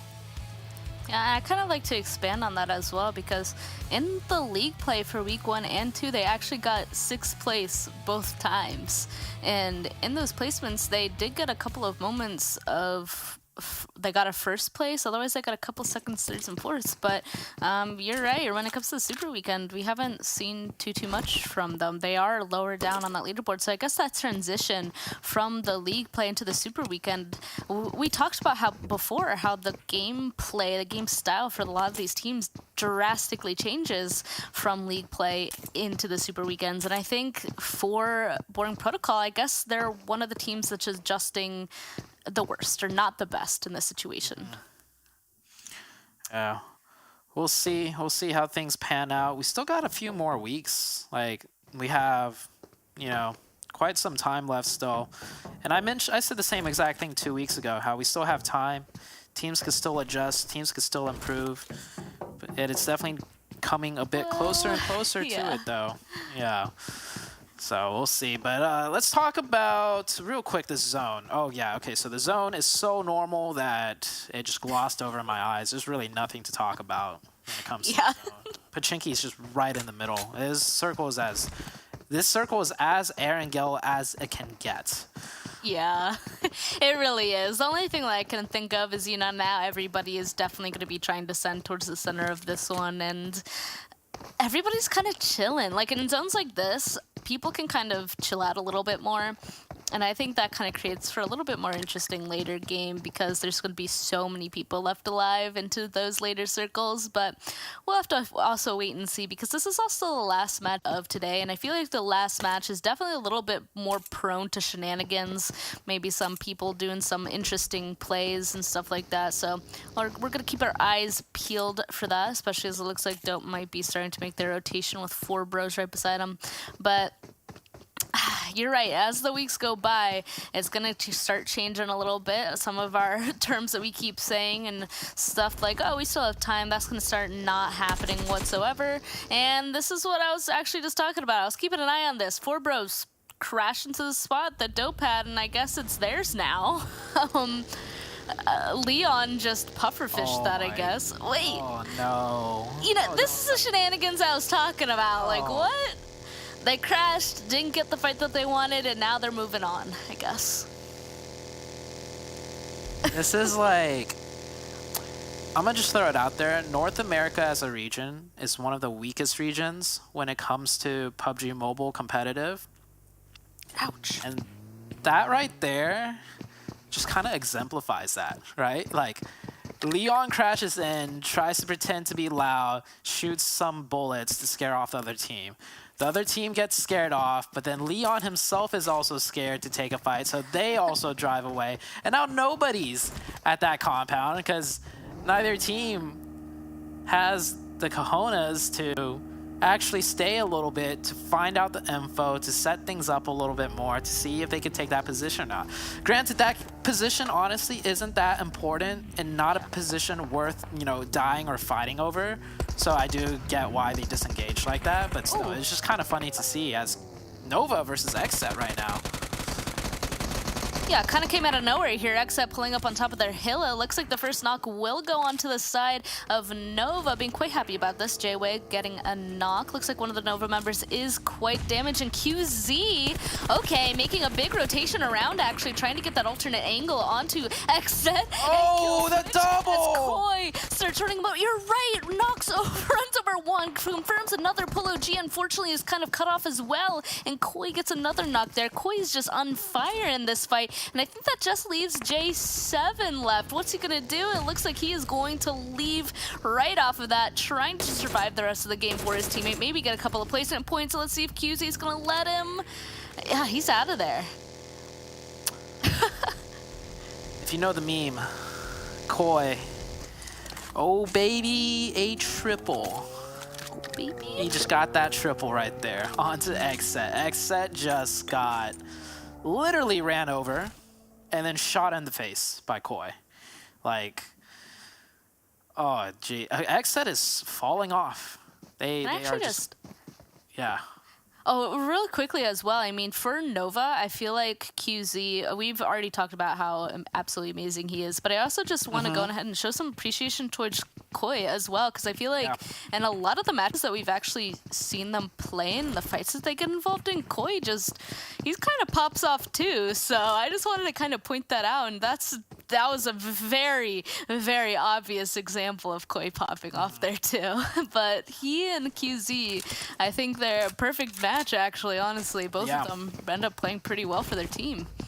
I think their team dynamic is kind of set in the way where QZ is more of like the anchor pop-off. Like he just, you know, puts himself in the key positions, doesn't like stick his head out too risky or like, you know, too far out, and he just hits his shots and he'll clutch up those situations because he just plays it like very precise, right? And then Koi is like the wild card. He's the one that's to like make things happen in the sense of disrupting the enemy's position or giving him up his own position to bait the enemies in or whatever the case may be, but he's like the initiator. And then the rest of the two Nova teams are like the anchor players, where they're just kind of set up and they react off of what Koi or QZ can do. And so you mentioned it, like you feel like Koi is like almost like a perfect match to QZ. And for sure, those two players are the ones that typically, you know, pop off when it comes to Nova. And that dynamic, I think that's just kind of set in their play styles. And it's really great that you pointed that out. I couldn't have said it better, honestly, ZT. I think that you pointed out their dynamic perfectly. So kind of curious to see how else they're going to be able to utilize this. Looks like they're getting a little bit close to the Knights, actually, right over there. Now more on the eastern side of this new zone, kind of pulling up towards the northern side of Pachinki. So pulling up into kind of those fields just to the northern side of Pachinki. So might be a little bit of an interesting last couple of zones just based off of terrain. We'll have to keep an eye on that. Looks like a member of Lazarus just got knocked here. And honestly, actually, I kind of want to see a fight between Nova and Knights. They're right next to each other. It could happen. It could happen up here. Both of them kind of up here on Potato Hill, but they're just separated enough where they could just disengage. I think that's what's happening, actually, right now.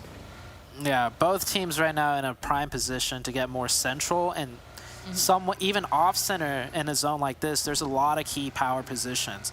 So definitely want to, you know, go ahead and make use of that, but Nova did rotate in first, so Knights are going to hang back right at Potato Hill, but Nova rotating into TC. Opa takes down QZZ, and he's going to confirm that knock too. Opa down to 1 HP. He needs some support from the rest of his team. TC playing split, but they're adjusting very quickly, and let's see if Opa can make it out. Ooh, fall damage.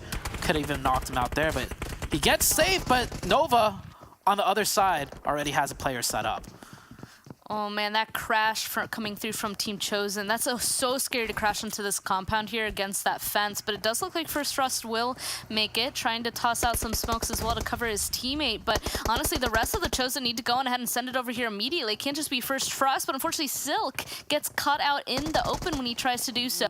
Kindness, there we go, starting to make something happen. He's going to try and wrap around him, kind of start catching First Frost alone in this situation. He has, in fact, been spotted out by Z-Fan. There we go, the bullets and damage going through. Hasn't gotten the knock just yet, just 1 HP, and finally he gets knocked on that. So I think the Chosen only has one more person left up. It is more on the northern side, it's Gaji.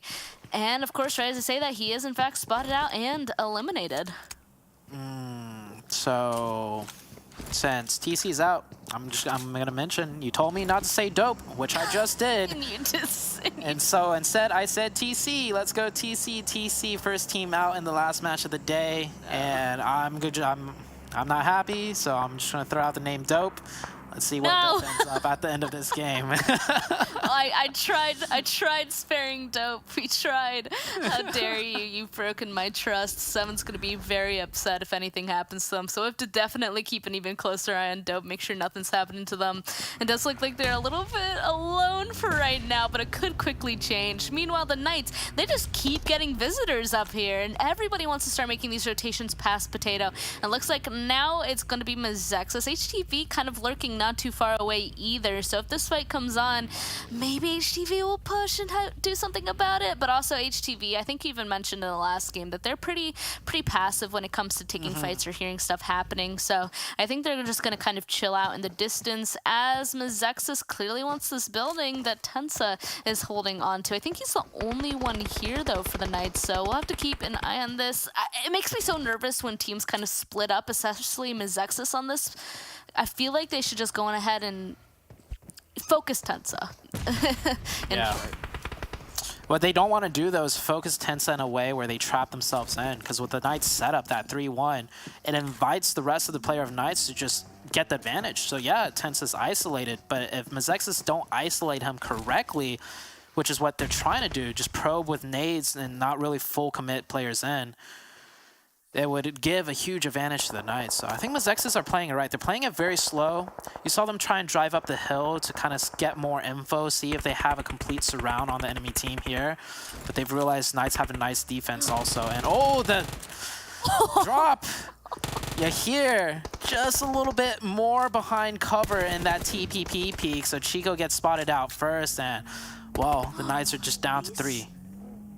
Oh wait, they're Polar. Yeah. Now here, 2 of them have pulled up. The other 2 are super far away. I will say that both 2 members of Mezexis were actually a little bit more to the eastern side. There's a big ridge over there, and I love that they were playing it. And right when the knock into Chico came through, they instantly pulled up. Unfortunately, it does look like one of them went a little bit too far. Peralta getting punished and taken out of this situation, but still 3 members of Mezexis still alive. And Polar Ace pulling up on the northern side of them. This is not looking good for Mezexis at all, except it does look like maybe they decided this isn't a fight they want to take. That was a little bit of an interesting interaction from Polar Ace, but they're out of there instantly.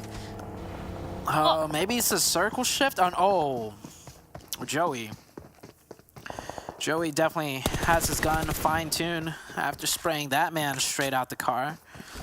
Good little pickup for the Lazarus team. And I didn't even realize Kaseki at some point already was down and out, so 3-man team of Lazarus picking up a point there, and that's good for them. And I just saw something with Dope in the hey, they're not the next they're not the next team eliminated, all right? So you can't really say it's a cast or curse unless if it's like they just get eliminated outright. It counts. I think I mean, look at all these other teams that lost players. It's just Dope's time was gonna come at some point. They're not the next team out. By the way. Well, they definitely are not in a good spot. 2 of them were taken down all the way on the southern side of the zone. The other 2 now starting to try and make a rotation on the western side all the way up to the north, and that entire edge of zone is just completely filled.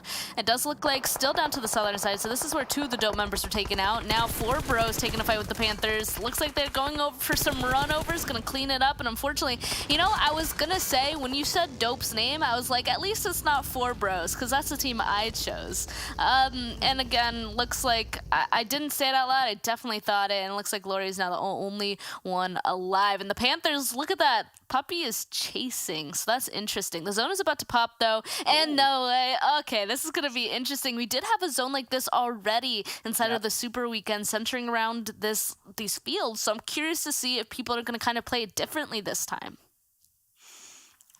We'll see. Polar Ace holding on to dear life at that, grandma's house right there.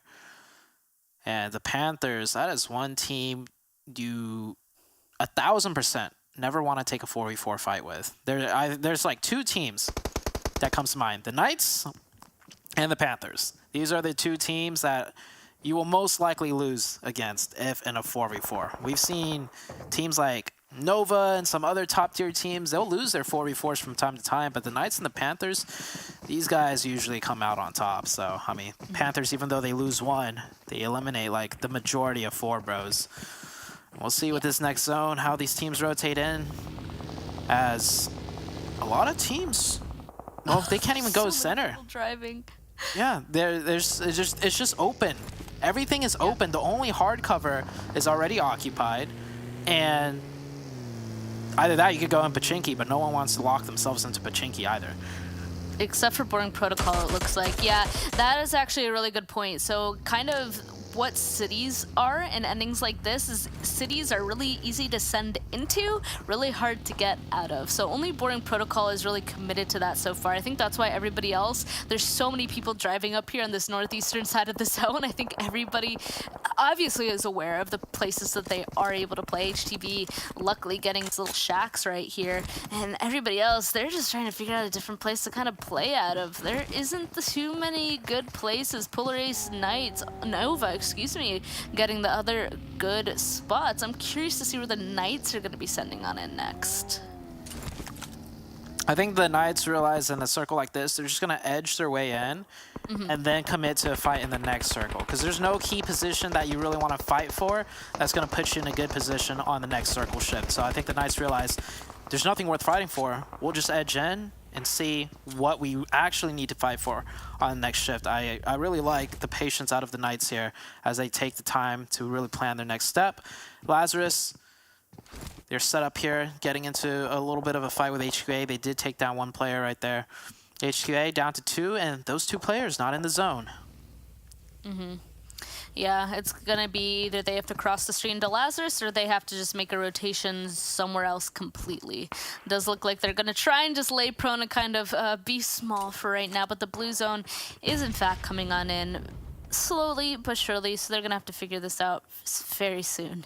It does look like the Panthers are also going to be going into Pachinki, by the way, so now it's Boring Protocol and the Panthers. The Knights starting to push their way on, and they've been up on top of Potato Hill this entire time, and it looks like they're continuing to stay there. The closest enemy team is HTV at those little dog shacks right below, so that might be their next target, unless they're able to play a little bit more to the southern side. This next zone is about to pop though. Zute, where this next one goes really kind of ends it here. I mean, I just feel like it's going to be so much field, but it could pull to the city. We'll have to wait and see. Ooh, it is the fields indeed. We got the hardcover, or the compounds actually, of Nova. They're probably most likely going to have to tighten up that little split of theirs. We'll see if they decide to keep that 2-1.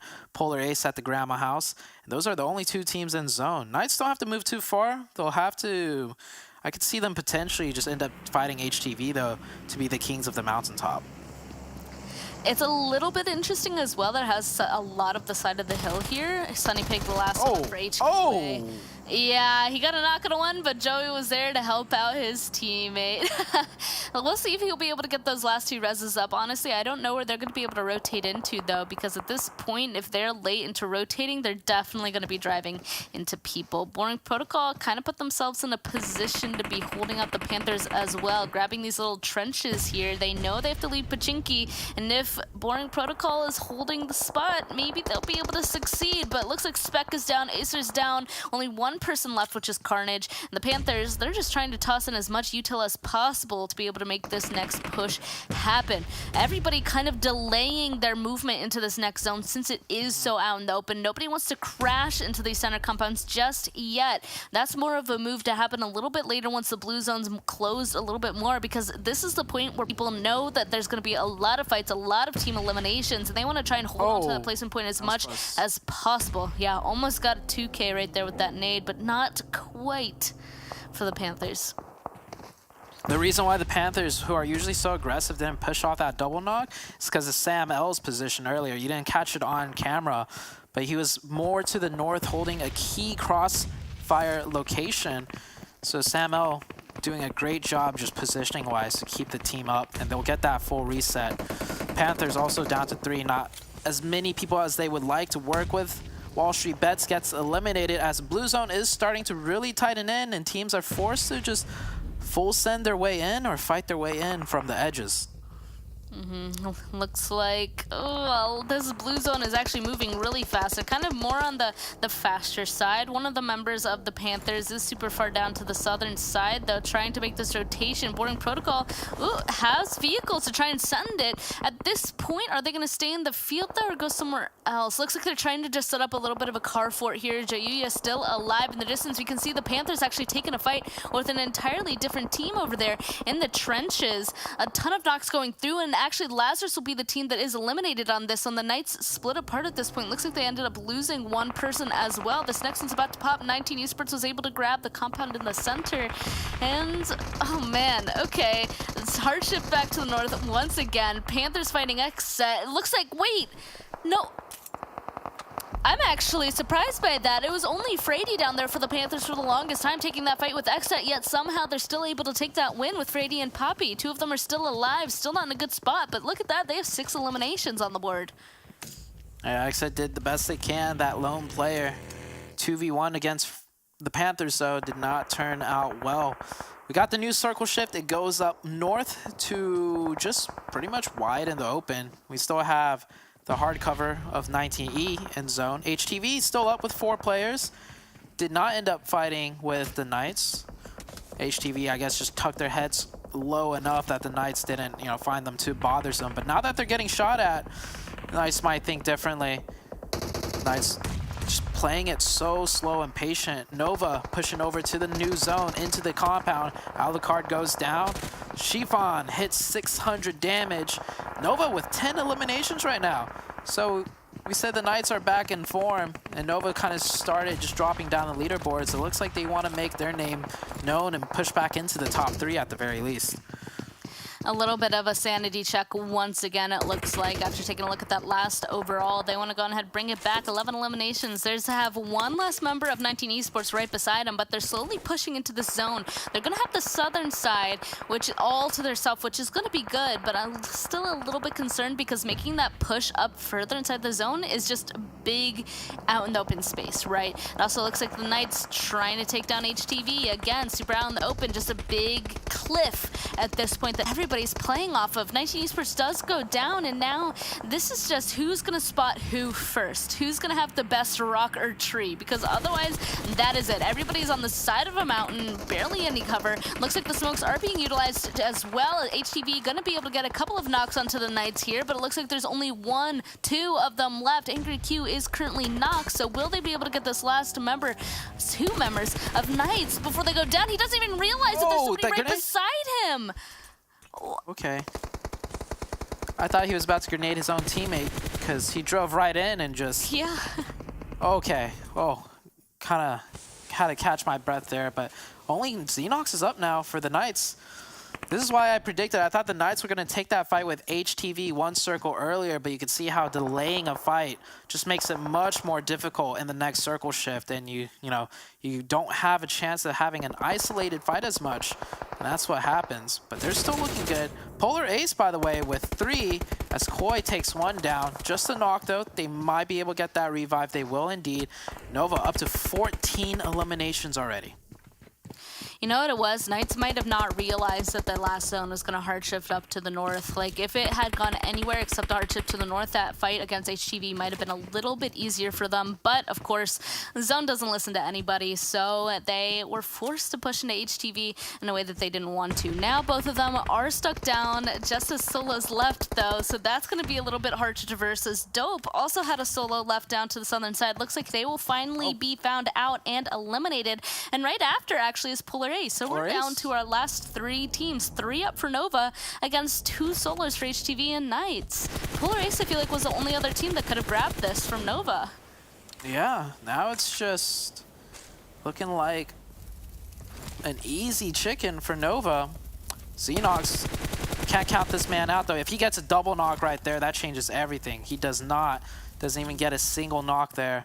And he's not in zone. HTV also not in zone. Nova, they know they have the man advantage. They're getting all the angles already, and they're throwing all their util into the smokes to flush people out.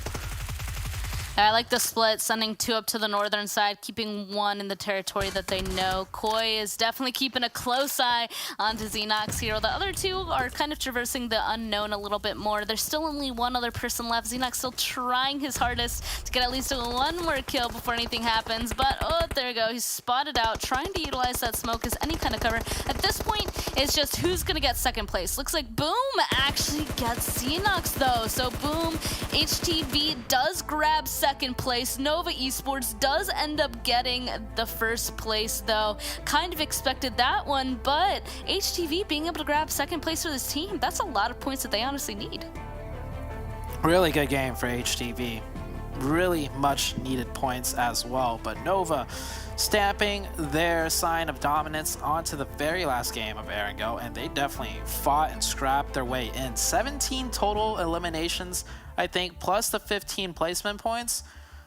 I don't think, no, they definitely didn't overtake the Knights because they did drop down a little bit, you know, low, but I think they just put themselves maybe, I think in the top 3 at the very least. We'll see. But that game of Erangel, well, saw a little bit of everything, and with the zone ending in a wide open territory, it was great to see the Nova team taking advantage of that one.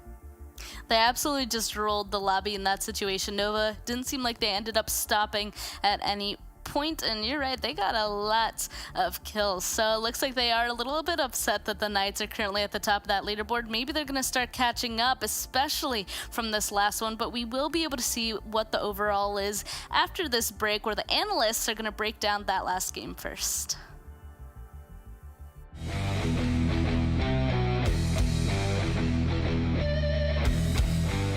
When the battle is intense and the bullets are raining down, vehicles are one of the only options that can guarantee you a fighting chance. However, each vehicle is unique, hence it pays to know the details. When hell breaks loose on Erangel, you cannot stay exposed while traveling. You can put your faith in the UAZ here for its superior durability and cover. But it's not invincible. If you blow even one of its rear tires, it goes from an asset to a liability in an instant. To stay up and running, no matter how much hit your rear takes, the Dacia indeed comes as a savior. It can storm through the fields at top speed, even with 3 of its tires blown off. The only downside here is its off-road performance. However, when you are in a race against time, the Coupe is unbeatable. With its lightning-fast acceleration, it's your ticket to a narrow escape when you are bleeding at low HP. The buggy is great for scouting, and for a driver, it offers the best possible protection from the back. But the same cannot be said for the passenger. But PUBG Mobile offers even more choices apart from the ones we covered. Which one will you choose for your next trip to the safe zone?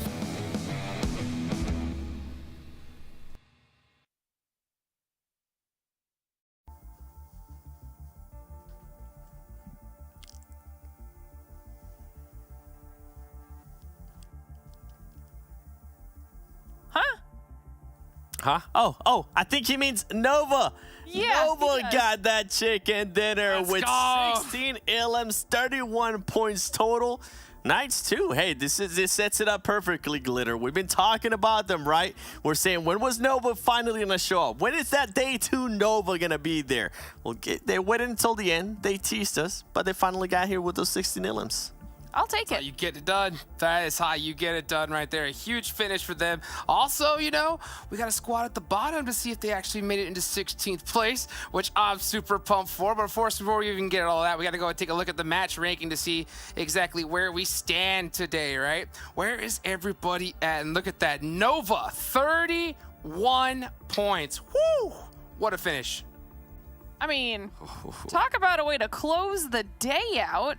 That is the Nova we were waiting for all day, and that is the Nova that we love to see. Knights, like you said, 7, also having another solid performance, but we have to give some love to the HTVs, to the Dopes that are up here on this leaderboard for their first time in this Super Weekend, finding themselves up here on this first page multiple times throughout the day and actually getting a huge amount of points on the board to put them in a better position to potentially leapfrog both B-Town and Execute when everything is said and done at the end of this weekend. And then, of course, the second page here, lots of these squads struggling in this final match of the day, not exactly getting the points that they probably would have liked. I'm just mostly hyped right now on HTV and on your boys, 7, Dope. Oh, that's right. Oh. That's right. Because Sute, I see you, Sute. I know you didn't want me to say that you were gonna color your hair a certain color. By the way, I choose silver.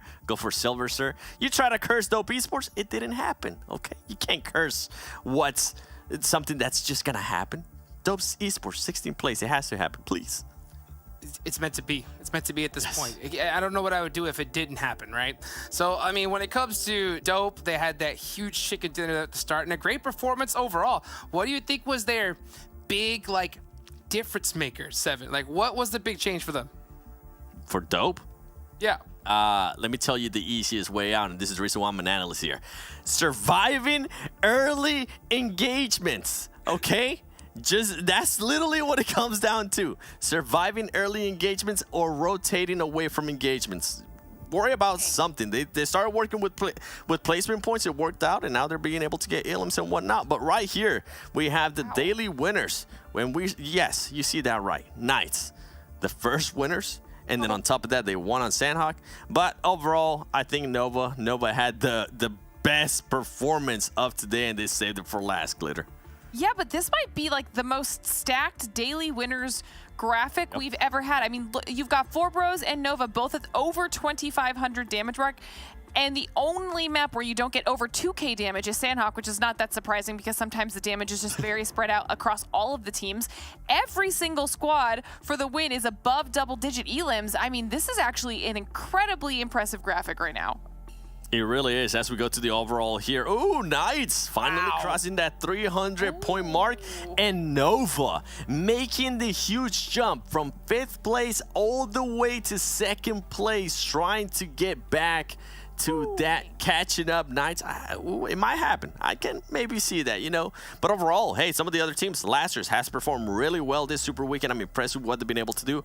4Bros, even though they did get absolutely smacked by Xenox, they did have a good day as well. And I want to see the second page. All right? This is all I care about. Come on. That's why. Let's go. That right there is why. What is that? Can you tell me what place Dope Esports is on right now, guys? 16th place. 16th place. Let's go. Not 17th. With a tie. Wow. Oh, my Chicken dinner. HTV too. A chicken dinner. That's what did it. Wow. What a clutch finish there for Dope. I mean, today, considering all that they had to kind of get across to get that big dub there and then all those points, I mean, how happy could you be if you're Dope Esports? You got to be pretty pumped. But I mean, hey, well, I mean, they got to be feeling good. But of course, how does our MVP of the day feel, all right? I'm going to ask you guys who you think it's going to be, right? And we all going to have the same answer, right? It's got to be Xenox, right? Regardless of whoever it is up there, it's got to be him. I mean, that play. It's not Xenox. I'm going to be salty. Oh, it's Frady! No way!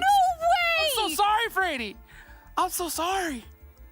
What? Panthers. Really? Frady. Wow. Frady. Oh, he's got them hard fingers up, but he ain't showing no love, man. He's out there getting them. I mean, this was one of the players that we actually saw. I think it was in Sanhok, right? He was one of the top players, and we saw what he was able to do to pull a race. Over this right here, this is the one that kind of stood out for me.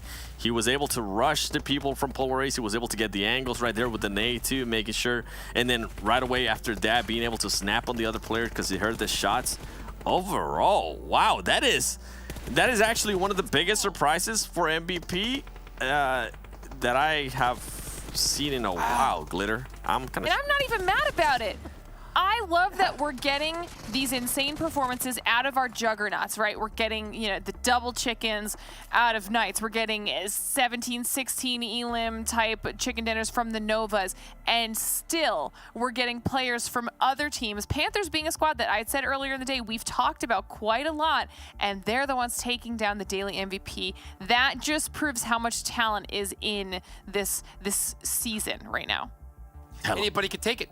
Anybody could take it. You slip up for 1 second, right? You get a little too confident, running all 4, and you're all out of there, man. I mean, Frady and the Panthers, I think, are going to be that secret squad. That squad's going to go and take you out if you're not careful. Something that, of course, before we go forward, got to give a big thank you to our partners here. Monster Energy. That's right, our official energy drink partners here for the PMPL. Man, I mean, what a show we have had today so far. Had it all, right? Had it all. Had some great plays, some great action. Of course, make sure, of course, you follow all the socials so you can keep up to date with what's happening. And we will catch you on the next day. We're out of here. See ya.